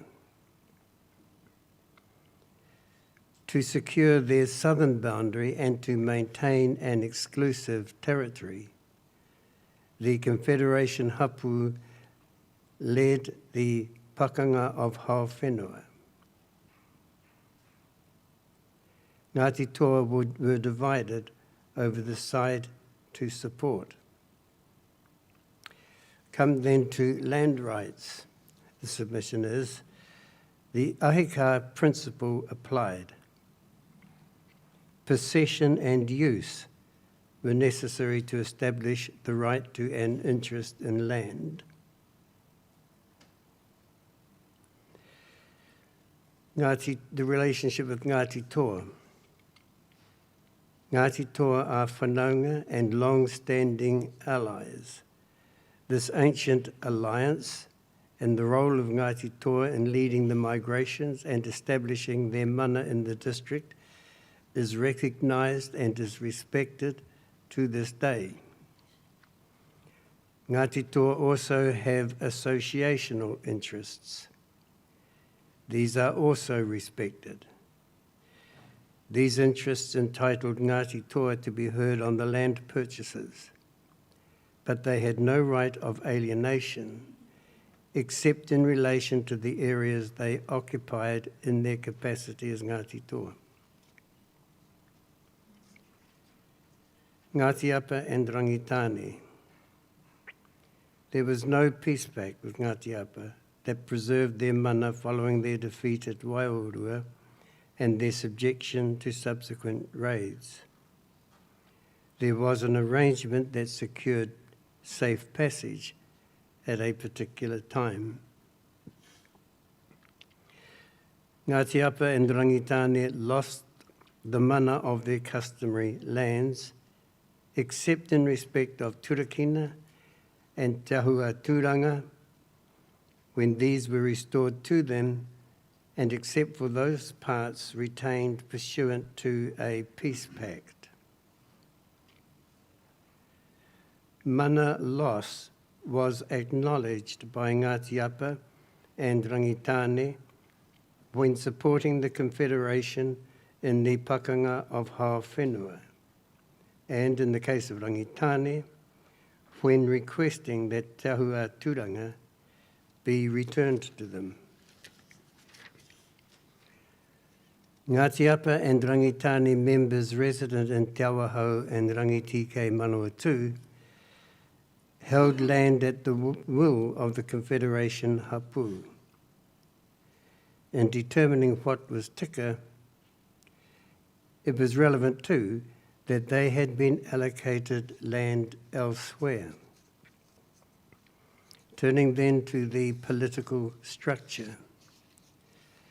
Just as mana determined political authority, tikanga determined how that authority should be used. Ordinarily, the rangatira worked with a runanga and with the rangatira of other hapu on matters affecting them both. A rangatira who consistently flouted community opinion could soon cease to be a rangatira. Tikanga was under stress in the colonial era. In 1847, Governor Grey began appointing rangatira as salaried court assessors. Only a few worked as assessors, but many were in the governor's pay. They were known as the muni rangatira, their support coming from the government, but not necessarily from their hapu. At some stage, either before or after the Te Awahau sale, Ihakara Tukumaru was an assessor and Tamihana Te Rauparaha was on the higher salary of a senior assessor. Chiefly mana was under pressure. Throughout the country, younger rangatira were challenging their seniors. Some had been trained at mission stations, others had taken on Pākehā advisors and some had connections with government officials. As a matter of principle, however, the process by which a full, prior, and informed consent was obtained to a government purchase had to fit with Māori custom. As we have seen, land rights were determined in the same way. It would not have been tika for the consent process to suit the predilections of missionaries, Pākehā advisors, or officials. The role of the senior rangatira. In times of stress, when the hapu needed to be united, the senior rangatira was more likely to be the wahakōrero for the several hapu of a district on matters of policy affecting all, but in peace, the hapu rangatira were more likely to speak for themselves. In this instance, the gap between the last battle of Hauwhenua in 1834 to the first purchase negotiations with Ngāti Raukawa in 1858 was 25 years. By 1858, one would have expected to see a lesser control from the senior chiefs and greater hapu independence as the hapu sorted out where they were to permanently reside. However, the circumstances were exceptional in the Manawatu case. First, some hapu were still settling in, and such things as boundaries and a new name to reflect the group's composition were either recently established or had still to be settled. Secondly, and more significantly, there was a new external threat to the autonomy of the hapu as a whole in the form of the government. That many senior leaders understood this very well was evidence in their attendance at Pukawa to settle the appointment of a king. The increasing concern for unity at an iwi level being thereby extended to the unity of the iwi Māori. Where then did the political authority of the Confederation lie at the time of the purchases? Was it with the hapu, the senior rangatira representing the hapu as a whole, or had both to consent? The overwrite of Taratoa. The answer to the previous question became apparent when Ngāti Apa sought to sell Rangitike Turakina and when Rangitane sought to sell Tahua Turanga. All were agreed, government and the Māori of the district, that Ngāti Apa had been conquered and that Taratoa of Ngāti Parewahawaha held the mana of the Manawatu. By virtue of that mana, in terms of Māori custom, he could not sell the land, but he could prevent others from doing so where necessary to maintain the unity and corporate integrity of the Ngāti Raukawa Confederation. Taratoa released to Ngāti Apa and Rangitane the land they sought to sell, and in doing so effected a demonstrably fair division between the three iwi of the district that would fully justify the Ngāti Raukawa share in terms of tikanga and equity. His arrangements with Maclean obliged the government to reserve the Ngāti Raukawa land, but Maclean failed to do so. While Maclean was one of the better land purchase commissioners, he was, in our opinion, no match for Taratoa in terms of integrity. The purchase process. What was the appropriate process by which a purchase might be effected? A particular concern was that the government had fostered amongst Māori a positive opposition to the Māori king as a way of promoting the government's interest in the ongoing sale of Māori land. The governor had the capacity to enforce that division by supporting those who supported him and punishing those who did not. The question was whether the government's purchase process capitalised on that division or took steps to protect the interests of the hapu in possession. There were many other issues about the process and the fact that it was unilaterally imposed. Anderson, Green and Chase report that in 1856, Hadfield gave a detailed assessment of the state of feeling in the Manawatu Horowhenua district in a paper to Governor Gore Brown at the Governor's request. Hadfield, they considered, described a mixture of peaceful disposition but a social structure under pressure and increasing dissatisfaction with the lack of self-government and with the Crown's land policies. Hadfield was himself critical of those land policies on account of the failure to properly investigate the customary ownership before making payments.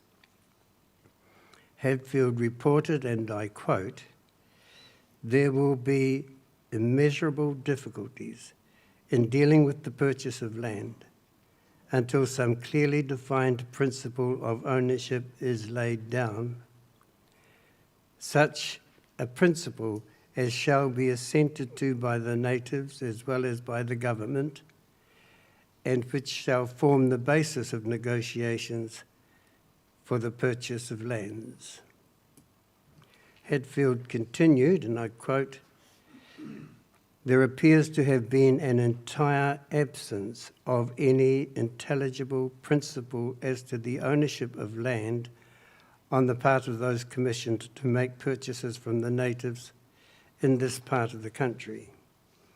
A consequence of this has been that sometimes the claim to ownership of those in possession, and at other times that of those who were formerly owners, but who have been either conquered or expelled, is set up, as the commissioners may imagine that one part or the other is the more disposed to sell.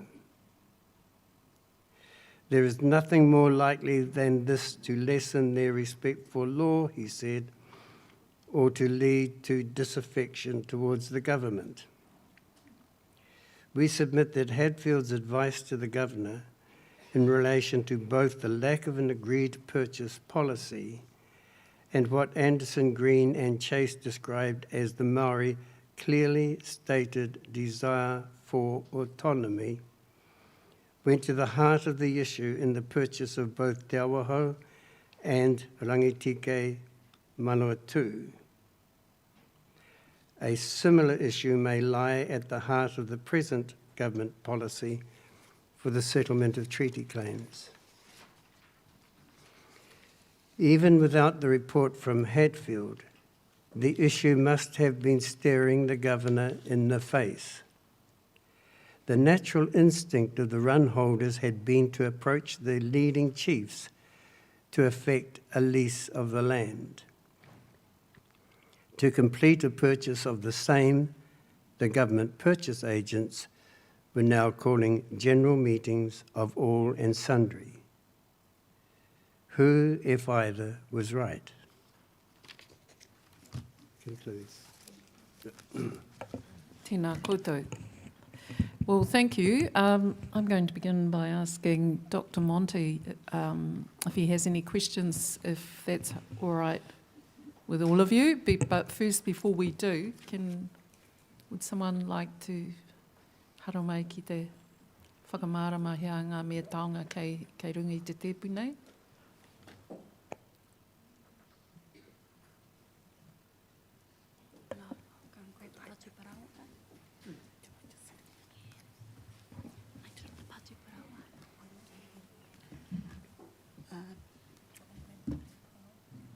hold it.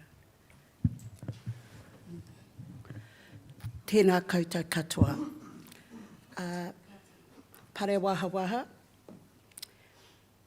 This taonga, Patu Parawa, is named Pare Waha Waha, which is also the name of our hapu, which derives from our tūpuna Pare Waha Waha, a Raukawa chieftainess.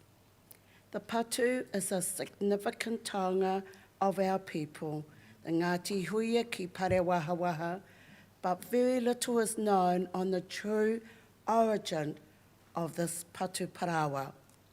In relation to whether our tūpuna Pare Waha Waha actually held the Patu Parawa or whether it was fashioned after her death in her honour. However, despite this, it continues to enhance the mana and whanaungatanga of the whānau and hapu it represents. For many years, it was passed around from one whānau to another during times of tangihanga. As a whānau member passed away, the Patu Parawa was passed on and would be placed with the tūpāpaku to provide comfort to the bereaved whānau. They would hold on to the taonga until the next tangihanga, and once again, the taonga would move to the bereaved whānau to soothe and comfort them. It also, like today, and also when we came for the beginning of the claims at Hatapaora College, we were very pleased to bring her, because she needs to be here in the whare with all the other taonga that are here. Ngā mihi nunui ki a koutou katoa, mo te rerenga kōrero, he iti, he paunamu ki a koutou katoa. Kia ora, and can we just have your name for the record?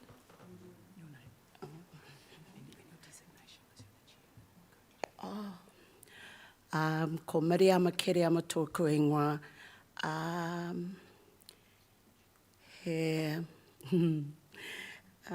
oh my gosh, I'm a co-chair for the trustees of Ngāti Pare Waha Waha. Miriama, he Patu Parawa te. Ai.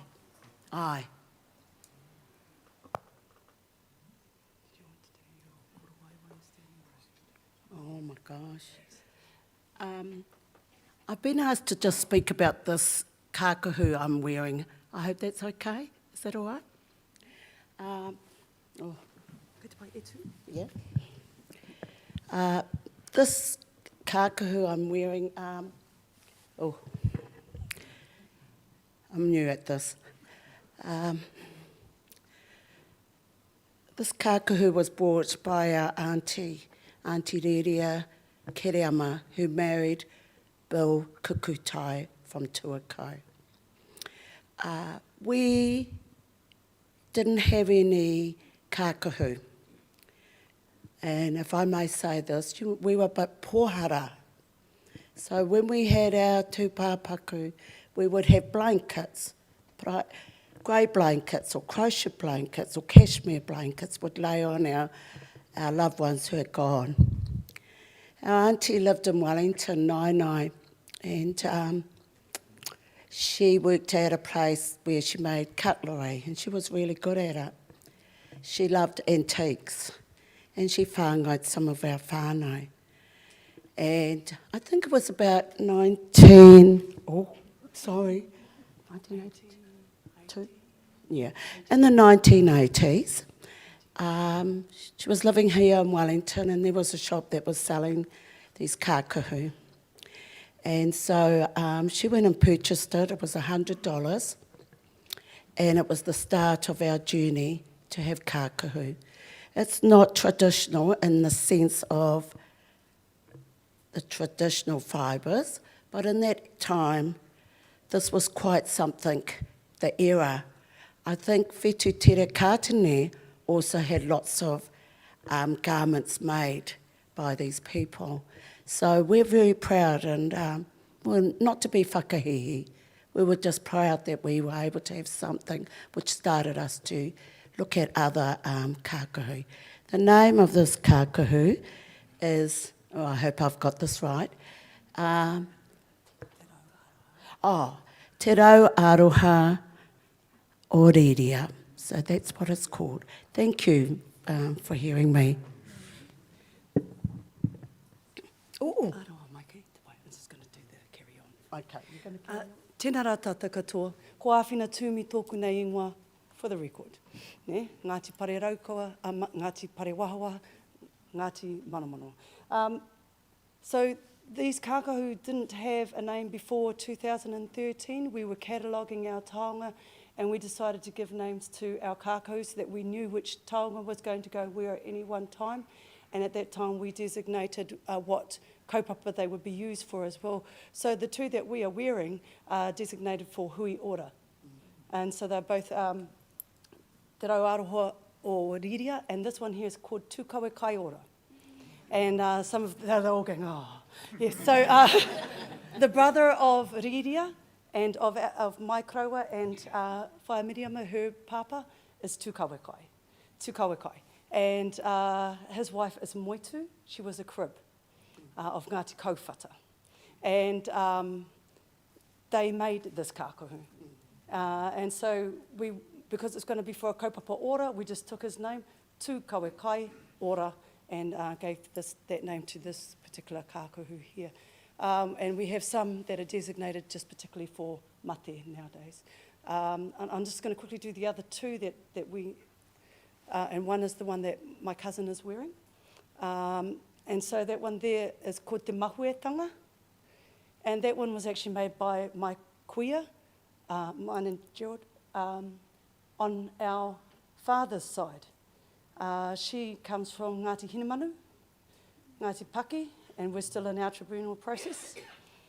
Nāna Noi Whatu, I tuku ki tōku māma, I tētii rā, me tana ki, this is for that girl. Me te mōhio o tōku māma, māku, I te mea, I tapa au ki tōna ingoa. Ko au te mea o wainga nui o ngā kōturo. Nā reira, ko tōku ingoa tuarua ko rangi. Koena te ingoa tōku kuia, rangi tuehu. Koe ki e tika me mai rangi tōtohu. Hoi anō, nāna I whatu māku, ka waiho ki tōku māma, ka mate ana ia e toru ngā kākahu I puta. She didn't get to finish the other two. So my mum finished them for her, because she had dementia by that stage. And ko wareware. So, yeah, nā tōku māma I whakaoti, aha ko nā tōku pāpā te māma nei.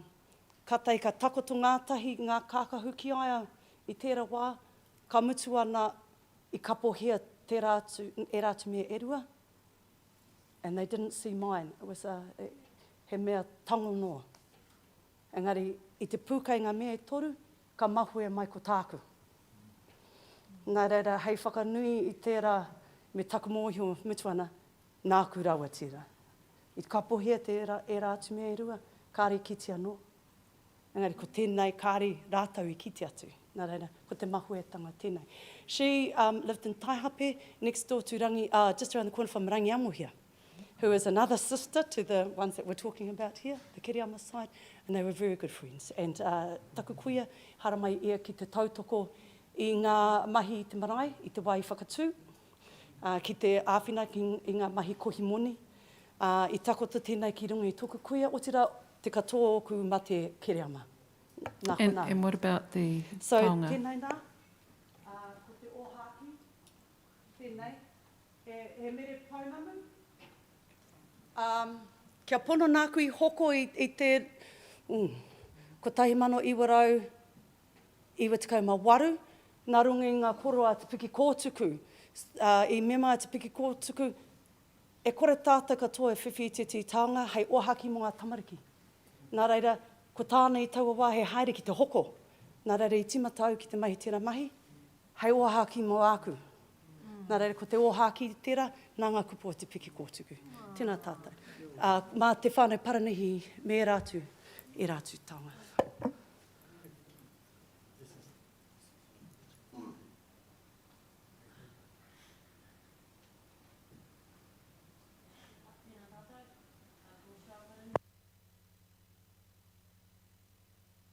He uri mātou o Ngāti Pukeahu me Ngāti Wāwai ara ko Ngāti Pukeahu Wāwai Māua. Ko tā mātou māua kuia, Wikitoria Hinepoto, nāna I hanga tēnei mea, pia 1895-ish, mo tāna tama a Winiata Paranihi. Ko Winiata o Monti, ko Winiata Paranihi te taina a Tau Paranihi. I haere ia hoki, I pawhai I roto te pakanga ao tuatahi hoki, pira ia tau, koro tau. Ko nāna a Wikitoria I hanga o te maho I nei momo kākahu, engari I hanga tētahi mō ia o ana tama. Tētahi mō tā māua mātou karawa, ko Winiata, tētahi mō tāna tama tau, tētahi mō tāna tama nero. Ko tēnei te mea E oro ai tonu. Kare mātou te mōhi o ka hira atu mea, kākahu. Engai, ki tō mātou whakaro, ko tēnei te kākahu anake E oro ai tonu I roto o te whenua o te reru. Okay, right. I te wā I hanga tēnei mea, I hanga tā mātou kuia mō ana pēpi. He pēpi tonu tā mātou karawa I te wā I hanga tēnei. He whāriki tēnei mō tāna pēpi. Engari I tipu aki tā mātou karawa, I huri tēnei, I huri te, te kupu. Te āhuatanga, te mahi mō mō tā mātou taonga. I taua e hara tēnei o te taonga. He taonga I nei. He whāriki noiho. Nā te pakeke o tēnei taonga, he hononga tēnei mō mātou, mō o mātou tūpuna mō aua wā, kia piri, kia haere tonu ngā kōrero mō mātou tūpuna, ki o mātou uri hoki. Ko ngā uri tukuhi o mātou, tata kotahi rau mātou o ngā uri o Winiata. Mō ngā uri o tau, nui ake o tēnā.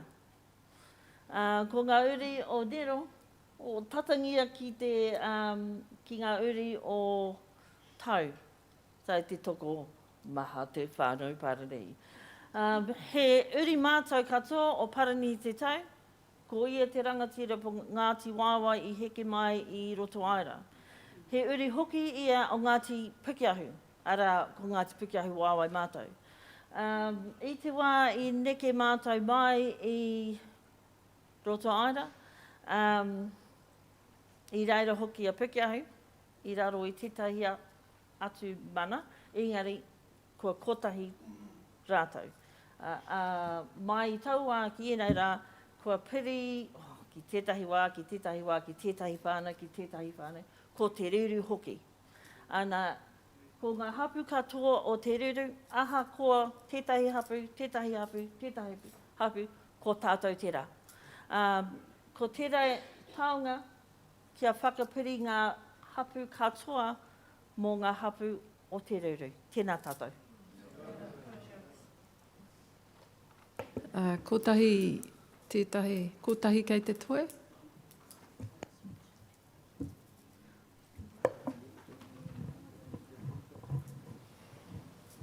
Me tētahi anga, ko aua. Tēnā tātou. Ko te toinga mai o ngā taonga, tuatahi ko te pūmoana rā, taku mōhio he mea koha tēnā, ki te marae o pare wahawaha I te taki wā o tōna huritau, rua te kaumā rima, pai kai, rima te kau, I te tau 2017 tēnā. O tira ko te mere paunamu kai konei, a ko tawhiti nui. He mea tākoha tēnā ki tō mātou, ki tōku koraua ki a Peter Richardson, no muri mai te hi ngā o tō mātou kui a pare. ka tukuna mai tēnā taonga kia mātou. No roto i ngā tau, kua noho te taonga nei hei, hei whakarāke i te hunga mate. Engari kāri noho hei taonga mo te mate anake. He wāona ko karawhiwhiu, te taonga rā i runga i te marae āta, mēnā kata e te tangata tēnā te hiki. No reira, ko tawhiti nui tēnā, ka rau te tino mōhio ki te ingo, te pū moa nara. He mea hei rangahau pia mā mātau o pare wahua. Hoi anō e rā, huatanga e rā, ara, ko te toenga o ngā taongara, e whakātu ana ki a koutou. Ka pai. Kia ora. Thank you. Well, Dr. Monte? Ai, kia ora koutou. Ka puta mai te māramatanga, ko wai koutou. Can I start by saying I think it's I didn't think we were going to get to question anybody this afternoon when I saw the length of the document, but I think the way you've done it is excellent. The shared reading of it, it's been well done, and the writing of it as well is excellent. So ngā mihi kia koutou.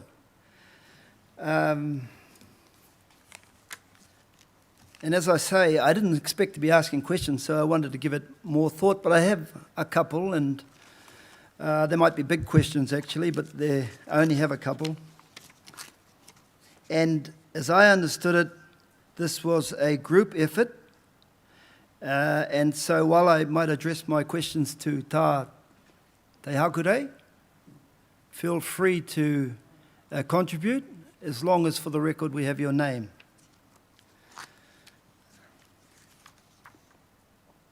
I think I'll start with my first big question, and I'm conscious not to exacerbate any divisions, but I'm trying to understand, as I say, who everybody is. Now, you all know I lived here among you at a point, and I recognise faces who I would describe as the ahika of some of the marae in the district in the north. From my memory anyhow. The way you set these tables up, the effort you took to present in this way, by placing not just your names, but the name of the hapu you're representing, I'm wondering, what is the statement that the tribunal is to take from that? What were you wishing to convey to us? I take it as unity, and I see in the document at Hatopaora, there was definitely a statement of unity among Raukawa Wk2, Te Reuru that was there on the pai and that welcomed us. And I'm assuming that's what you're doing here again, but we want to make very sure that's your statement here today. So kia koutou.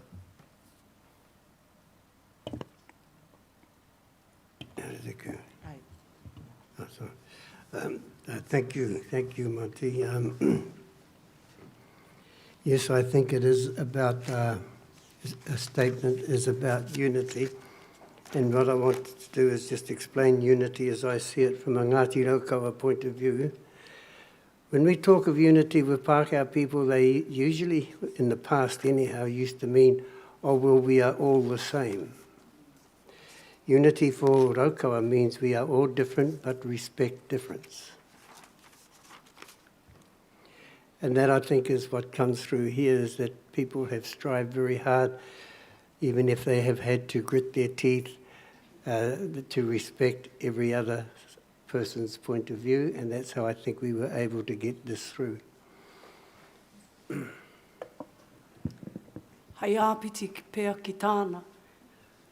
Ko roa ngā kaumātua e mahi tahiana. Koina te tauira I whai ati e mātau. Ka haere ki ngā marae, kei ko rā e tautoko ana, e āwhina ana. Kei ko rā e tū ana, e karanga ana. Nā reira, ko roa rātou I roa mātau e mātaki ana, ia rātou e mahi pena ana. Nā reira, kei te pena tonu. Kei te mārama ki ngā rere kētanga, engari ko mōhio me pē he te tautoko tētihi tēti. Koina. Kia ora. whakaaro noa a wetai, tētai.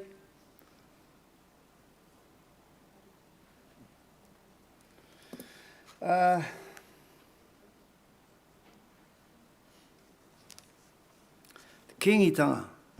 The divisions in terms of the support for and against the kingitanga, does it demonstrate itself today?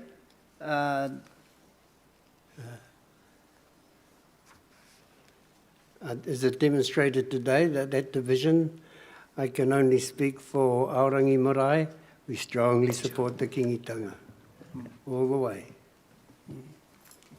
I don't know how other marae stand on that.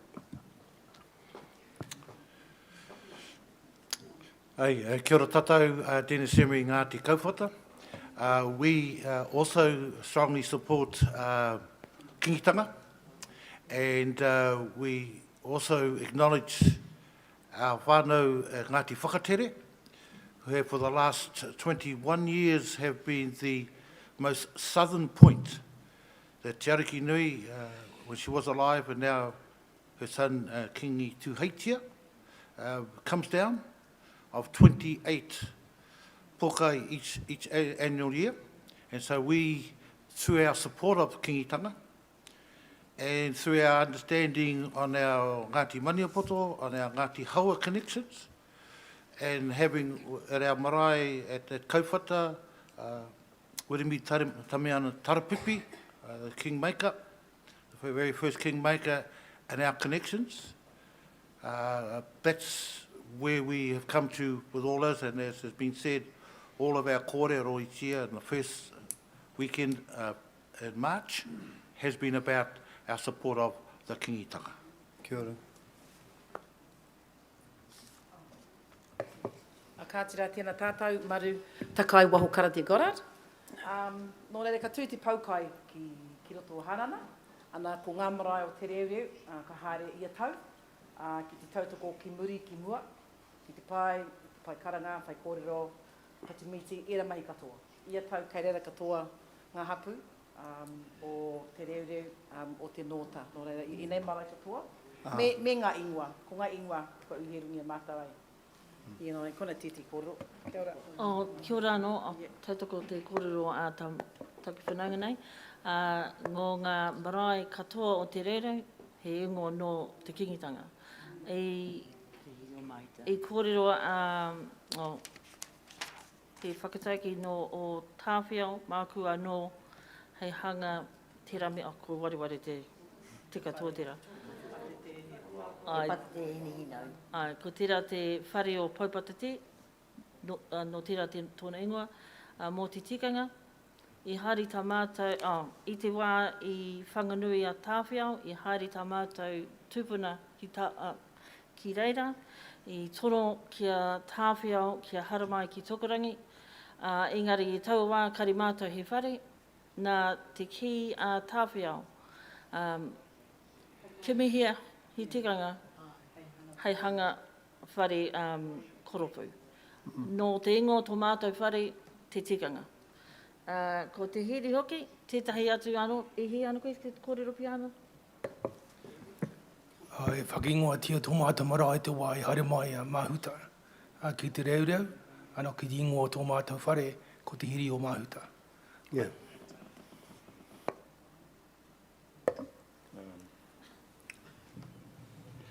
Korong kēnā kora a Dennis. Me te mahara ake ko ia anō tētahi o nā marae ako ko hinga, ko ngaro te tirahanga kanui, te iwa, e whare i hangaia, ai noho anga mo te kingi tōna wā. Kia hoki mai kia tātou a mātou nei o Taiwawa, i tono atu ki te Ātarangi Kāhu, kia hara mai, me tōni iwi hei tā i te kawa o te rau nā whare. Tai mai kia te kui a whare a mano, tū mai rā ki rungi a taumata o te rā.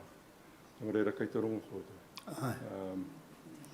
Ki nā hononga, i te wā i a iwi kātea, ko ia nei tētahi ona pau o te Ātarangi Kāhu.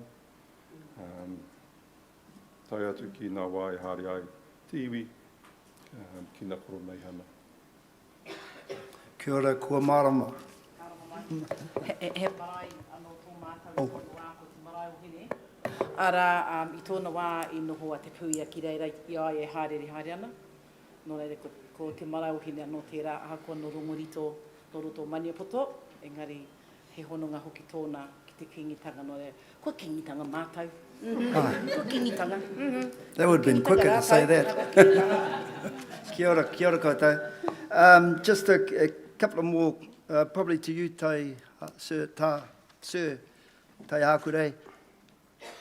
The point made that the senior chiefs did not convert to Christianity. What about Taratoa? I understand he did not. I may stand to... Actually, it's for the Taratoa descendants to answer that question. Okay. Yeah. Ke kone rata? Ka. Okay. And the other small point, you were talking about how, in the missionaries at paragraph 275, page 62, the first sentence talks about how slow the missionaries were to impress. Are you talking about in the north? Because as I understand it, as soon as the missionaries arrive here in your district, they have an impact straight away in 1839. Correct. The missionaries arrived in 1815. Between 1815 to about getting close up to the time of the signing of the treaty, they had very little impact, as I understand it, in our district and in many other parts as well. But they picked up, this is my understanding of the history, they were very slow in making progress at the beginning. They got very few converts. And the problem was that instead of going into the marae, into the papakainga themselves, they built their own mission stations and required the people to come to the mission station. Mm. And they didn't make much progress. They changed that at about in the late 1830s. So for the first 10, 20 years, not much progress. Kia ora. Those are all my questions, and ngā mihi kia koutou.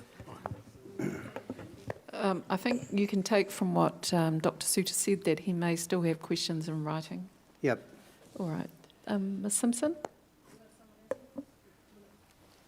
Kia ora tātou, te kinehi teira. I've been asked to talk about the effects of the missionaries on our people. In the north was the building of wharikarakia. So if you go to Te Hiri Marae, there's a very important wharikarakia there. Go to Kauwhata, very important wharikarakia there. Nipia Taratoa was also responsible for building a wharikarakia at Matahiwi in Poutu. Te Wāhungu o Nipia was the name of that wharikarakia.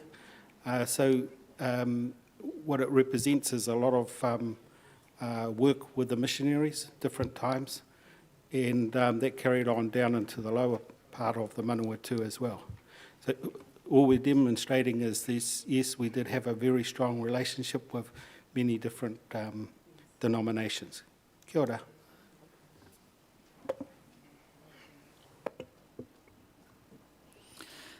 Tēnā koutou katoa. Tēnā koutou i whārikihia mai nei ngā kōrero te rangi nei ki mui te rōpū nei. He pai ki te whakarongo ki ngā kōrero mō ngā tupuna a ngā iwi. Mai te wā o te nohonga ki Waikato Maniapoto, tainua ki te tainga mai ki tēnei rohe, me ngā tau tata nei, ko ana te ngā kau ki te whakarongo ki ngā kōrero tuku iho nā reire mihi ana ki o koutou. Tēnā hoki koutou ngā kai karanga, koutou i karanga mai te hunga ki tō te ārai, kia whakapiri mai, kia hoki wairua mai ki te... Kia whakapiri mai hei kāhui i ātawhai mō te hui nei nā reire mihi ana ki o koutou. Me ngā taonga, he mihi ana ki ngā taonga me ngā kākahu Māori. E pai kia noho Māori ai te rangi nei, nei reira. Mihi ana ki o koutou katoa. Kāore aku pātai i te engari, ka nui ngā mihi i te mea kua mārama kē ngā whakaaro i tā koutou whakamāramatanga mai. I ngā rā, i te timatanga o tēnei wiki, ko ngā tāngata ranga haue kōrero ana mo ēnei āhuatanga engari nā ka tā koutou whakamāramatanga kua mārama kē ai i ngā whakaaro. Nā reira e mihi ana ki o koutou katoa, tēnā koutou. Dr. Phillipson.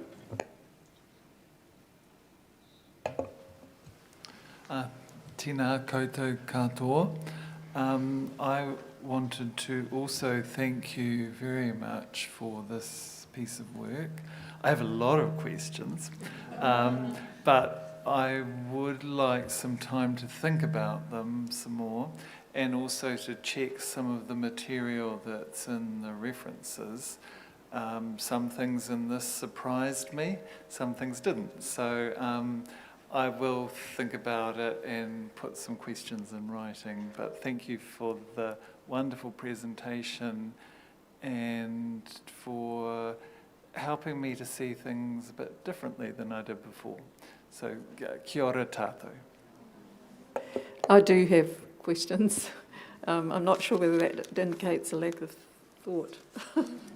But at the risk of keeping you all here a bit longer, I just want to first of all acknowledge the uniqueness of this document for this inquiry district, because it's the first time we've really heard someone or all of you construct ideas around what the nature of the pre-existing constitutional and legal system looked like pre the Treaty of Waitangi, and what customary law was used to reinforce the nature of that system. And we've had people refer to tikanga and values in other parts of the inquiry district, but no one's actually made the link in the same way that you've been able to do to what happened to that pre-existing legal system before 1840, and then what happened to it afterwards. So thank you for that. That's very, very helpful. It's certainly given me something further to think about in this inquiry district, because I'm not sure that even the statement of claims have articulated this in the level of detail that you've been able to bring to bear in this document. So I just wanted to acknowledge that. And just following on from some of the questions I discussed with Mr. Walker yesterday, and really it was raised because of the pages in this paper 65 to 69, which raised the important point regarding the fact that the missionaries appeared to contribute, well, this is the view of the people who've authored the paper anyway, the missionaries appeared to contribute to keeping Māori in a state, I use the word subjugation, but I must have been just writing in the middle of the night. I noticed that the word subjugation wasn't in there today. But a more thoughtful word might be to keep them in a state of ignorance, maybe. That's a better thoughtful word. Or you'll come up with something better, tai taha kure. And I wondered about that because, and that's why I asked Mr. Walker about it yesterday, because he has all his knowledge about the settlement of the area by the missionaries, and then he had quite a bit in both of your the chapter of the report that was presented yesterday. And the timeframes are really important that you highlight. And there's some suggestion that by the 1860s, Māori were actually quite familiar with the way the settlers saw land and what would happen if they entered into sales. Whether that's true in and around 1858, I'm not sure, but I'm interested to see how you got there, arrived at the conclusions you have in that section of the report, really. So, Your Honour, you're referring to the pages 65 to 69, which is about the missionaries and that period of literacy.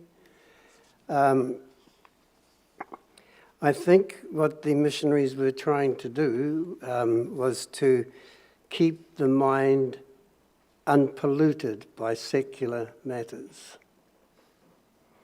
And I think they may have cottoned on to that because it's a very Māori way of looking at things too, that you have this strong division between the sacred or the tapu and the profane or that which is noa. And I think they picked up on that Māori way of thinking, and I don't think they were trying to hoodwink Māoris in any way. My impression was that they were making a genuine effort to keep the Māori mind focused on the tapu side rather than on the noa side. So if we accept that approach in this district as outlined in those pages is important to what Māori understood before they went into some of the sales concerning land in this district, what responsibility do you think the Crown should bear for the lack of knowledge that Māori had if their degree of literacy wasn't at the same level as those who were representing the Crown, the officials, basically?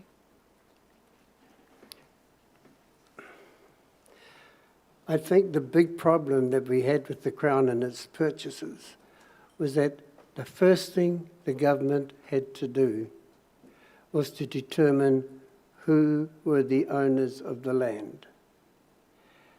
And that meant they had to step inside Maori society to find out how Maori people owned it. And I think the government didn't make that attempt. What they were trying to do was to say, find out how many people can we pull together who will say, yes, we agree to a sale. So they were not looking for owners, they were looking for willing sellers. Now, if you get people, if you say to people, well, who will sell me that car over there? And that car really belongs not to me but to someone else. You get a lot of people who say, oh, I will sell it to you. And the same with the land. If you say to people, well, we don't own this land, and if, say, for example, Rangitane, and I'm citing them only because I am Rangitane as well, if you say to people, well, if it's kōwhata land and you went to Rangitane people, I think there would be plenty of Rangitane people at that time who would be pleased to sell it. So you had to hunt down the owners, not those who were willing to sell. They were hunting down the sellers. So just moving on to a different thing and going back to the notion of the legal system as it existed in 1840 and then how it was gradually eroded.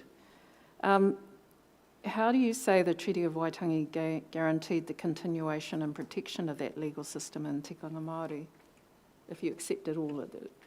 My shorthand of what you've said in your report was that one did in fact exist.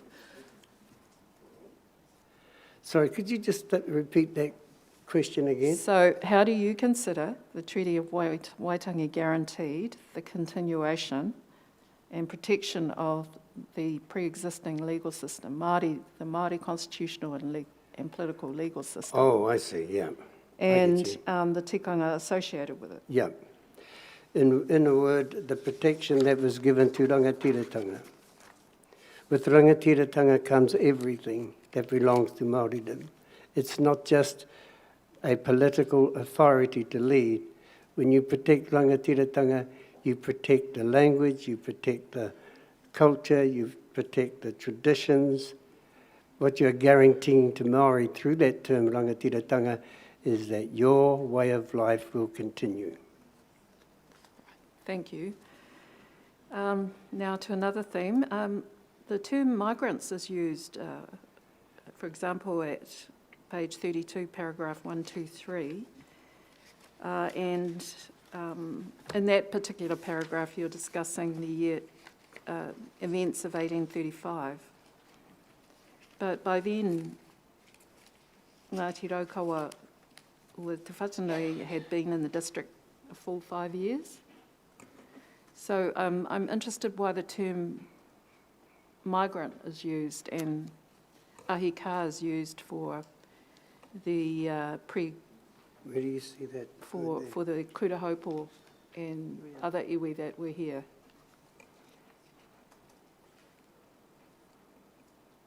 I can't find the word. Oh, there it is, I see, yeah. There would in fact be a further outbreak of fighting. But like Hauwhenua, it was a dispute between the migrants themselves. What I mean by that, it was a dispute between the people who had come down Te Atiawa and Ngāti Toa and Raukawa. That's what I mean by migrants. Oh, I see. Yeah. But by then they had firmly established, in accordance with tikanga of Ngāti Raukawa, their rights there. That would be your view. Is that right? Yes, I think the problem at Hauwhenua was that people were not living in particular, how can I put it? Te Atiawa was living north of Otaki at that time. I think the dispute which sparked off that battle related to Kenehi, you would be able to confirm this, related to an area to the north of Taranaki, and people are saying, what are you doing up here? You should be down in the south. A group came through and pinched some potatoes from there, and they were saying, hey, you don't belong here. You're further down below. So it was a way of saying, we've got to partition off this land, define the place of Te Atiawa, define the place of Ngāti Raukawa. Well, that's all the questions I have, and if anybody else would like to say anything about those questions. No? Well, thank you all very much. Kaore taia ahau ki te mutunga o taku mihi kia koutou katoa. Tēnā koutou. Thank you very much. I understand, sorry.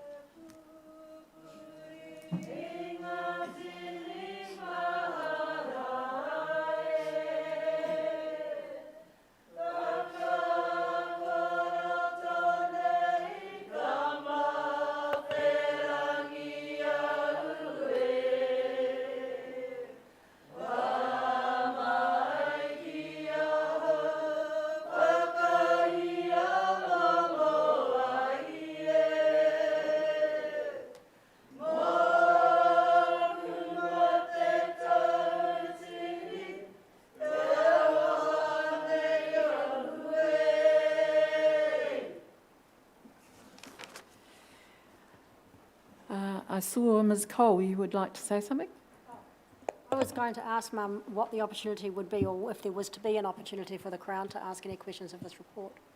Are you wanting us to put questions in writing, or...? At this stage, why don't you put them in writing, and then if the authors and participants need to be recalled, I'll consider it. I'm very happy for that. Thank you, Mum.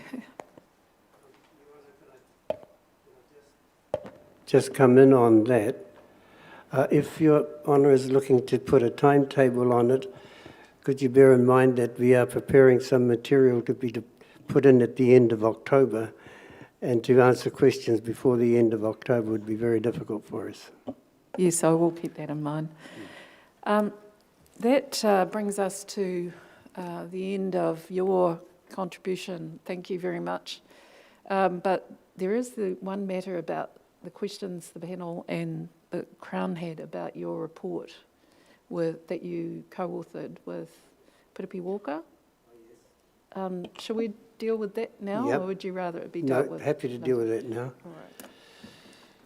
So that's the report, the establishment of the social and cultural institutions of Ngāti Raukawa ki te Tonga in the 19th and 21st century. Yes. Please all stay there, you don't have to move.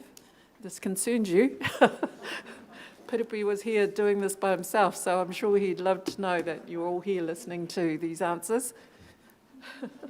In fact, he's at the back of the room if he'd like to come back and sit with Tai Hākore, that's all right. Oh, very good.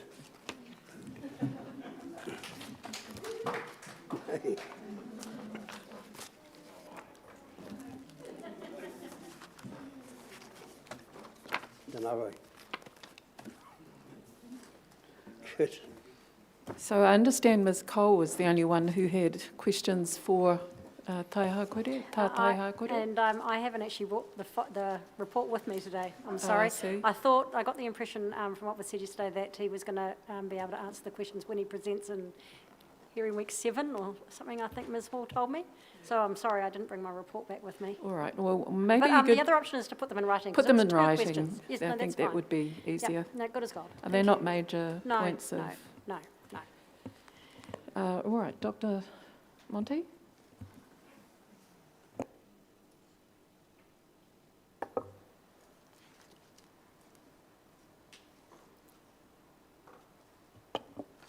Yes.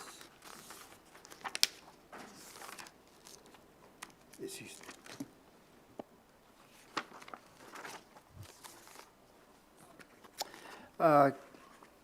On page 421, I was very interested in the 50s and 60s that not just Raukawa Wk2 and the hapu around here being unified, you get the impression that Maupoko as well, and you see projects like the Māori Battalion Hall in Palmerston North.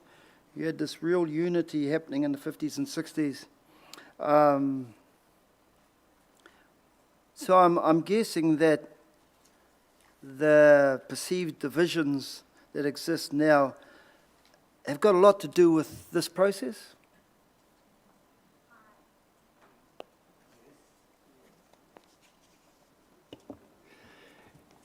Yes, I think the tribunal process does bring things to the surface that we have spent a long time putting behind us, and we can't be helped. It's just how it happens. And when it's all over, you'll all get back together again. Yeah, that's right.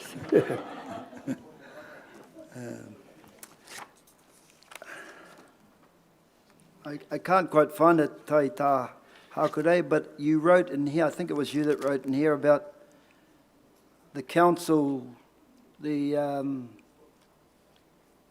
councils under the 1900 Act, the Māori councils, Yeah. in your chapter. And the reason I was asking about the kingitanga support in this region, I understood that the kingitanga created its own committees and didn't go with the council's idea under the Act. And would that have had an influence on this region? I think that there's been a coming and going. Initially, the idea, the concepts that were set up for the New Zealand Māori Council were first established by the Māori King, that there would be a runanga, there would be karere, who later became called community officers, and there would be wātene or wardens. The name wātene we think he got from the churches, from the fact that you have people's wardens who keep control of the congregations. So he took those 3 things together and he created a system of governance. Then I'm not quite sure why, but there seemed to be a division then between the kingitanga and the kotahitanga movement that followed. When the kotahitanga group got together in 1899 at Waiō-Matatini to because they weren't making any progress with the government, to come up with a new system led by Sir James Carroll and Apira Ngata for the Maori Party. they decided to set up this council system. At that time, the Kingitanga, I think, did not support it. It had supported the aspects of things, but I think they saw how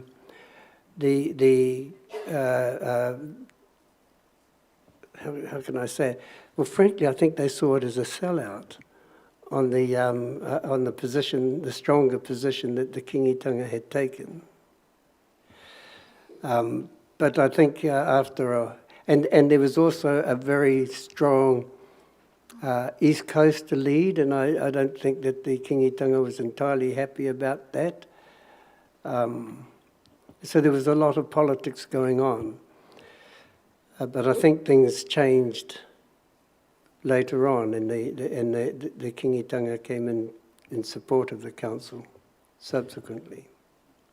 Well, coming right through to the 1990s, to 1991, where at page 434, you say that one of the reasons that the council is challenged is because of the withdrawal of the subsidy program. Yes. And I wanted to ask, was it really the withdrawal of that program from the council in 1991 that threatened the committees and districts, leading to disintegration? Or was it actually the advent of the runanga and the devolution of government services to tribal authorities? In 1991, it could have been a bit of both, I think. But I do think that, well, people come along to council meetings because they got their money from them. When you've got the subsidies, and if you've got the money, the people will always follow the money purse. So the only way they could get their subsidies for their marae was to go to the council. Once they took it away from the council, people said, well, what's its relevance? So I think it was mainly the money thing. But that's impressionistic. It's not based on reading about it. That is based simply on the fact that I was around there at the time. And that's how I recall it happening. And so that's just a personal recollection. Very good. Well, I think you're right. Follow the money. Yeah. All right, Dr. Grant. Tēnā koe anō. I have a couple of questions of detail I want to put in writing, but I just wanted to check with you. You talk about the Raukawa District Māori Council earlier than it existed, like around World War II, and I wondered, well before the 1962 Act, I wondered if you were actually meaning the Raukawa Tribal Executive. Correct. It's the Raukawa Tribal Executive up until 1962. Yes, that's correct. Okay. Great, thank you. And the others I'll just put in writing. Thank you very much. Sure. Those were the only questions we had. Ma'am, this actually, Dr. Monti's conversation just then has reminded me of probably will do away with my need to put anything in writing if I might. Well, that would save you a lot of time, wouldn't it? Well, it would, and it would also allow Tai Hakaru to get rid of it off his plate as well. So, with respect to the Raukawa Raukawa Executive Council, I've forgotten the word. The Raukawa Tribal Executive. Thank you. And specifically, I recall that in the paper it referred to the Raukawa Council, the Raukawa Marae Council, the Raukawa Māori Council, and that was the district council for underneath the national body. That's one step down from the national body. That's correct. Yes. So there were two questions that came from that flow on from that, and that was, first of all, can you tell us whether that council is still active today? And you don't have to answer that. I'll give you the second question, and it was to do with the post-settlement era. When you get to post-settlement era, and whether that council would effectively survive the creation of a post-settlement governance entity. And what reminded me of it was the follow the money. And once, of course, the settlements have gone through and there's a post-settlement governance entity, what then becomes of, in your view, looking into the crystal ball, the Raukawa Māori council. That's Sure. what I wanted So, to ask. so Thank just you. take the first one again. What was the first one? Well, whether the council was actually still active presently. Yes, it is. It is supposed to be in recess while the claims are running so that we can keep the focus on the claims. But in fact, I hear that it was still meeting the other week. Yes, so it's still going. And on the future, the post-settlement governance entities will actually know, I think,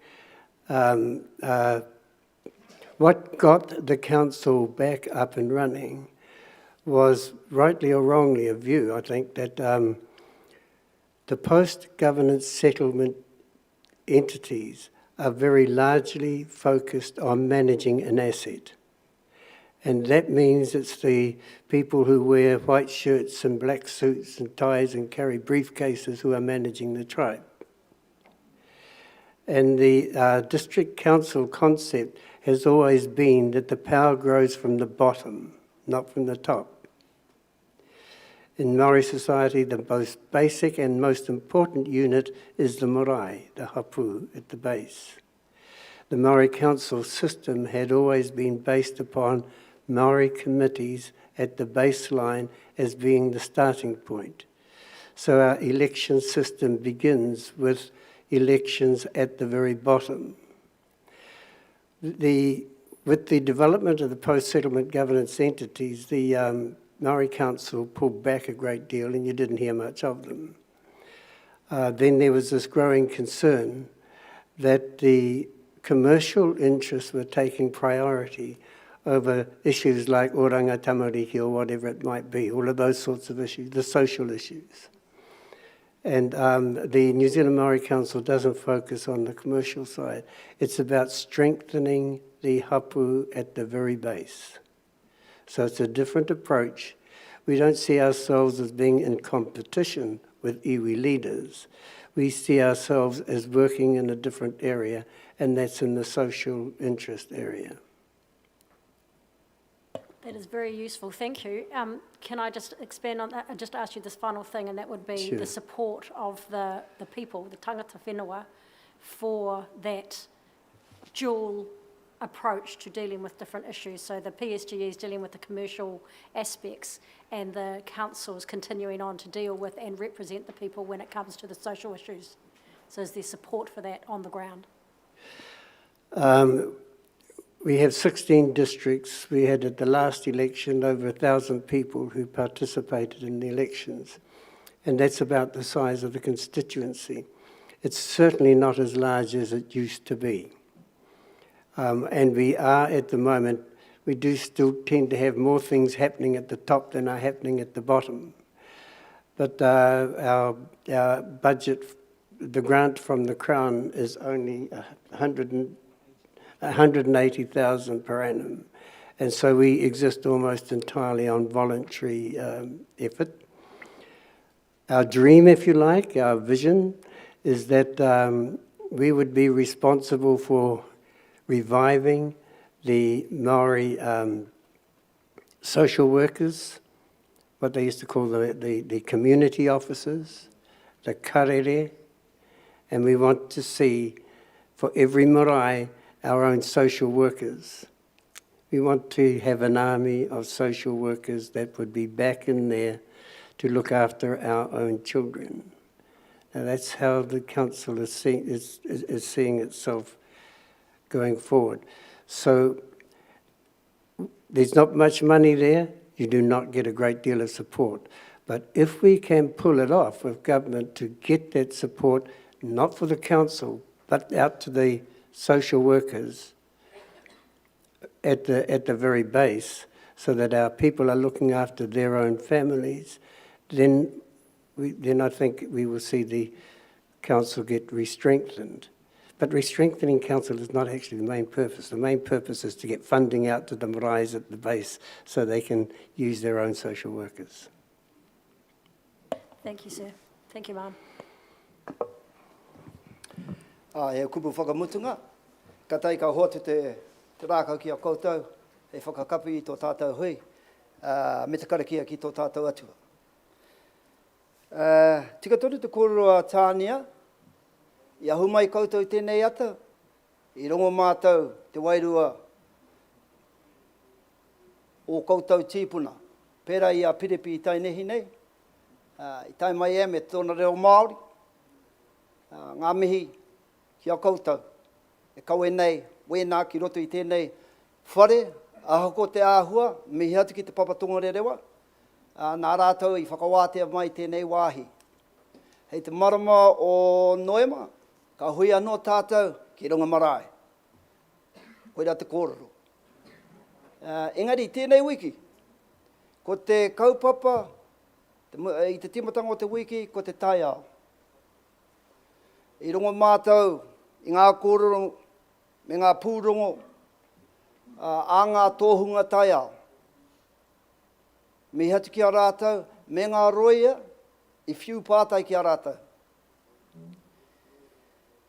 Ka aro atu ki tō koutou takiwa. I tope ngā mānuka, te ngāhere, i tango atu te wai, i ngā wairepo, i ngā roto. Ka ngaro atu ngā manu o te ngāhere, kai whē te huia i enei rā.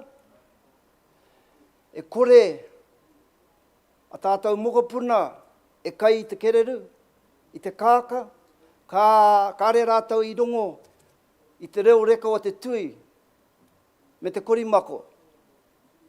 E nai nei, kua horapa te whenua i ngā pāmu me te paitini i maringi ki roto i ngā awa, i ngā roto.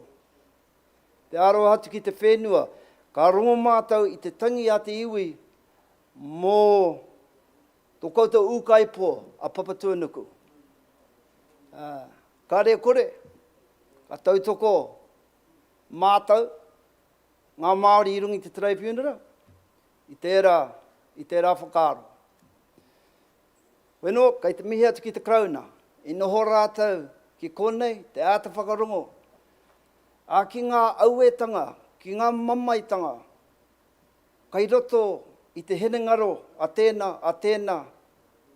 a ngā iwi, a ngā hapu o tēnei rohe. E ko te tumanako, a ko mārama rātou, te hōhonu tango o tēnei momomamai. Kei a rātou pē, te rongoa, hei whakatika. Tāre atu wā.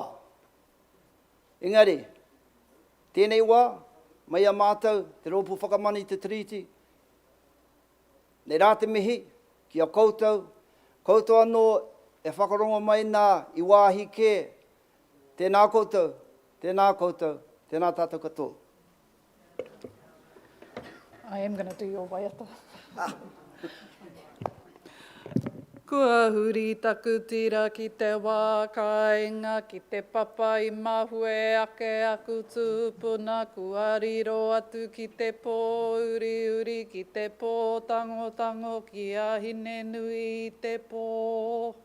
Ka hangahia ngā tau o hina wahei whakaruru hau mo te iwi, kua tae mai nei nuku o te whenua, ki te ihi, ki te mana, ki te tapu kei kona.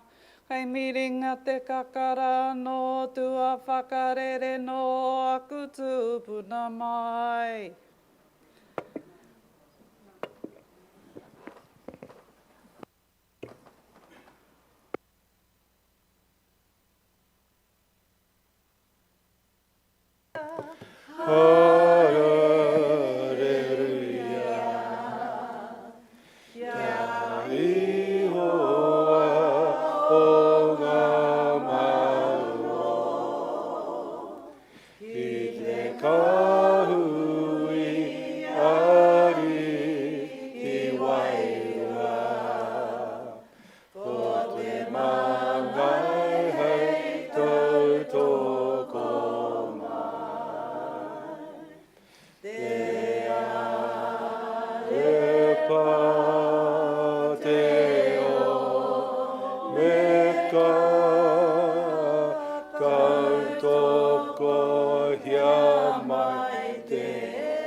tia hamu wera ka puta ka ora e. Kia tau, kia tātou katoa, te ata whai o tō tātou ariki a he hukaraiti. Me te aroha o te atua, me te whiwhinga tahi ki te wairua tapu, ake, amene, tēnā tātou.